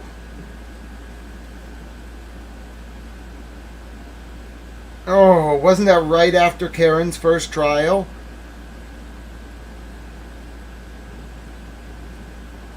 Oh my God. They knew from that day, they knew they were cooked. You should go back, folks, and look at like Kate Peters' posts around then.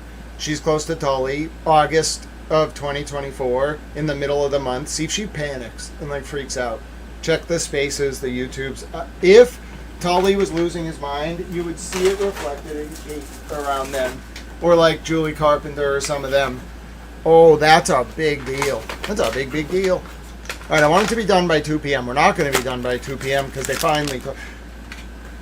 Oh. So, listen, you know how much Fanning and them must have freaked out when the FBI never came back to them? The FBI didn't need them. They didn't need them. They just needed Garino and the medical examiner. Oh, boy. There's something in all these documents. That's why I have a bit of a towel headache. Hold on. So much for getting done by 2 p.m. All right. I'm a Taylor. My name is Grant Smith Ellis. All right. Let's find some Towel music. I got to write. All right. If you've never been here before, well, Towel writes. Towel likes to write when Towel is ready to write. And he's ready to write. I'm a Taylor. All right. Ow. Alright, now when I like to write, I like to find a song. It's probably not going to be the Run song. I think they get it. Alright? You know, but I do get my peaches down in Georgia. I've never had a peach before, but if I were to have one, it would be from down in Georgia.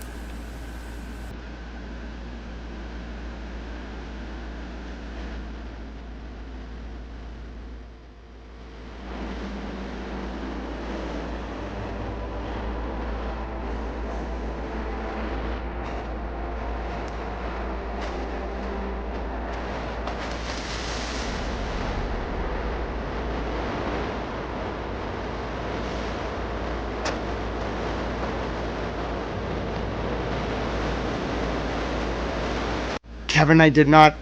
Kevin from South Boston, you may have missed. You got sent on a pilgrimage earlier. I will watch all your videos as soon as today's stream finishes because I can't load Discord during the stream. It's just so resource intensive.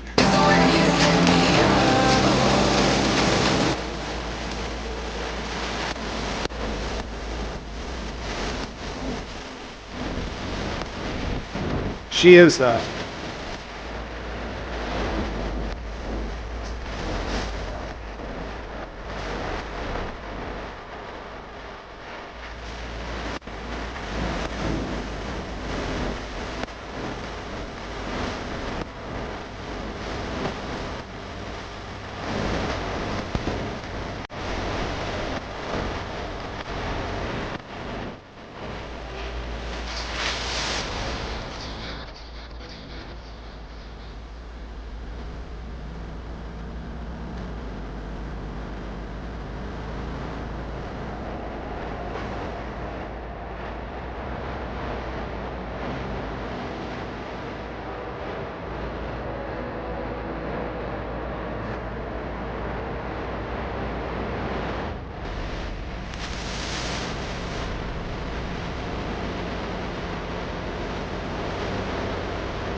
good song.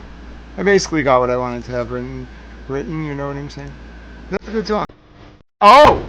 Oh! Don't do cocaine. This song is anti-cocaine.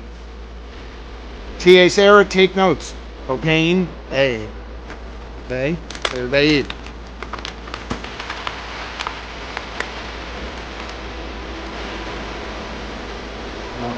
Eric Clapton is primarily talking about weed. Cocaine is bad, you know. So, take notes. With cocaine, they're bad. Cocaine is bad. Okay? Alright? Don't do drugs, okay? Drugs are bad. If you don't believe me, drugs are bad, okay?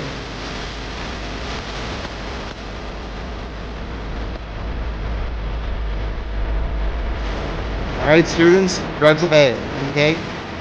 Cocaine is bad. Fentanyl is bad.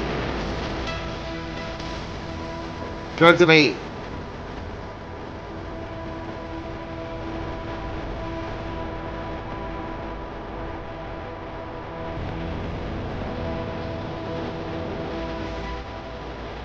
Cocaine is bad, okay? And cocaine is very bad. Alright, children, cocaine and students, cocaine is very bad. Drugs are bad. Drugs are very bad. Drugs are bad. Don't do drugs. This has been a Towel public service announcement. Drugs are bad. Alright? T.A. Sarah's taking good notes. Drugs are bad.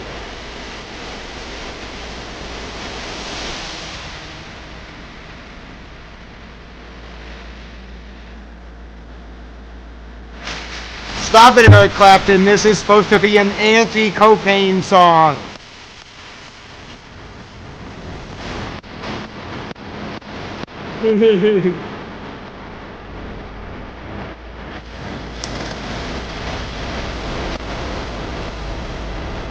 Hi, Bun Bun. So good to see you. I mean, listen, it's been a wild week, so, listen to Eric Clapton. No cocaine, no prostitutes, cocaine is bad. Okay, everybody on the same page? Now, with all of that said, I have a message, okay? This is going to be one of those moments. I have a message, okay, I think, to the men who covered up Sandra Birchmore's murder, okay? So I can't pick a wildly inappropriate song. I'll have to find another point for that time. But I have a message for you, okay? It's a very important message. I want you to really internalize it, okay? And I just want you to think about it. It's not what you think. I know a lot of you think that it's going to be run. No, I got something more special for you. I want these people to realize it's not just me, but they've run up against an unstoppable force that is indeed, perhaps, out of their league.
That's how you vibe out with them. Hi, Mimi was here earlier. Mimi knows how to vibe out. You know what I'm saying? Mimi knows how to get down.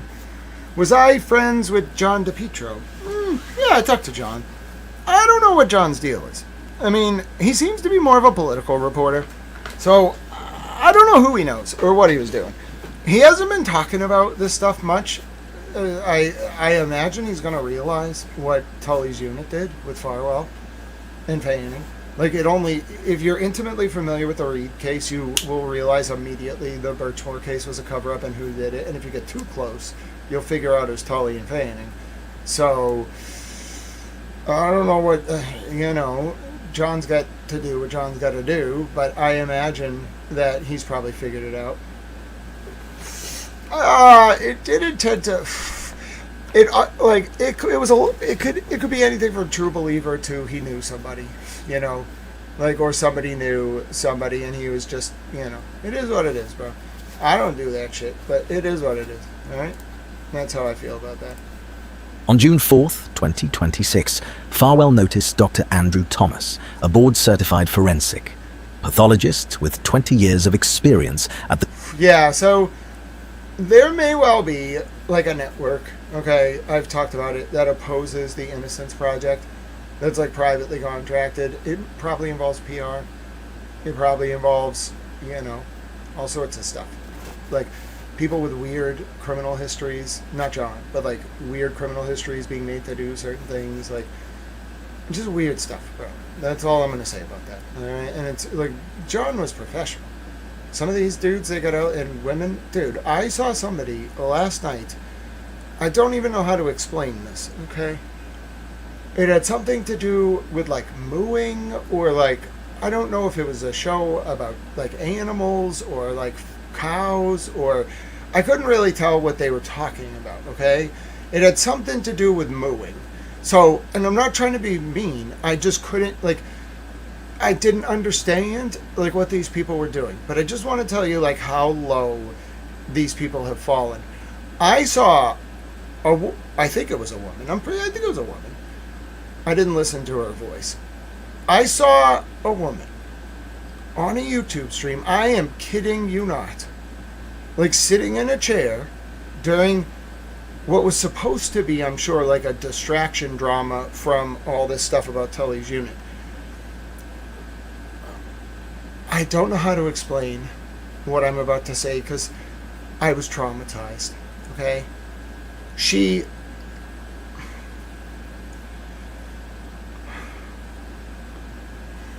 I don't know if I could do this. Okay, I can do this. So, I don't know what point she was trying to make about cows or mooing or what the fuck was going on. God only knows. She took her upper body, that's all I'm gonna say, and like leaned back in a chair and like there wasn't a lot there, okay? And I'm just pulling a Jolene here and just describing it. I just read the news, I don't create it. And she grabbed her upper body like one would grab like two small cantaloupes, okay? And just like lifted it up. And this is on like a YouTube show that is a control drama to distract. This is what the distraction is from Tully's unit. Like it went from like John DePietro to like that. So I mean, I think I pine for the John DePietro fjords in some regard. Jolene is a bad influence on me. That's it. I told you can't let me watch Jolene. The second I watch Jolene for 5 freaking minutes, I become absurd. Okay, I become Andy Kaufman, and the only way I know how to take out my frustration is to channel my inner Jolene and start doing that. Listen to me. I am in Jolene recovery. I have a chip. I have a 3-day chip. All right? This is absurd. I knew I shouldn't have watched it. I knew she was hilarious. I knew it was great. But I knew I shouldn't have watched it. All right? I did myself in. I'm in recovery. We are going to create a Jolene support group. Not in a bad way. She's hilarious. But for people who are serious news readers, we're creating a Jolene support group. We're going to smoke more cigarettes than Adam Lally. All right?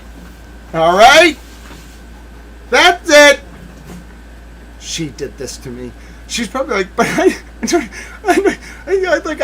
replied to Grant like one on that. Listen, Jolene, it's not what you said. It's what you do on stream. All right? I can't help it.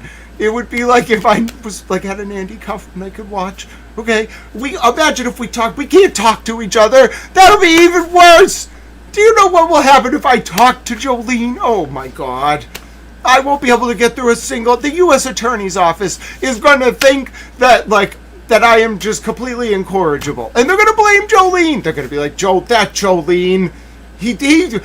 Somebody. They're going to put out a directive that's like, Grant is never allowed to watch Jolene because 15 minutes of Jolene once a week, and I'm going to tell my doctor who prescribed me relaxation. I'm going to be like, I took your advice and I watched Jolene, who's freaking hilarious. And now I can't help myself. Every time I get mad, I start just hilariously mocking people as a way to express my petitioning to my government of my redress of my grievances for a cover-up of a child sex trafficking ring connected to cops.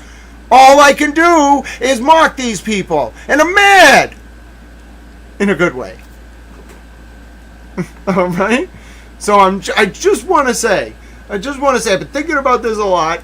And it's like, you know how, like, hypothetically, when you're in recovery and, you know, like from coffee, and you really want a coffee, like every 5 minutes you're like, well, shit, bro, when was the last time I had a coffee?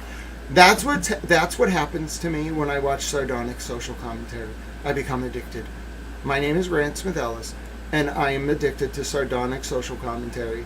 I have a problem. I just want you to know. Okay? I'm working on it, though. Okay? We created a special program. All right? We don't have a support group yet. I've only just created it. All right? So, anyway. You see what I mean? You see what I mean? And I just wanted to hang out with Towel Girlfriend. We're getting through this document. Let's go! The New Hampshire Medical Examiner's Office. Dr. Andrew Thomas concludes that the final resting place could exert an inward-directed force, sufficient to produce the fracture observed at autopsy. He does not cite any studies, medical, literature, or any examples of cases that he has worked on in the past 20 years that form the basis of this opinion. Specifically, he does not provide any support for his conclusion that a 23-year-old female sitting, almost reclined, under a closet door handle and tilting her head to the left could have caused a fracture to the right. By the way, I want to make one point. A lot of you who are here for war coverage will know that it can be jarring sometimes to go from like that kind of like break for your brain from the trauma back into the document. It is kind of on purpose. It's meant to, so you can't listen to this for hours on end. It's not healthy. What I read in the literature is that you're supposed to break it up with war footage, with intense cases. It's not meant to deflect or degrade or undermine the intensity or importance of the cases. It's just what I think will help your brain not get overly traumatized. So that's where that comes from. You've probably heard that disclaimer during the war too. It's just the nature of how I feel it is best to do this coverage. I think it's important. I think it matters. And I read the literature. I'm not a doctor. I'm a towel. But I read the literature, and that's what it says. Like short breaks every hour or two. So it's on purpose. Superior horn of her hyoid bone. Next, he concludes that Birchmore had vaguely patterned, apparently perimortem abrasions on the right side of the back, which may represent abrasions caused by terminal hypoxic seizure activity against the closet door. He, again, provides no support for the basis of this conclusion with respect to the fracture to Birchmore's right greater horn of her hyoid bone and hemorrhage of the left sternothyroid muscle. Dr. Andrew states, of particular note is the absence of any description of hemorrhage associated with the fracture at autopsy. While he is correct that the hemorrhage is not noted in the autopsy report, He ignores photographs of the hyoid bone itself, taken by the FBI at the request of the government's expert, which clearly depict a hemorrhage at the fracture site. Dr. Andrew also suggests that the postmortem... They... Are... They Oh, thank God she wasn't cremated. They re-exhumed her body? Oh, they must have done this very secretly.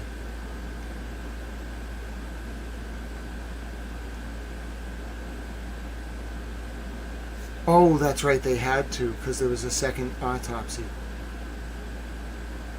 Whoa. But the government's expert, well, the man, so this is why it's so, the man who did the autopsy for Sandra's family was Dr. Michael Baden. He is a government witness, but a federal government expert. But as far as I know, he wasn't one when he was retained. So are you telling me Dr. Baden was working with the FBI during the civil case filed by Sandra's family when he was doing his autopsy? Dr. Baden is connected to the FBI?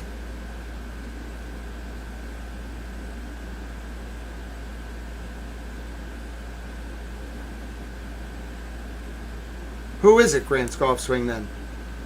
It could be the government's other doctor, the man who was at the meeting with Fanning, Bill Smock. You think it's Bill Smock? Because it's ambiguous here. Ah! Dr. Smock.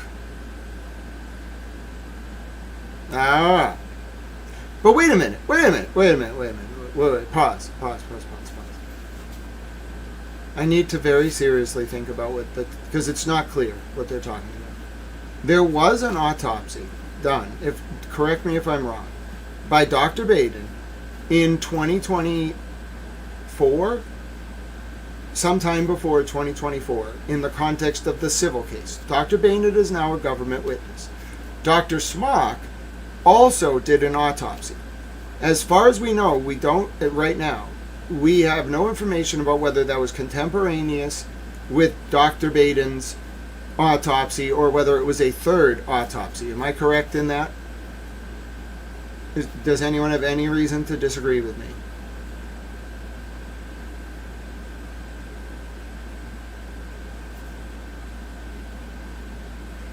Because we know that Dr. Smock is also a government witness. We know he did an autopsy.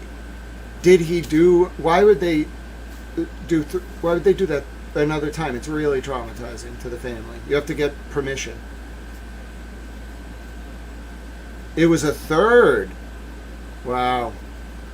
So I'm sure that is in some of the documents. I don't remember that off my head. They did a third autopsy.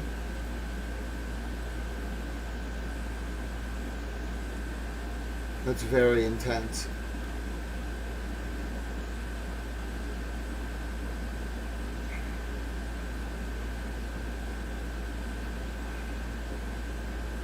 I don't remember reading that. I'm not going to discount it, though, because it's entirely possible.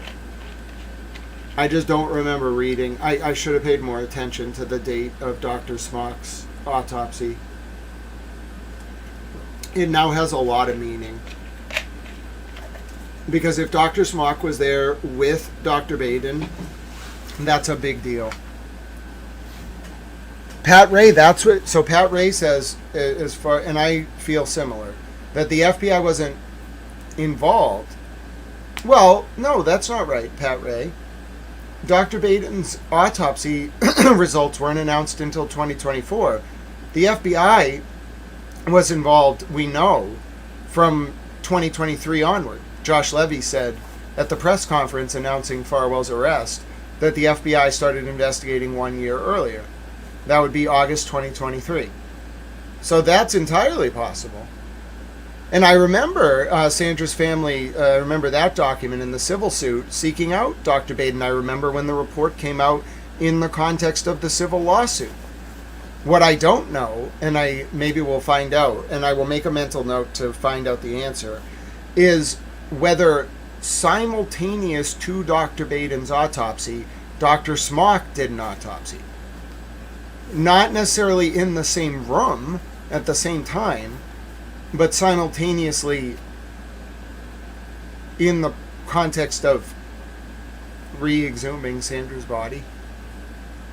Or I don't even know what happened. But my point is, did those two people around the same time do autopsies of Sandra's body? And if so, that certainly is very interesting. Because that would mean that Dr. Baden was probably aware that Dr. Smock was doing another autopsy either before or after him.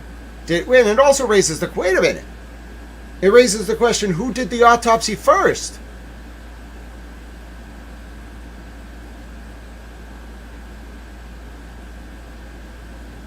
Dr. Smock or Dr. Baden? If Dr. Smock did the autopsy before Dr. Baden, that, by the way, none of this, as far as I've seen, unless I forgot it, has been laid out. So it could be in there in a document that I missed, because I haven't read them all. But the implication, first of all, I have questions. One, and I will find the answers. Who did the first autopsy after the medical examiner? Dr. Smock or Dr. Baden?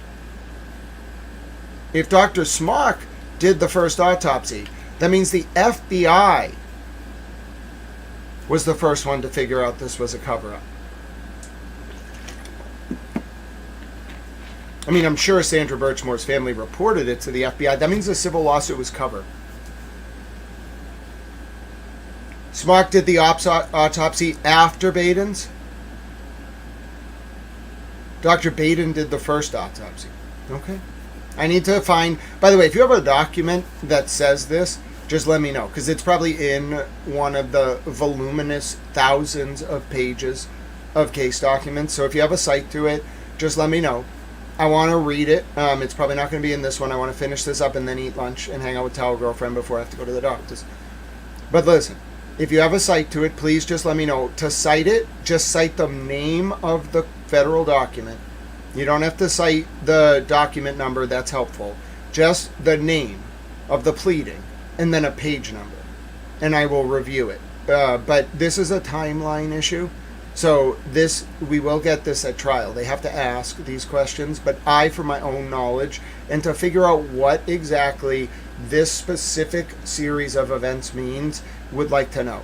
So we're looking for a, if you have it, and I'm sure a lot of you are like, oh yeah, Grant, I remember, it was in this oral argument, or it was in this moving paper, like this pretrial motion. That's great. I want that before I come to, because I can't conclude anything about the order of events without actually reading when each of these doctors got involved. And remember, when they rendered their report, might not be when they got involved. We're talking about the actual autopsy date, which is very important. So, in Limonene says from the Boston Globe. So, I'll take a look. I want to review all of this. I want to pause. Before, I thought I didn't have the information.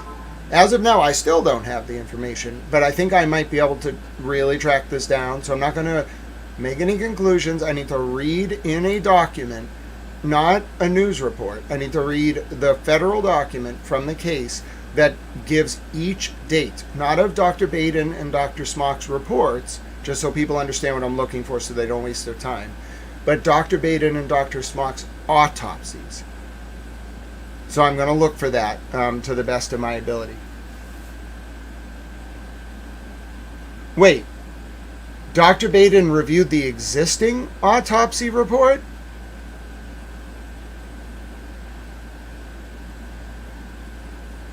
Wait a minute.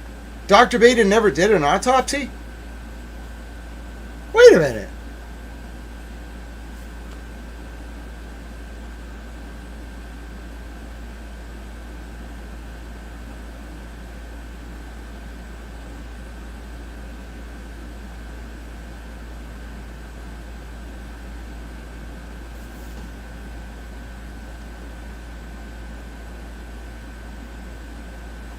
Whoa. Wait. Dr. Baden reviewed the OCME's initial findings and came to a different conclusion, but did not do an autopsy originally. I don't know if he's done one since. Is that what you're telling me? There was no autopsy in 2023 or 2024 by Dr. Baden. It was only a report based on the OCME's initial autopsy. Is that what you're telling me? Because that means that there was a second autopsy. How did the FBI get a picture of Sandra's bone?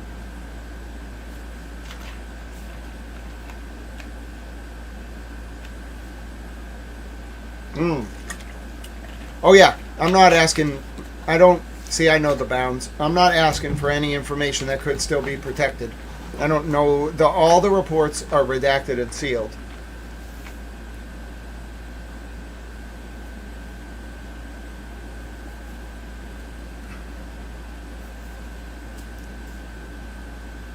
No, so I'm telling you right now, if what was reported, 3 Clerk Monty, is Dr. Smock reviewing the autopsy report, he did way more. Whether he did a second autopsy, I don't know.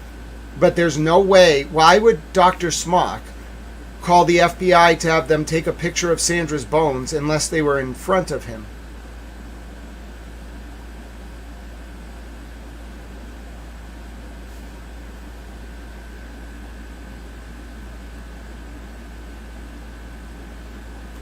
He did. Wait, I can't understand. Smock and Baden were present with the body for an autopsy in 2021? No, they weren't. No, they weren't.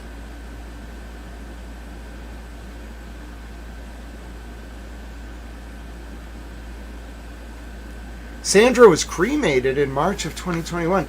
So how did they get a picture of her bone?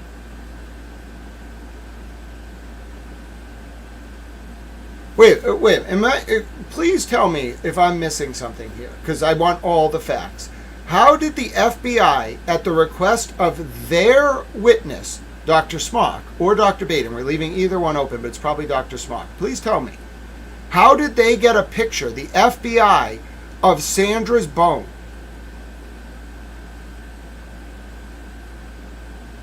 And I'm not saying they got a picture like from someone else. It says they took it. That's what I'm really hung up on. How did the FBI take a picture of Sandra Birchmore's bone if she was cremated 1 month after her death? Are you kidding me? Does this mean what I think it means?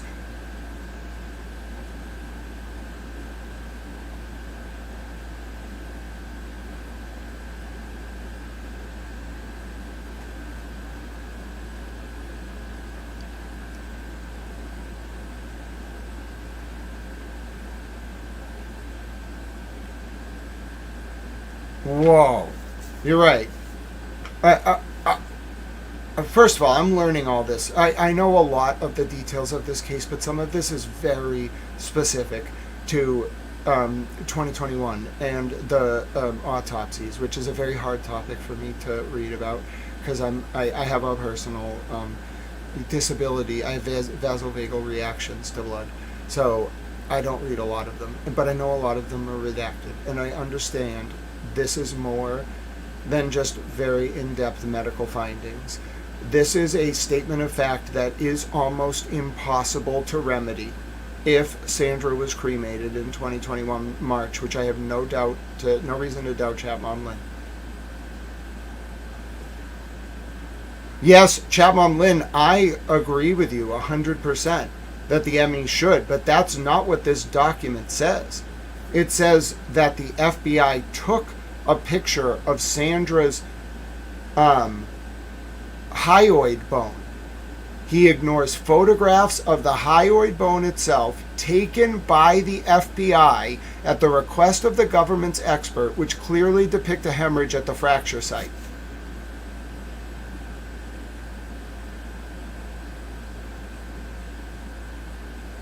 So I have no doubt that the ME did take pictures, but we don't. That's not in question here. That's not ambiguous here. That sentence says that the FBI took pictures of Sandra Birchmore's hyoid bone. How did that happen?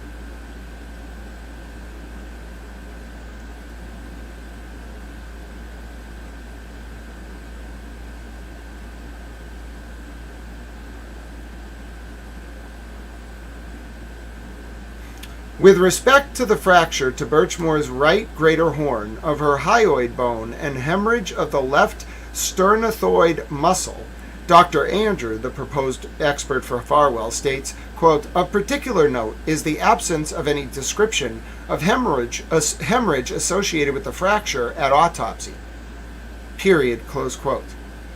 While Dr. Andrew is correct that the hemorrhage is not noted in the autopsy report, he ignores photographs of the hyoid bone itself taken by the FBI at the request of the government's experts, which clearly depict a hemorrhage at the fracture site.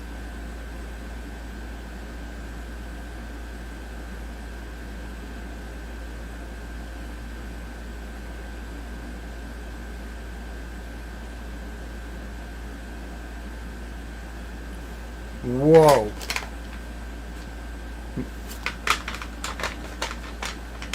We just need a little bit of... The implications of this are mind-blowing. 2023? No, bro. The FBI... If this is right, and there's no odd variable we're not thinking about, that sentence, unless I'm missing something, based on everything I understand about this case, means the FBI was involved in 2021, in February.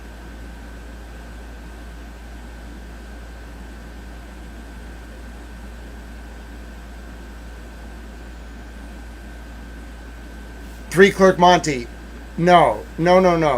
Three Clerk Monty, I understand. That's a possibility. But there's no way...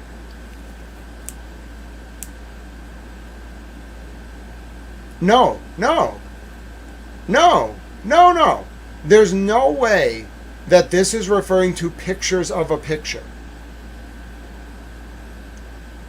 He ignores photographs of the hyoid bone itself, and then comma, to modify the hyoid bone itself, taken by the FBI at the request of the government's expert. Nope.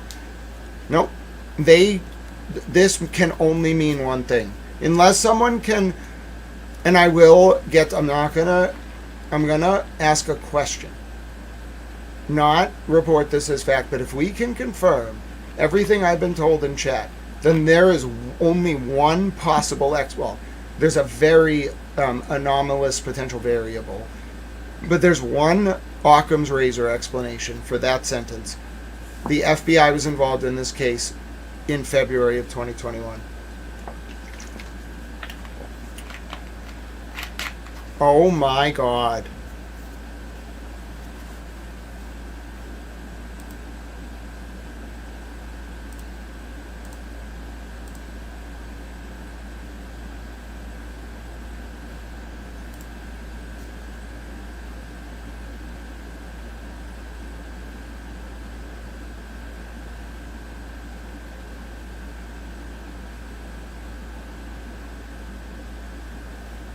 No.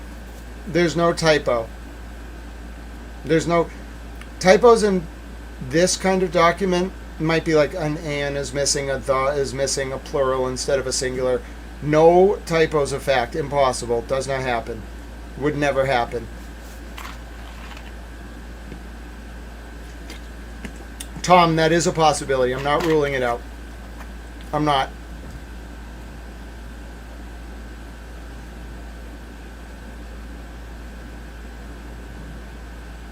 Well, LS, yeah, well, there's no doubt. Well, I don't know what the FBI did to figure this out, but if this, it means what it means on the surface, okay? I'm not ruling out a variable of the bone being stored.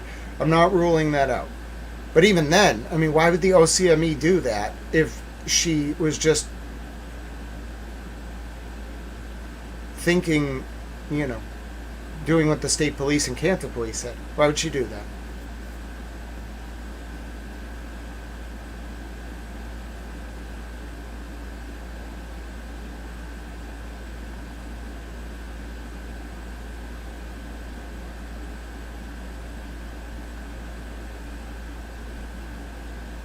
And the internal investigation in Stoughton by Chief McNamara started February 5th, the day after Sandra's body was found. Are you telling me? Whoa. Whoa.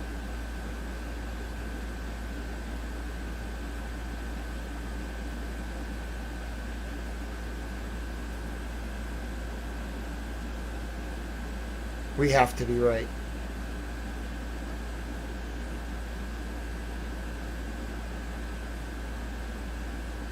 Oh my God.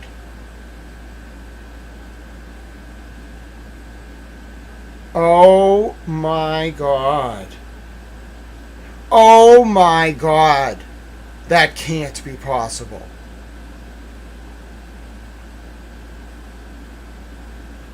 Holy shit. The whole time. Oh, fuck. Oh, they set him up bad, huh? Dude, now Jessica Hyde makes a lot more sense, huh? Oh my God.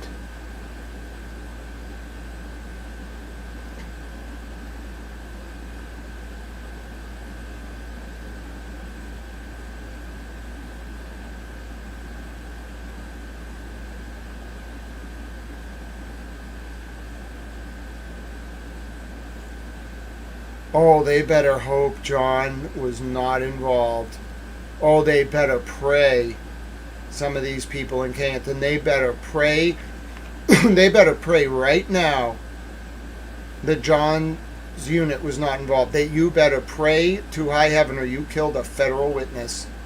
A federal, like literally a task force agent.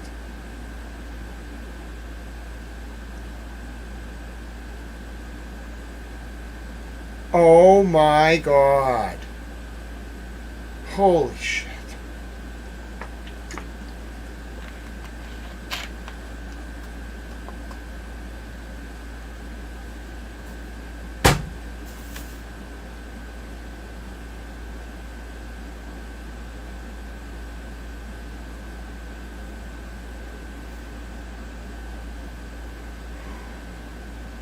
Whoa.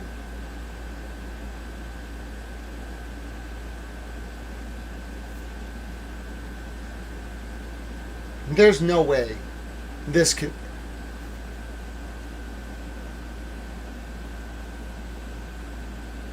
There's no way this can be true. Oh my God, it's really true.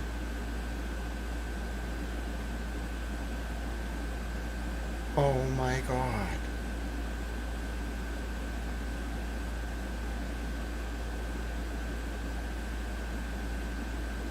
They ran a parallel investigation. Holy shit. Oh, the implications of this are wild.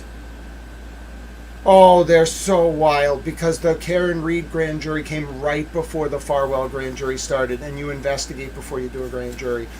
Oh my.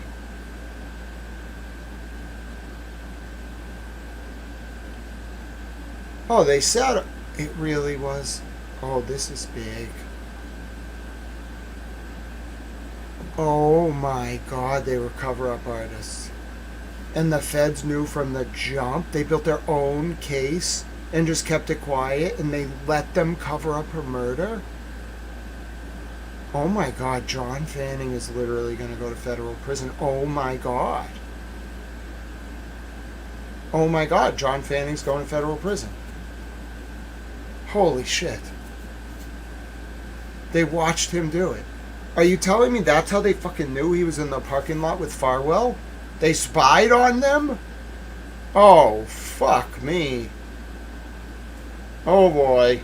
Oh, God. They got these guys bad. Oh, these dudes are going to freak out.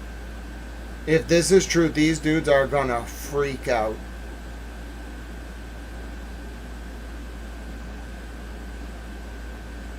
Oh, my God. It was all fake? They thought they were the smartest guys in the fucking room. It was all fake. The feds were just letting them do it. That's why no one ever did anything. Oh my God.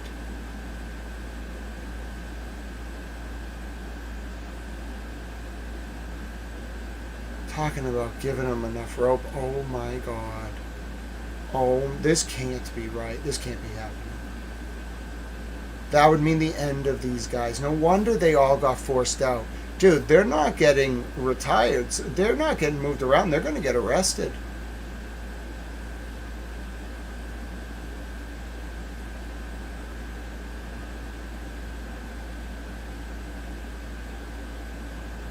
This can't be right.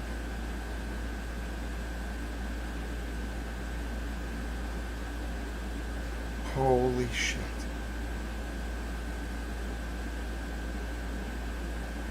Rachel Rollins must be like, I hate you, Grant. Yeah, well, ma'am, you interfered in the primary between Arroyo and Hayden. And then you lied to the OIG. The president's wife must be above reproach. So don't, what are you talking about? Don't get mad at me, okay? You almost gave them ammunition to stop this whole thing because you couldn't help yourself. What is using your office to interfere in the Arroyo and Hayden primary doing, if not the very same stuff that these guys were trying to pull in some regard? Not as bad, but it's the same stuff. It's political horse trading. And you can't prosecute someone when you're doing that stuff. You, Rachel Rollins, almost screwed this whole thing up. As did Jessica Leslie. You know what you did, Miss Leslie. Holy shit, no wonder the FBI was protecting her. She knew about child sex trafficking in Norfolk County. Oh, God.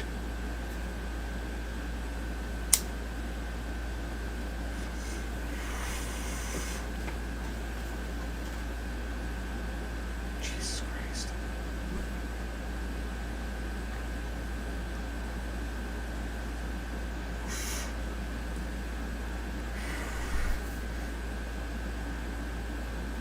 I mean, there are two possibilities, okay? Because now we've really settled it. There's two possibilities. One, and this, I'm not ruling this out, but I think it's a very small possibility. Someone realized, because they were very smart early on, that Sandra Birchmore's autopsy was corrupt. So they did not actually entirely cremate Sandra Birchmore. That is possible. The other possibility, that I think is far more likely, is that the day Donna McNamara, on February 5th, 2021, called in the internal affairs investigation, started it. She called the FBI. I was wrong the whole time. Ken Berkowitz might have talked to the FBI before he died, but the person who started this investigation was Donna McNamara. And she hasn't been able to say anything this whole time. Because they took her information and they said, yeah, this is weird. But don't say shit.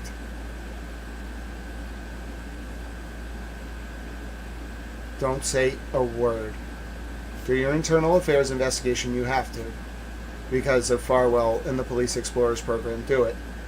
Because of the call to the dispatch about Farwell and Sandra right before her death. Do it. But don't you say shit. Just let John Fanning and Brian Tully and Dwayne and Guarino, let them do what we're going to watch what they do. And Morrissey. Rollins hated Morrissey. Rollins calls the shots. And that's exactly what I would have said. Do nothing. Say nothing. Do nothing. Be quiet. And then with the OCM, are you telling me the OCME was cooperating from the jump? And she called the feds and was like, listen, they're really pressuring me. And they were like, all right, fine, we're going to bring in our own expert, Dr. Smock. That's why, that would be wild. We're going to bring in our own expert, Dr. Smock. Don't tell the state police. Just we're going to let him do an autopsy. Don't say anything. Tell them you did your own autopsy. Render the findings they asked you to render. And don't say shit. That would also explain why the medical examiner would not give Proctor what he wanted on the John O'Keefe cause of death. Hello, Miss Clutch.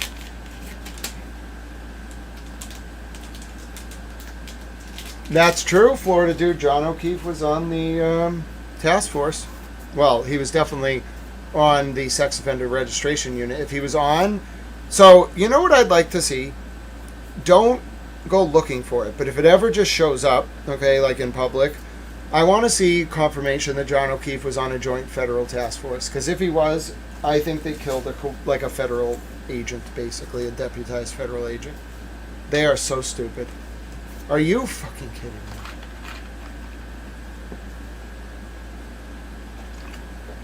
Oh my god.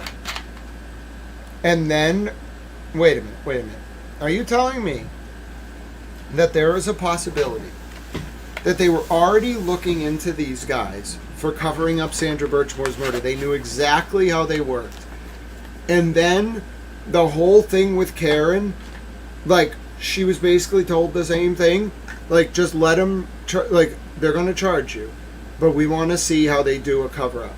Are you kidding me? Is this really happening? And that explains why they helped her. Oh my god. Oh my god. And Adam Lally was just a little bit too good. He's too clean. They couldn't get him. So they had to bring in Hank. They got to Laura McLaughlin, though, for sure. But getting to Laura McLaughlin wasn't enough. She was only... You needed to get to the first chair attorney. And if you couldn't get to Lally as the feds, you needed to bring in Hank. Oh my god. This is great. I mean, it's so sad, but it's such... If they did this, this is incredibly impressive. If the FBI was literally there in 2021 and was taking pictures and doing their own autopsy of Sandra Birchmore, oh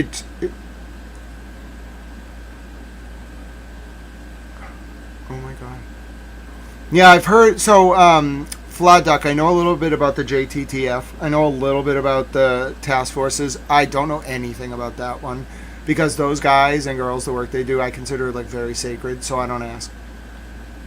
I've heard about it, but I don't ask. I want them to, whatever tactics they use, I want no one to know about that because those are the worst of the worst offenders. And if I report on how that kind of stuff, other than what's in the papers, which I will report on, but I'm never giving the tools to those evil predators to get around the work that hypothetically a joint task force on child trafficking would do.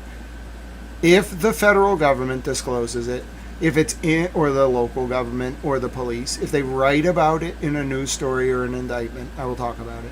But I'm not giving those guys or girls any tips. I'm not telling them how these guys operate because they're really good. And what do you think is going to happen if you kill an undercover federal task force agent? Do you think some guy is just going to show up at your door and be like, F you, you killed our undercover agent? You think they're going to come with the cuffs? Oh no, you're going to hear them roar.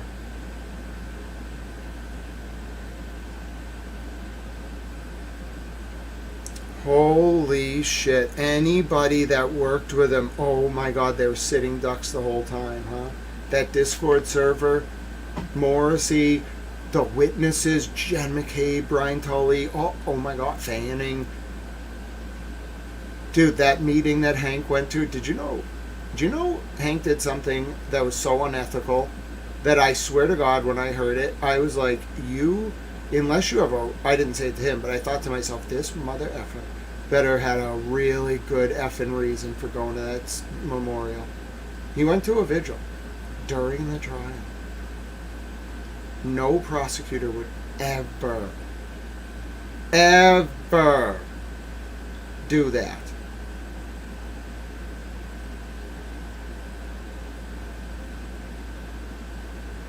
Hank wasn't a prosecutor, though. Were you, Hank? Oh my God. Holy shit. Dude, they have these people. I don't know what they're going to do to them, but they have them dead to rights. They were spying on them the whole time from within inside, too. That's crazy. Dude, these people were so cocky. Oh my God. Do you mean that, that means a retaliation against me? Like, no one's told me yet, but they're going to come tell me eventually. You realize they will. The feds will be like, yeah, you should probably know this, Vicky. The only reason they probably haven't told me is because no one's actually done anything that would be a direct threat to my life. Which, I mean, why would you? That's a terrible idea. You have no idea who someone like me would talk to or has talked to. Like, it's such a wild card situation. So, yeah. Oh my, I can't believe what I'm reading right now. Oh my God.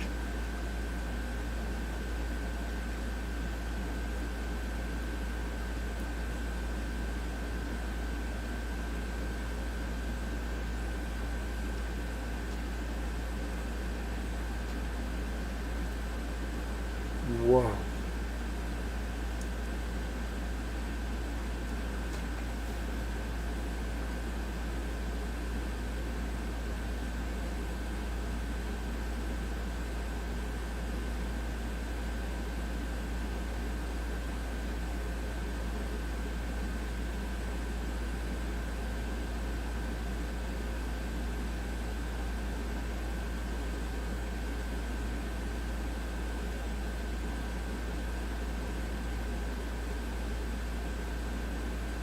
They killed an undercover federal agent investigating child sex trafficking by cops.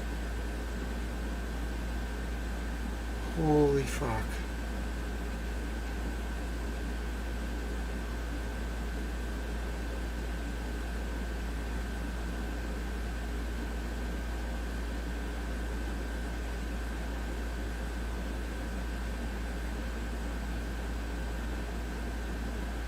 I'd call him more of a joint task force operative, but the point's the same. He was probably deputized. Oh, man.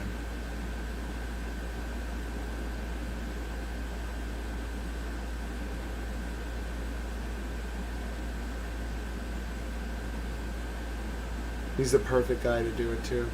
And Jen McCabe's friend, Meg Kennedy, was Sandra's guidance counselor, and Meg Kennedy's husband, Larry Kennedy, is in the Proctorgate messages. Holy shit. There's no way. This can't... I can't come to terms with the implications of this. I will rule out every other explanation.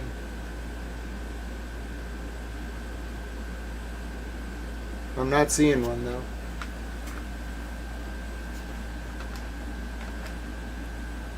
No, KDK, I think Hank Brennan, so you got to look at Hank Brennan's history.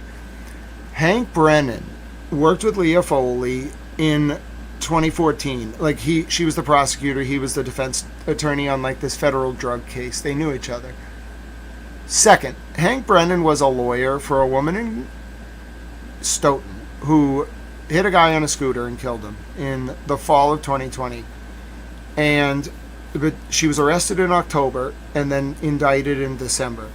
Matthew Farwell, right before Sandra's death, was sleeping with Sandra on the job while investigating that murder, we believe.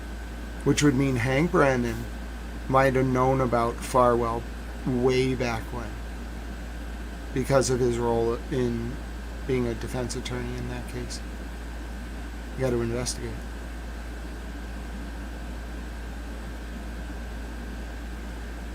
So I don't think Hank Brennan did not like the state police. Remember, the state police basically were responsible for bringing Whitey down because they were mad that Whitey flipped on the Angelos. The state police had the motive to expose Whitey working with John Conley. The state police had the motive, and the Italian mob. This is wild. Frame drop. Hold on. This is wild. I want to spend a little time with Towel Girlfriend. We got to finish this motion. I have to write this up. This can't happen every day.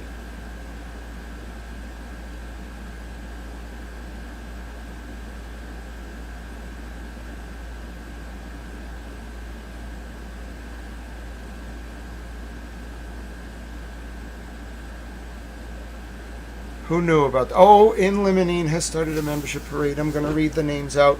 If your name is Jules528 or Mary Jens or 3 Clerk Monty or Full of Questions Barbara or Need Some Z's or Beth Bay State mainly or Bun Bun or Katie K, hey, you were just in there, or Tom Barnes, how you doing? Or Merelda82, thanks to the one and only In Limonene, this is a very special moment. You now have very special towel emojis. So before I write up this story, which after like this, I'm going to talk to Towel Girlfriend for at least like an hour before my doctors. You have unlocked towel emojis. Now, thank you to In Limonene, they are a superstar. Now, you have sheep emojis. You have goat emojis. You have Towel Chat Mom Bunny, her dog Kofi, he's an emoji. Chat Mom Lynn, she loves penguins. That Kind One Oracle LA, did you know there's also a pancake-based emoji? You have towel-based emojis. Oh, God bless you for that. Uncle Alert watch is going to pop up right there. Look at it. Look at the Uncle Alert. Hashtag Uncle Alert. Then, did you know we have Chloe the dog in a wig?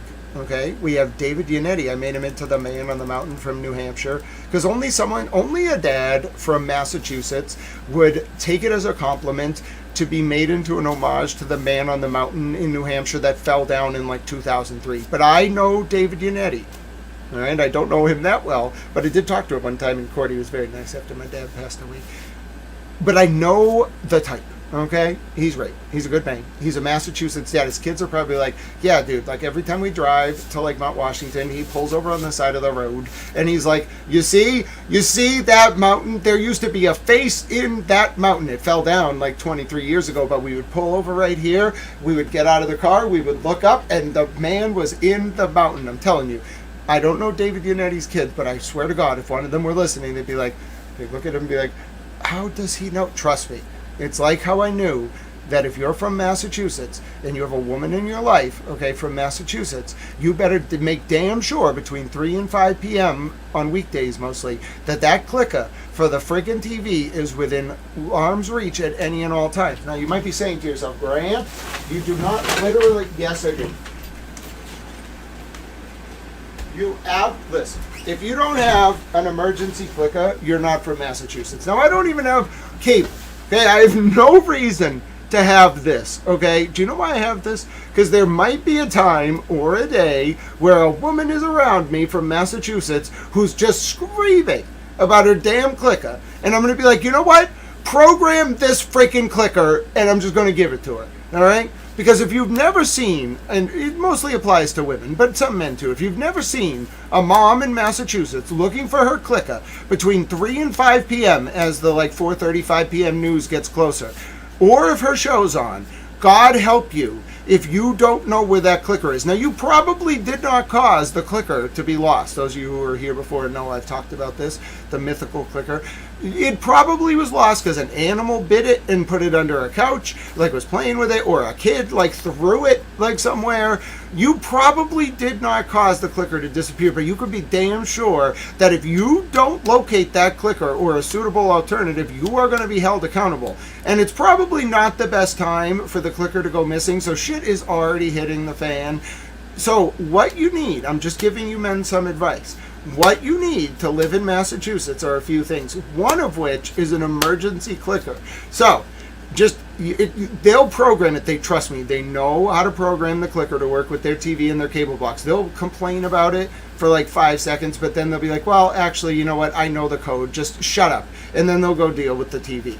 The point is, you must have one of these universal remotes at all times, bar none.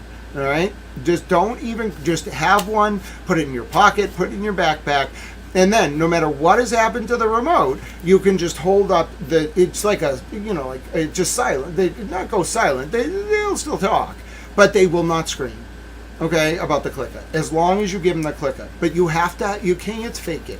You can't be like, they're not children, okay? You can't give them a toy clicker and be like, here. And they're not just going to point and be like, oh, this is great. No, it needs to be an actual universal remote that could be programmed to work with the damn TV. And this mostly applies on weekdays between 3 and 5 p.m., okay? So just take notes, all right, make sure, all you men out there, and just have one. Now, you can have a few if you want, okay? But if you have your, personal emergency clicker within, I'd say 3 to 5 seconds reach at all times, you can make it in Massachusetts, all right? I'm telling you.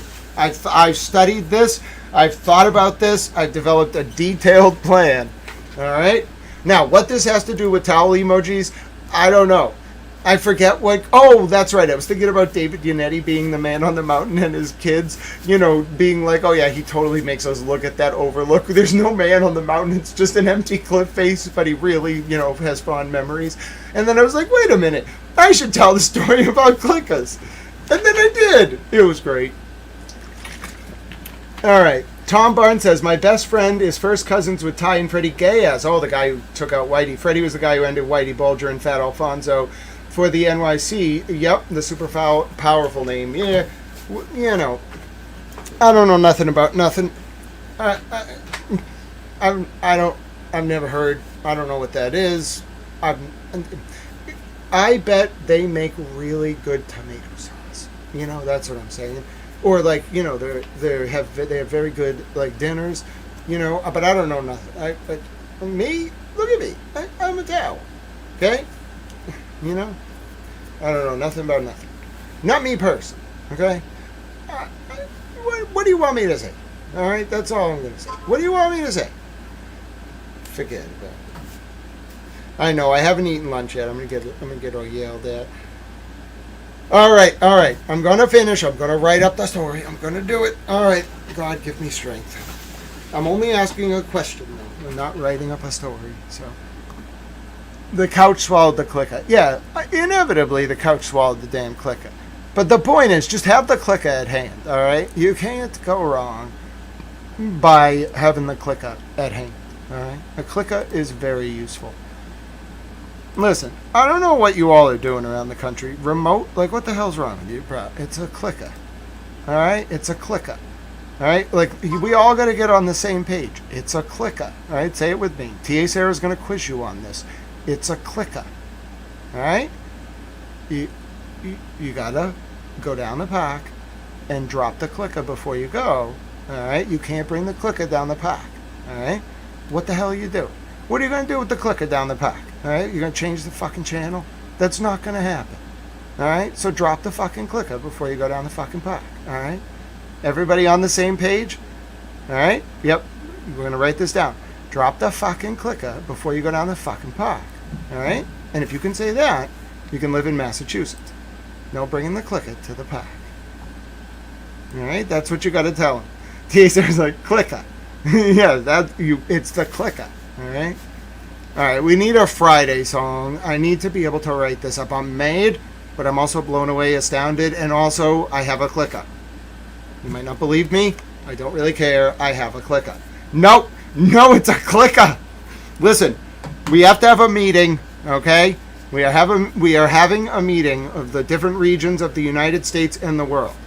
Ladies and gentlemen, heretofore, 7 years ago, you have known this device by other names. From this point forward, you shall go forth and tell your people in whatever language that you speak, don't translate it. Tell them this is a clicker. When they say, what does that mean? Say, don't ask too many questions. Just get them over and over to say clicker. All right, that's a clicker. And when they're like, what are you talking about? Be like, why are you holding that clicker? And just give me the clicker. They'll hand it to you. Look at you quizzically. Just walk away from them. Then they'll start like thinking, like, wait a minute. Has that device been called a clicker my whole life and I didn't know? All right, we're gonna think about it. No one really gives a damn about these things anymore. They're not that popular. So we single-handedly, through 6 degrees of towel bacon, can absolutely change the word for this thing. Kant said you call a chair because it's a damn chair. History will know this as a clicker because we call it a clicker. All right? That's metaphysics, ladies and gentlemen. All right, I'm going to write this stuff. Here's a song about Jesus. Mimi's going to love it.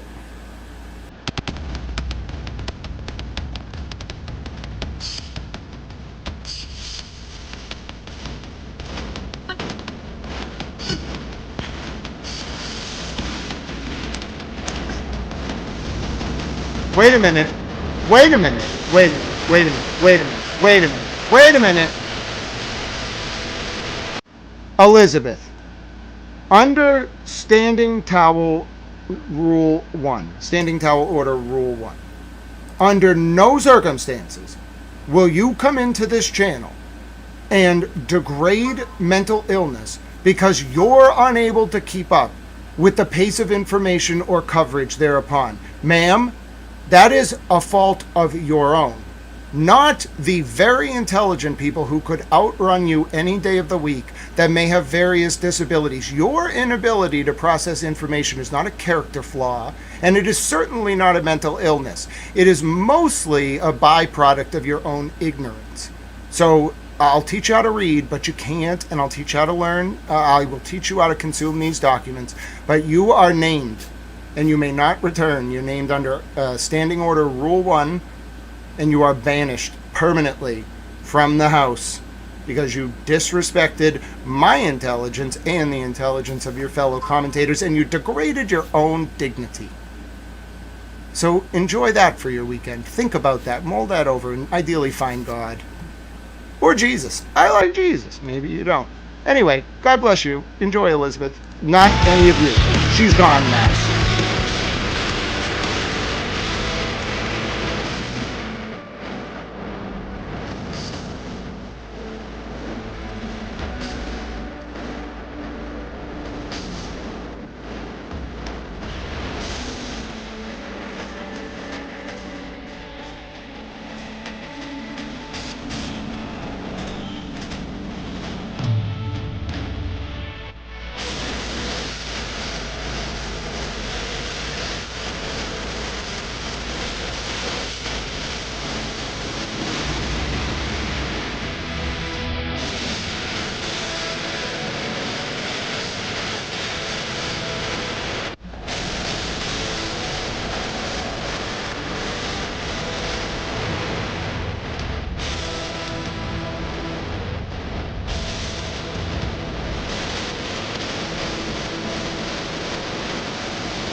Oh, God bless you, Jules. That was so kind.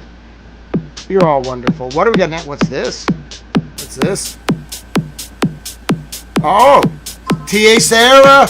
It's a T.A. Sarah song. I went to Spain, and I saw people partying. I thought to myself, what the fuck? When I went to Spain, and I saw people partying. All day, all night. That's just how it is. All day, all night, all day, all night, all day, all night. La gente FIFA la fiesta, FIFA la noche, FIFA los DJ. What the fuck? Johnny, la gente está muy loca.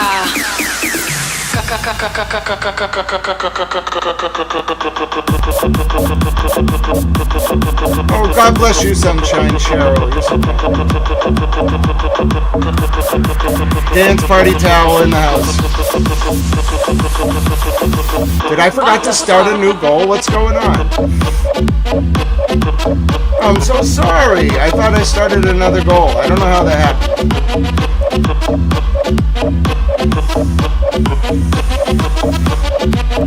What the fuck? TA Sarah's breaking it down. Oh, Chat Bomb Lynn, I can't wait to see the picture. You gotta send it to me as soon as it comes in. Towel merch is starting to come in. We'll cover that in a minute before I go.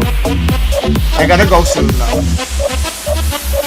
FIFA la fiesta, FIFA la fiesta, FIFA la fiesta, FIFA la fiesta, FIFA la, FIFA la, FIFA la, FIFA la. Johnny, la gente está muy loca. It's true though, all these people are fucking crazy. Except for say and John and Karen and TurtleBoy somehow. You know, he was a sleeper in all this. I knew he was kayfabing a lot of time. Once I figured out he was kayfabing, I backed off. But bro, if you're gonna kayfabe, like, bro, you gotta come up to me and, like, I'm smart to the business. Clearly.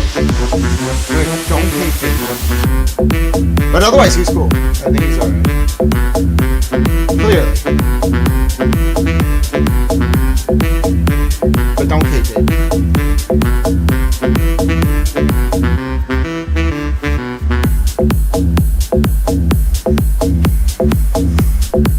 But I get why they did it. I would have done it too, bro. I'm not bringing Grant in. Dude, that dude's a fucking wrecking ball. We are not telling Grant. Oh, but don't you think we should tell Grant? He'll come over to our side. He'll figure it out for himself. We're not telling Grant. But he's such a dick. I know, but we're like, don't you want him on our side? Yeah, we're not telling him. No, he has to figure it out. Trust me, we're not allowed to tell him. He's Grant. He'll just go do Grant things if we tell him. He can't stop himself. Alright, I need something that's a little more upbeat than that. But yeah, that's probably exactly how it went down. They were like, Karen was probably like, but he's such a jerk. And they were like, Karen, no. No. Show you off. Different version.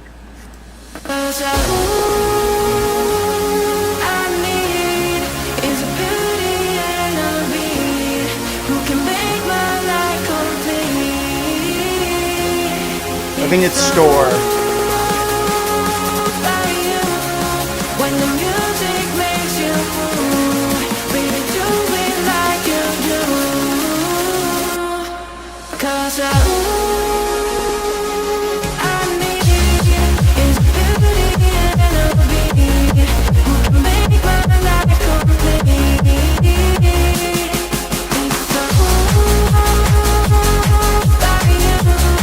When the music makes you move, baby, do it like you do.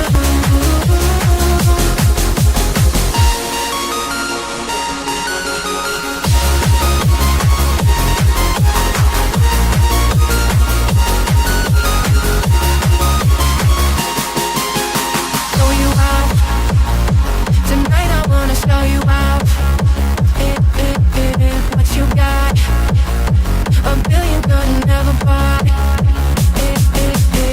We gonna party like it's 30-12 tonight. I wanna show you all the finer things in life. So just forget about the world we got tonight. I'm coming for ya, I'm coming for ya. 'Cause I need is beauty and a beat who can make my life complete. 'Cause I need is beauty and a beat who can make my life complete. It's so by you when the music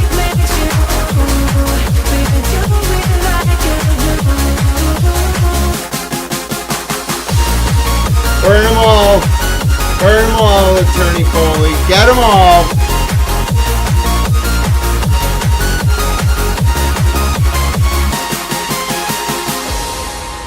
Alright, so if you're just tuning in, what we have is potential confirmation that the FBI personally, themselves, took pictures of Sandra Birchmore's bone after her death, but before her cremation. Which would mean they didn't just catch Brian Tully and John Fanning covering up Sandra's murder, they watched them do it.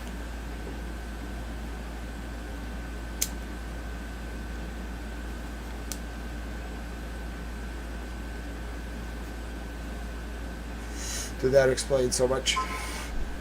It explains so much. Oh! Someone just went to the towel store. Alright. I want to spend some time with Towel Girlfriend, so we're going to get through this motion. I'm going to speed the playback up, and then we're going to finish for the day. Let's go. Drying artifact of the nose has been over-interpreted as smothering. He neither confirms nor denies that there are visible abrasions on her nose, and has noticed no opinion of the source of the marks on Birchmore's nose. Dr. Andrew agrees with Dr. Smock's conclusion that the injury to Birchmore's right side of her chest is a visible patterned perimortem abrasion. He further agrees that the petechial, case 1:24-CR-10259-DJC, document 187, filed August 3rd, 2026, page 7 of 13. Hemorrhages observed on Birchmore are consistent with asphyxia and not necessarily helpful to definitively differentiate a suicidal hanging versus homicidal strangulation. Dr. Andrews' ultimate conclusion is that, based only on the crime scene and autopsy, he cannot conclude that the manner of death was homicidal asphyxia to the exclusion of suicidal hanging, or, in other words, based on the medical evidence alone, suicidal hanging is not impossible. He opines that Birchmore's cause of death is hanging, not asphyxia, and her manner of death as undetermined. It is at this point, in his opinion, notice that Dr. Andrew begins to opine about issues beyond the scope of his expertise.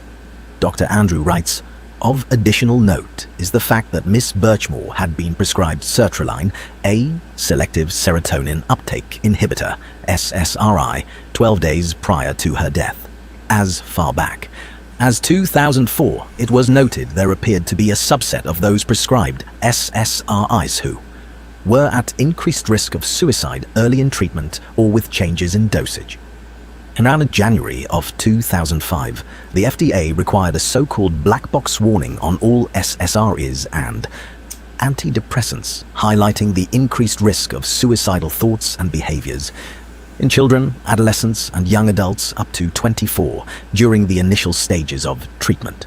Dr. Andrew provides no support for where it was noted over 20 years ago that this medication caused an increased risk of suicide and cites no study to support this proposition.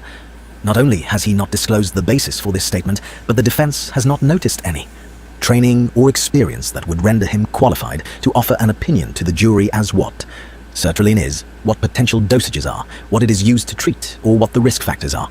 Dr. Andrew does not, and has not for 35 years, treated living patients.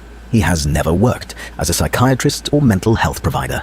As such, his attempt to second-guess Birchmore's Case 1:24-CR-10259-DJC, document 187, filed August 3rd, 2026, page 8 of 13. Prescribing doctor's decision cannot be reliable testimony that the jury should be permitted to hear. Under Federal Rule of Evidence 702, Dr. Andrew should also be precluded from sharing his opinion, which he admits is a personal and not a professional opinion about therapists and their relationships with their patients. Specifically, Dr. Andrew writes, "Finally, in my personal experience of 20 years as Chief Medical Examiner at New Hampshire, therapists are not uncommonly shocked at the suicide of their patients, but suicide is simply not reliably predictable in patients with depression, particularly when there is a confluence of acute stressors." Dr. Andrew has never worked as a therapist or psychiatrist and has not treated living patients for decades.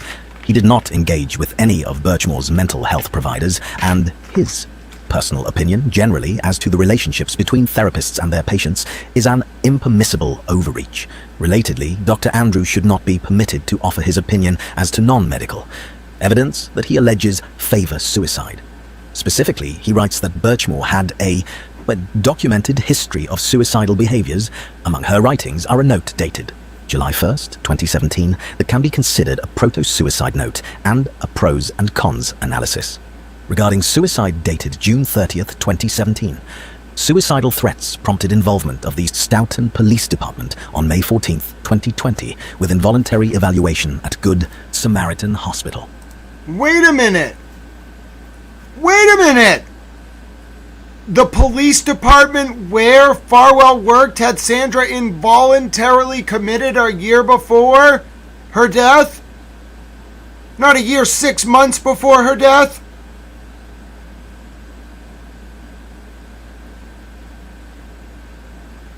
May 2020, she died. February 1st, 2021. Oh my God, that's the motive. That's where they got the idea to stage it. Oh, he's a coward. He had her involuntarily committed. Oh, that's disgusting.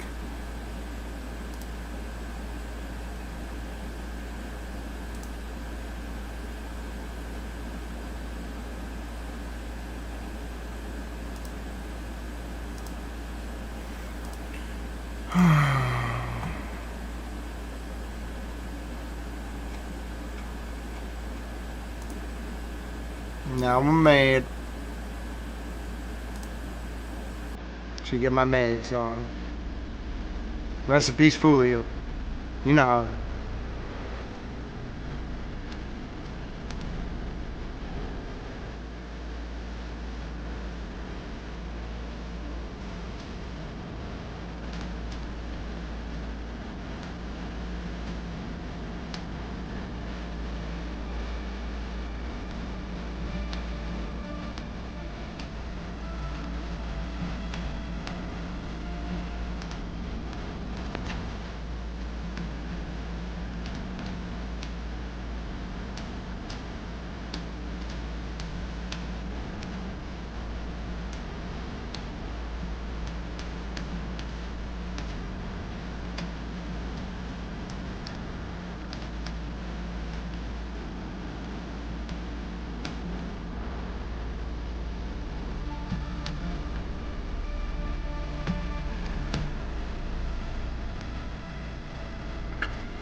Where's song now?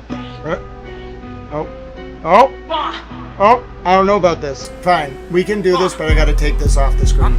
Fine, for old time's sake. Fine. What do you know about it? Got some top from this stripper bitch. She from Kanka, she just brought a Glock with a ruler clip. Boy, don't play with me, this bitch a hoe. Met her at the store. You know I ain't go, she wanna smoke. What do you want to say about it? Just got some top from this stripper bitch. She from Kanka, she just brought a Glock. Hey, we like hip hop, right? Don't play with me, this bitch bitch a hoe. Met her at the store, you know how it go, she wanna smoke. So I bought some dope and took her to the O. We in the car, she don't live that far. Say she left her person named Chirp. You know Bonner player, we can go there first. I bust the U, pulled up to her spot. She live by the park, it's getting dark. My Glock on my lap, I'm just thinking smart, so she hop out. She switching this shit, this bitch thinking shit. She got 2 minutes, if she ain't back out, then she gon' need a lift. She left her phone, so I picked it up. This hoe slow as fuck, now missed calls, 3 of them for mom, the other 6 say duck. Now I look up and I see a truck, it's just pulling up. Someone hopped out, a big goofy nigga, he tryna look tough. I'm like, what he tryna do? So I clutched my move, but he kept walking. He don't want no smoke, boy, he not bulletproof. Just got some top from the stripper bitch. She from Kankakee, just brought a Glock with a ruler clip. Boy, don't play with me, this bitch a hoe. Met her at the store, you know how it go, she wanna smoke. So I bought some dope and took her to the O. Just got some top from the stripper bitch. She from Kankakee, just brought a Glock with a ruler clip. Boy, don't play with me, this bitch a hoe. Met her at the store, you know how it go, she wanna smoke. So I bought some dope and took her to the O. Now she walk out, she stop in the track, she get the stepping back, then I hit smack. This big goofy nigga, he pulling her tracks, I wanna help, but this ain't my hoe. You know how it go, don't got no cake. I still got her phone, she taking too long. She get loose, she run to my car, so I hit the lost, toss to her phone. Told shorty I'm gone, bitch you on your own. But here come Goofy, he hollering this shit, yelling about a bitch, picked up a brick. He merged it on brick and threw it at my whip. Now I'm like shit, I hopped out so quick, then I raised my blick and I don't miss. I let off 2 shots, I hit him in this shit. Now Bonte quick, what you finna do? Cause this gon' make the news, gotta make your move. Told that bitch get in cause she looking confused. I broke the rules cause this bitch a witness. Plus I just popped through but she ain't crying. Plus this hoe is smiling and this bitch look cute. So we slide out, I'm checking my mirrors. Made it to the house, told her hop out. She say that she hungry, I not back no doubt. I know you mad cause I smoked your man. Left him on the curb, she started laughing. She say fuck that nigga, he from 63rd. Just got some top from the stripper bitch. She from Kankakee, just brought a Glock with a ruler clip. Boy don't play with me, this bitch a hoe. Met her at the store, you know how it go, she wanna smoke. So I bought some dope and took her to the O. Just got some top from the stripper bitch. She from Kankakee, just brought a Glock with a ruler clip. Prostitutes. Boy don't play with me, this bitch a hoe. Met her at the store, you know how it go, she wanna smoke. So I bought some dope and took her to the O. Took her to the O. But if she's trying to hang, that's different. Took her to the O. As long as you don't pay. What? This shit ain't for show. Run up, then I blow. Yeah. There's nothing wrong with washing the feet of a prostitute or a sex worker, and there's nothing wrong with befriending a sex worker or hanging out, all right? No prostitution. None. Don't even think about it. You know, some of you men, have you considered, you know, being fathers? We need more babies, but you can't leave. You gotta stay. All right? I know. But you really screwed the country up. All right? So stop. You gotta stay. It's a great experience. You're gonna have a lot of fun. It's very rewarding. Stop being selfish. Stop it. Making people all say it. Stop it. Go back to your homes. Raise your children. Own up. If you don't want to raise them, pay the money you owe. And then you can move on.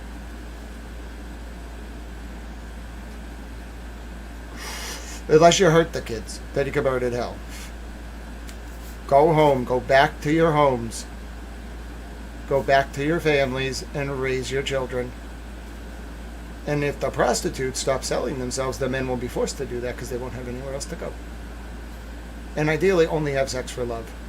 Doesn't have to be to have kids. You can't have too many kids now. I understand times are tough economically. We don't need everybody to have like 13 children. That's a problem. 3 to 5. Okay? 2.4 is fine. 3 to 5. I don't know how you're going to get the 0.4. 3 to 5 is fine. Okay? It's very important to me that you all understand this. Okay? Return to your homes. Go raise your children. There is nothing in Dr. Andrews' 11-page CV, his 9-page opinion letter, nor Farwell's notice of Andrews' testimony that suggests that Dr. Andrew is any more qualified than an average person to testify about whether certain journal entries or police reports demonstrate suicidality. Case 1:24-CR-10259-DJC. Document 187, filed August 3rd, 2026, page 9 of 13. While he may discuss what he reviewed, he cannot describe them in the manner in which he attempts to his notice and characterize such testimony as an expert opinion. Dr. Andrew does not and has not treated living patients in decades. Offering an opinion from Dr. Andrew on Miss Birchmore's alleged suicidality is also cumulative of another expert that they have noticed. Finally, Dr. Andrew should also be precluded from offering his personal conclusions about a meeting between law enforcement and the medical examiner that he did not attend. Specifically, he opines that the medical examiner's amendment of Ms. Birchmore's death certificate as the result of persuasion by the FBI or the USAO2, this patently false and dismissive opinion should give the court pause about the reliability and unbiased nature of the remainder of Dr. Andrews' opinions. While the defendant is free to cross-examine Dr. Capo Martinez herself about the amendment to Ms. Birchmore's birth certificate, Dr. Andrew lacks first-hand knowledge to render an opinion that should be offered to the jury. While Dr. Andrews' experience in some areas is certainly sufficient to permit him to render opinions that could assist the jury, he is not a psychologist, psychiatrist, or even a doctor who has treated live patients for decades. His expert opinion letter overreaches, and the defense has declined at this point to limit his testimony to comport with Federal Rule of Evidence 702. Argument first, 2.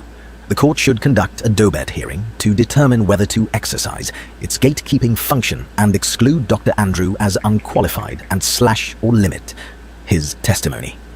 Curiously, Dr. Andrew does not comment on a pre-trial meeting that the defense held with Dr. Capo Martinez in the spring of 2026, Case 1:24-CR-10259-DJC, Document 187.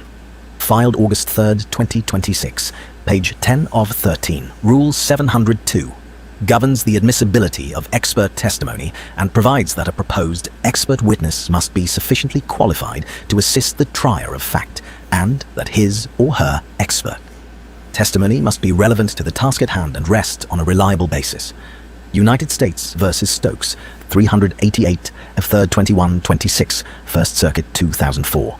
Quoting United States v. Diaz, 300 F3rd 6674, First Circuit 2002. The rule states, in part, that a witness qualified as an expert by knowledge, skill, experience, training, or education may testify thereto, if B. The testimony is based upon sufficient facts or data. C. The testimony is the product of reliable principles and methods. And D. The witness has reliably applied the principles and methods to the facts of the case. See Federal Rule of Evidence 702. Excellent. The court has an important gatekeeping role by screening proffered expert testimony for both reliability and relevance. Stokes, 388 F3rd at 26, citing Daubert, 509 U.S. at 592-95. Expert testimony must be relevant not only in the sense that all evidence must be relevant, but also in the incremental sense that the expert's proposed opinion, if admitted, likely would assist the trier of fact to understand or determine a fact in issue. Stokes, 388 F3rd at 26, quoting Ruiz-Troche versus Pepsi Cola of Puerto Rico Bottling Company, 161 F3rd 77, 81, First Circuit 1998, citations omitted. It is Farwell's burden, as the proponent of the expert testimony, to demonstrate its admissibility. See United States versus Tetiokine, 725 F3rd 1, 12, First Circuit 2013, citing Harrison versus Sears, Roebuck and Company, 981 F2nd 2530, First Circuit 1992. A. Dr. Andrew has failed to disclose information establishing that he is qualified to opine about Birchmore's victimology. The court should conduct a hearing to determine whether Dr. Andrew is qualified as an expert by knowledge, skill, experience, training, or education to opine about Birchmore's victimology, which entails an evaluation of her mental health and her alleged history of suicidal behaviors. Case 1:24-CR-10259-DJC. Document 187, filed August 3rd, 2026, page 11 of 13. The First Circuit has held that an expert must do more than disclose his or her mastery of a broad umbrella of topics without demonstrating a focused expertise in the particular subject of his or her proposed testimony. See Tetiokine, 725 F3rd at 17.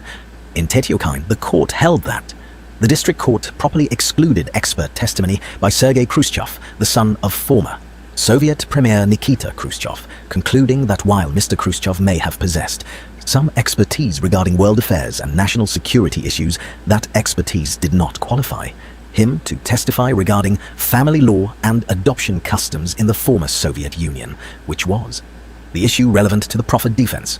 It now, at 18 to 19, the First Circuit specifically rejected this notion that Mr. Khrushchev's purely anecdotal knowledge would satisfy the requirements of Rule 702. Practically, Dr. Andrews' expert report does not identify any education, training, or practical experience that indicates that he has the requisite knowledge to assist the triers of fact in their understanding of Birchmore's mental health or her inclination to being at risk of committing suicide. While Dr. Andrews' resume and expert report describe experience and expertise regarding anatomical pathology and forensic pathology, they say nothing about his familiarity or expertise in psychology or psychiatric medicine. Andrew C.V. Therefore, until Dr. Andrew discloses a basis for his opinions regarding that material that he does not have any educational or professional expertise in, the court should exclude his testimony regarding Birchmore's mental health. A. Dr. Andrew cannot opine about the professional judgment of Dr. Capo, Martinez, or Birchmore's medical team because he is not qualified to do so. Based on Dr. Andrews' report, the court should also preclude him from testifying regarding the professional judgment of Dr. Capo Martinez and the basis for her amended ruling. In forming an opinion, an expert must base his or her testimony on sufficient data and tether that data to the use of reliable principles and methods. See Rule 702B2D. Furthermore, an analysis, Case 1:CR-10259-DJC, Document 187, filed August 3, 2026, page 12 of 13.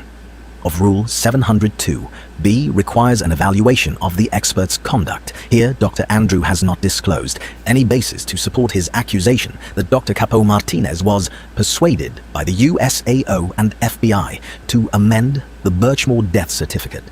Additionally, Dr. Andrew has failed to cite any data to support his opinion about the pregnancy-related anxiety medication that Birchmore's OBGYN prescribed. It must be reiterated that Dr. Andrew is not a psychiatrist and does not treat living patients. He is not qualified to testify about psychiatric medications. Furthermore, he is not an obstetrician and is not qualified to testify about the interplay of psychiatric medications and pregnancy. Finally, he never treated Sandra Birchmore, a forensic pathologist who has never worked as a psychiatrist and has not treated living patients for 35 years, simply lacks the expertise necessary to render an opinion about anxiety medication provided to a pregnant person who he never treated. Dr. Andrew also made a brief but sweeping generalization of his personal, not professional, or trained experience with therapists and stated that the shock that Birchmore's therapist experienced when they learned of her sudden death was not uncommon among the other therapists that he has personally encountered throughout his career.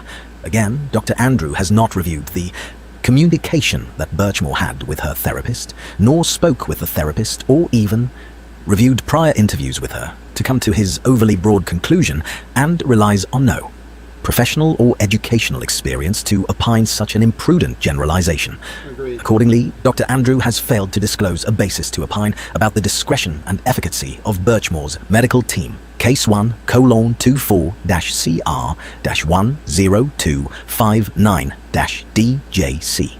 Document 187, filed August 3, 2026, page 13 of 13. Conclusion. For the foregoing reasons, the government respectfully requests that the court conduct a Dober hearing to resolve the government's objections to the proposed expert testimony of Dr. Thomas A. Andrew. Respectfully submitted, Leah B. Foley, United States Attorney, by /S/Elizabeth C. Riley, Elizabeth C. Riley, Brian F. Fogarty, Tory B. Cummings, Assistant United States Attorneys. All right, ladies and gentlemen, that was an excellent motion. We learned a lot. I want to give Towel Girlfriend a few minutes before my doctors. This is Pete. He's the Towel Mascot. If you learned something today, if you benefited from today, was that hip-hop song, Mizzy Cash? No, that was Fulio, and the second song was King Von's Take Her to the O. It was Fulio's Bibby Flow, which was, so Bibby's murder actually kind of started the FTK versus ATK gang war. It's very complicated. The Fulio trial just happened. But that was Bibby Flow, and then it was Take Her to the O by King Von. King Von, of course, who was shot as well. Julio was just killed. King Von was killed a couple years ago. He was in a feud with, I want to say, NBA Youngblood, and then it had something to do with a 100K track, and then King Von had a lot of bodies. He actually, there was this girl in Chicago that he would openly threaten on Twitter, and then she was a shooter too, and then she died, and there's all this crazy stuff that happened that intersects Tukaville and O-Block and King Von going to Atlanta, and it's a very fascinating but sad situation. And King Von was clearly set up. He was taken out, and I don't think anyone was even ever seriously investigated.